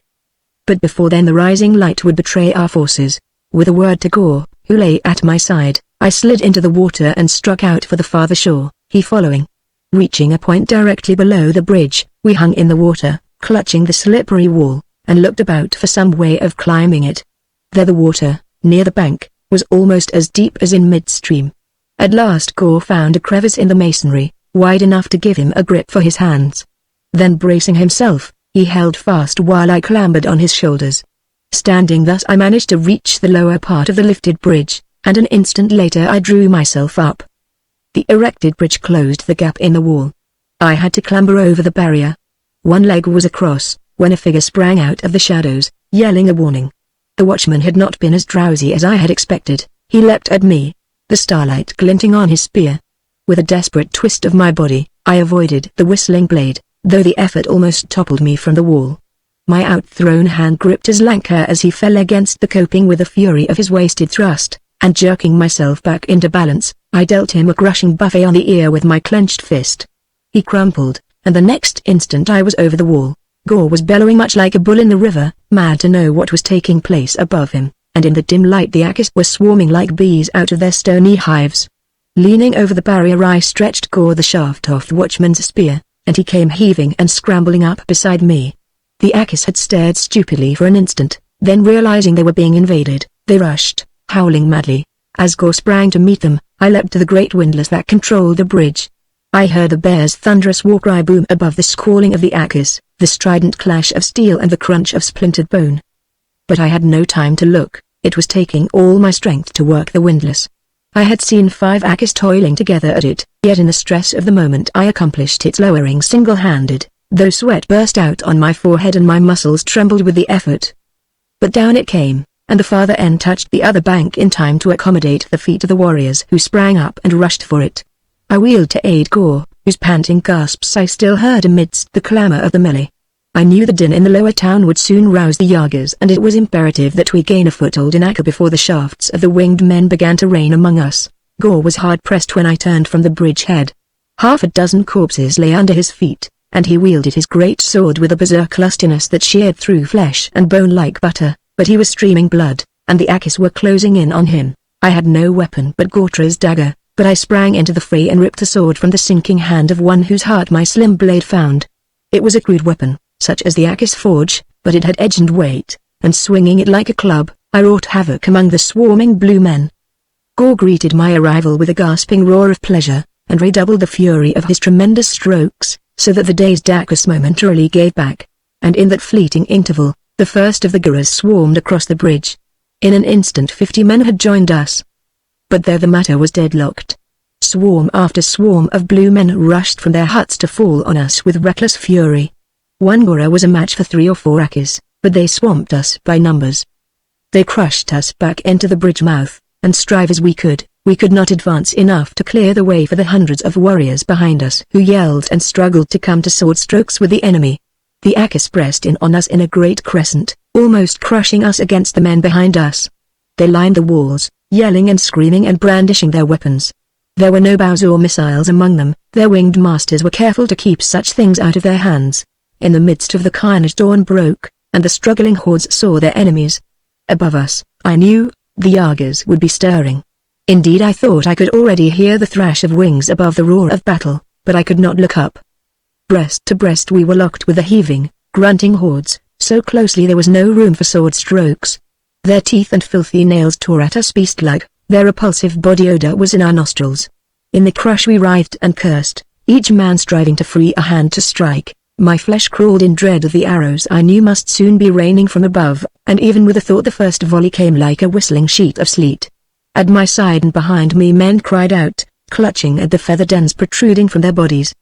But then the men on the bridge and on the farther bank, who had held their fire for fear of hitting their comrades in the uncertain light, began loosing their carbines at the Akis. At that range their fire was devastating.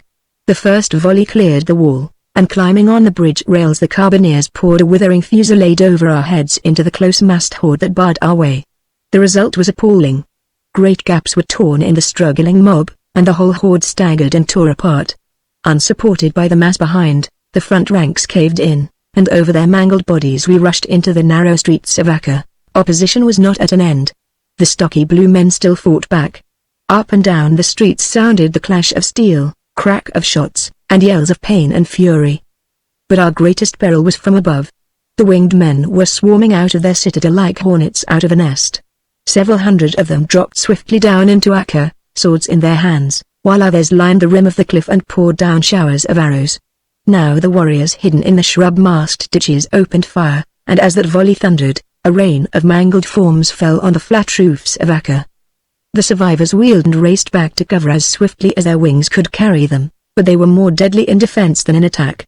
From every casement, tower and battlement above they rained their arrows, a hail of death showered Akka, striking down foe and surf alike. Guras and Akkas took refuge in the stone-roofed huts, where the battling continued in the low-ceilinged chambers until the gutters of Akka ran red. 4,000 Guras battled 4 times their number of Akkas, but the size, ferocity and superior weapons of the ape-men balanced the advantage of numbers. Across the river Kossuth's carbineers kept up an incessant fire at the towers of Yaga, but with scant avail. The Yagas kept well covered, and their arrows, arching down from the sky, had a greater range and accuracy than the carbines of the Guras. But for their position among the ditches, Kossuth's men would have been wiped out in short order, and as it was, they suffered terribly. They could not join us in Akka. It would have been madness to try to cross the bridge in the teeth of that fire, Meanwhile, I ran straight for the temple of Yasmina, cutting down those who stood in my way. I had discarded the clumsy Akka sword for a fine blade dropped by a slain Gura, and with this in my hand I cut my way through a swarm of blue spearmen who made a determined stand before the temple.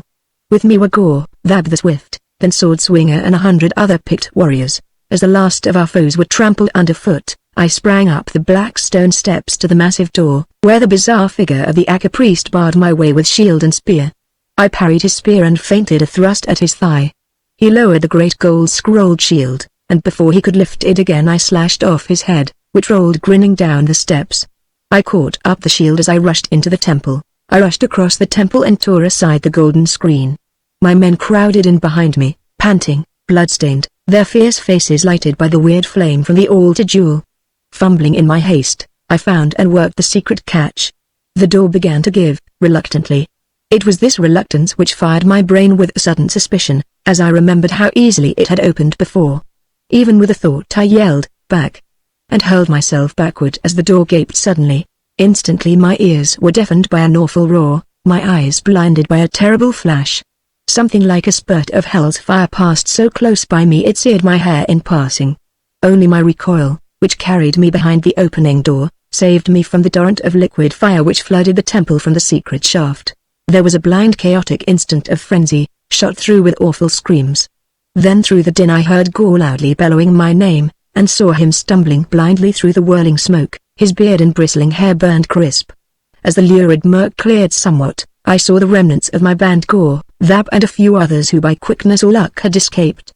Then Sword Swinger had been directly behind me, and was knocked out of harm's way when I leapt back.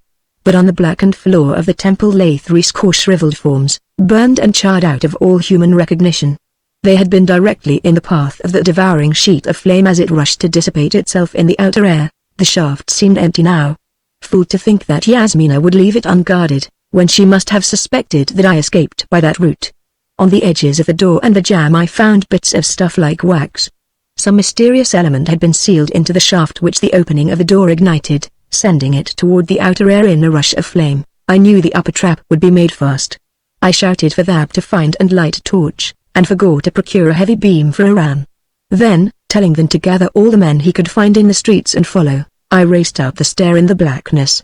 As I thought, I found the upper trap fastened bolted above, I suspected, and listening closely, I caught a confused mumbling above my head, and knew the chamber must be filled with Yagas. An erratic flame bobbing below me drew my attention, and quickly Thab reached my side with a torch. He was followed by Gore and a score of others, grunting under the weight of a heavy log-like beam, torn from some Akka hut. He reported that fighting was still going on in the streets and buildings, but that most of the Akka males had been put to the sword, and others, with their women and children, had leapt into the river and swam for the south shore. He said some 500 swordsmen were thronging the temple. "Then burst this trap above our heads," I exclaimed, "and follow me through. We must win our way into the heart of the hold, before the arrows of the Yagas on the tower overwhelmed Kossuth." It was difficult in the narrow shaft, where only one man could stand on each step, but gripping the heavy beam like a ram, we swung it and dashed it against the trap. The thunder of the blows filled the shaft deafeningly, the jarring impact stung our hands and quivered the wood, but the trap held. Again and again panting, grunting, cracking, we swung the beam and with a final terrific drive of hard-braced knotty legs and iron shoulders, the trap gave with a splintering crash, and light flooded the shaft. With a wordless yell I heaved up through the splinters of the trap, the gold shield held above my head. A score of swords descended on it, staggering me, but desperately keeping my feet. I heaved up through a veritable rain of shattering blades, and burst into the chamber of Yasmina. With a yell the Yagas swarmed on me, and I cast the bent and shattered shield in their faces, and swung my sword in the wheel that flashed through breasts and throats like a mowing blade through corn. I should have died there, but from the opening behind me crashed a dozen carbines, and the winged men went down in heaps. Then up into the chamber came Gore the bear, bellowing and terrible, and after him the killers of Kor and of Koth, thirsting for blood.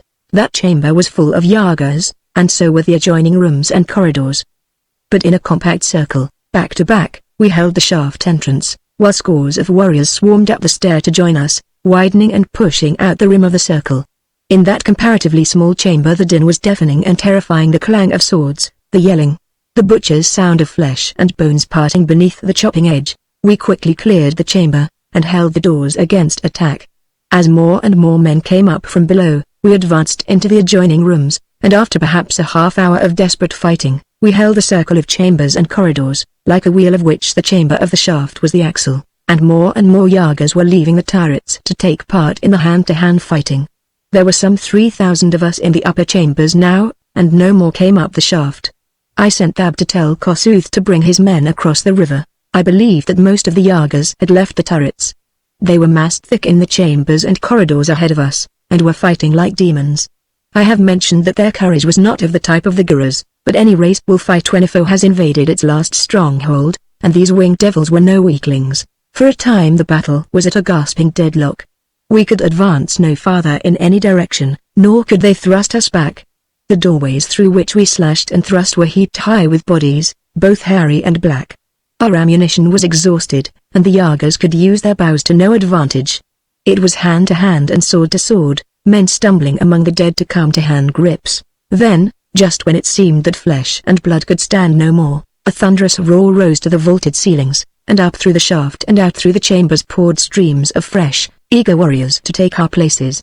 Old Kossuth and his men, maddened to frenzy by the arrows that had been showering upon them as they lay partly hidden in the ditches, foamed like rabid dogs to come to hand grips and glut their fury. Thab was not with them, and Kossuth said he had been struck down by an arrow in his leg, as he was following his king across the bridge in that dash from the ditches to the temple. There had been few losses in that reckless rush, however, as I had suspected. Most of the Yagas had entered the chambers, leaving only a few archers on the towers. Now began the most bloody and desperate melee I have ever witnessed. Under the impact of the fresh forces, the weary Yagas gave way, and the battle streamed out through the halls and rooms. The chiefs tried in vain to keep the maddened Guras together. Struggling groups split off the main body, men ran singly down twisting corridors. Throughout all the citadel thundered the rush of trampling feet, shouts, and din of steel. Few shots were fired. Few arrows winged. It was hand to hand with a vengeance. In the roof chambers and halls, the Yagas could not spread their wings and dart down on their foes from above. They were forced to stand on their feet, meeting their ancient enemies on even terms. It was out on the rooftops and the open courts that our losses were greatest, for in the open the winged men could resort to their accustomed tactics, but we avoided such places as much as possible, and man to man, the Guras were invincible. Oh, they died by scores. But under their lashing swords the Yagas died by hundreds.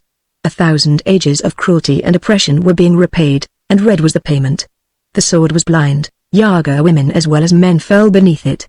But knowing the fiendishness of those sleek black females, I could not pity them. I was looking for Altha. Slaves there were, thousands of them, dazed by the battle, cowering in terror, too bewildered to realize its portent, or to recognize their rescuers. Yet several times I saw a woman cry out in sudden joy and run forward to throw her arms about the bull neck of some hairy, panting swordsman, as she recognized a brother, husband, or father. In the midst of agony and travail there was joy and reuniting, and it warmed my heart to see it. Only the little yellow slaves and the red woman crouched in terror, as fearful of these roaring hairy giants as of their winged masters. Hacking and slashing my way through the knots of struggling warriors, I sought for the chamber where were imprisoned the virgins of the moon. At last I caught the shoulder of a grey girl, cowering on the floor to avoid chance blows of the men battling above her, and shouted a question in her ear. She understood and pointed, unable to make herself heard above the din. Catching her up under one arm, I slashed a path for us, and in a chamber beyond I set her down, and she ran swiftly down a corridor, crying for me to follow. I raced after her, down that corridor, up a winding stair, across a roof garden where Guras and Yagas fought, and finally she halted in an open court. It was the highest point of the city, besides the minarets. In the midst rose the dome of the moon, and at the foot of the dome she showed me a chamber. The door was locked, but I shattered it with blows of my sword, and glared in. In the semi-darkness I saw the gleam of white limbs huddled close together against the opposite wall. As my eyes became accustomed to the dimness I saw that some 150 girls were cowering in terror against the wall. And as I called Altha's name, I heard a voice cry, "Esau! Oh, Esau!" And a slim white figure hurled itself across the chamber to throw white arms about my neck and rain passionate kisses on my bronzed features. For an instant I crushed her close, returning her kisses with hungry lips, then the roar of battle outside roused me. Turning I saw a swarm of Yagas, pressed close by 500 swords, being forced out of a great doorway nearby. Abandoning the fray suddenly they took to flight, their assailants flowing out into the court with yells of triumph. And then before me I heard a light mocking laugh, and saw the lithe figure of Yasmina, Queen of Yag. "So you have returned, Iron Hand." Her voice was like poisoned honey. "You have returned with your slayers to break the reign of the gods? Yet you have not conquered, O fool." Without a word I drove at her, silently and murderously, but she sprang lightly into the air, avoiding my thrust. Her laughter rose to an insane scream. "Fool!" she shrieked. "You have not conquered. Did I not say I would perish in the ruins of my kingdom? Dogs, you are all dead men." Whirling in midair she rushed with appalling speed straight for the dome. The Yagas seemed to sense her intention, for they cried out in horror and protest, but she did not pause. Lighting on a smooth slope of the dome, keeping her perch by the use of her wings, she turned, shook a hand at us in mockery, and then, gripping some bolt or handle set in the dome, braced both her feet against the ivory slope and pulled with all her strength. A section of the dome gave way, catapulting her into the air. The next instant a huge misshapen bulk came rushing from the opening. And as it rushed, the impact of its body against the edges of the door was like the crash of a thunderbolt. The dome split in 100 places from base to pinnacle, and fell in with a thunderous roar. Through a cloud of dust and debris and falling stone the huge figure burst into the open. A yell went up from the watchers. The thing that had emerged from the dome was bigger than an elephant, and in shape something like a gigantic slug, except that it had a fringe of tentacles all about its body. And from these writhing tentacles crackled sparks and flashes of blue flame. It spread its writhing arms, and at their touch stone walls crashed to ruin and masonry burst apart. It was brainless, sightless elemental force incorporated in the lowest form of animation power gone mad and run amok in a senseless fury of destruction. There was neither plan nor direction to its plunges. It rushed erratically, literally plowing through solid walls which buckled and gave way, falling on it in showers which did not seem to injure it. On all sides men fled aghast. "Get back through the shaft, all who can," I yelled. "Take the girls, get them out first." I was dragging the dazed creatures from the prison chamber and thrusting them into the arms of the nearest warriors, who carried them away. On all sides of us the towers and minarets were crumbling and roaring down in ruin. "Make ropes of the tapestries," I yelled. "Slide down the cliff. In God's name, hasten. This fiend will destroy the whole city before it is done." "I've found a bunch of rope ladders," shouted a warrior. "They'll reach to the water's edge, but, then fasten them and send the women down them," I shrieked. "Better take the chance of the river, then here, Gor, take Altha." I threw her into the arms of the blood-stained giant, and rushed toward the mountain of destruction which was crashing through the walls of Yaga. Of that cataclysmic frenzy I have only a confused memory, an impression of crashing walls, howling humans, and that engine of doom roaring through all, with a ghastly aurora playing about it, as the electric power in its awful body blasted its way through solid stone. How many Yagas, warriors and women slaves died in the falling castles is not to be known. Some hundreds had escaped down the shaft when falling roofs and walls blocked that way, crushing scores who were trying to reach it. Our warriors worked frenziedly, and the silken ladders were strung down the cliffs, some over the town of Akka, some in haste, over the river, and down these the warriors carried the slave girls, red and yellow girls alike. After I had seen Kor carry Altha away I wheeled and ran straight toward that electric horror. It was not intelligent, and what I expected to accomplish I do not know. But through the reeling walls and among the rocking towers that spilled down showers of stone blocks I raced, until I stood before the rearing horror. Blind and brainless though it was, yet it possessed some form of sensibility, because instantly, as I hurled a heavy stone at it, its movements ceased to be erratic. It charged straight for me, casting splintered masonry right and left, as foam is thrown by the rush of an ox through a stream. I ran fleetly from it, leading it away from the screaming masses of humanity that struggled and fled along the rim of the cliff, and suddenly found myself on a battlement on the edge of the cliff, with a sheer drop of 500 feet beneath me to the river Yog. Behind me came the monster. As I turned desperately, it reared up and plunged at me. In the middle of its gigantic slug-like body I saw a dark spot as big as my hand pulsing.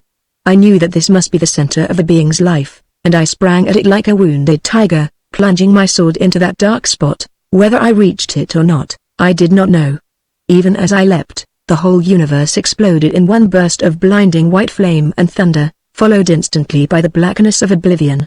They say that at the instant my sword sank into the body of the fire monster, both it and I were enveloped in a blinding blue flame. There was a deafening report, like a thunderclap, that tore the creature asunder, and hurled its mangled form, with my body, far out over the cliff, to fall 500 feet into the deep blue waters of Yog. It was Thab who saved me from drowning, leaping into the river despite his crippled condition, to dive until he found and dragged my senseless body from the water. You will say, perhaps, that it is impossible for a man to fall 500 feet into water and live. My only reply is that I did it, and I live, though I doubt if there is any man on earth who could do it. For a long time I was senseless, and for longer I lay in delirium. For longer again, I lay completely paralyzed, my disrupted and numbed nerves slowly coming back into life again. I came to myself on a couch in Koth. I knew nothing of the long trek back through the forests and across the plains from the doomed city of Yaga. Of the 9,000 men who marched to Yag, only 5,000 returned, wounded, weary, bloodstained, but triumphant.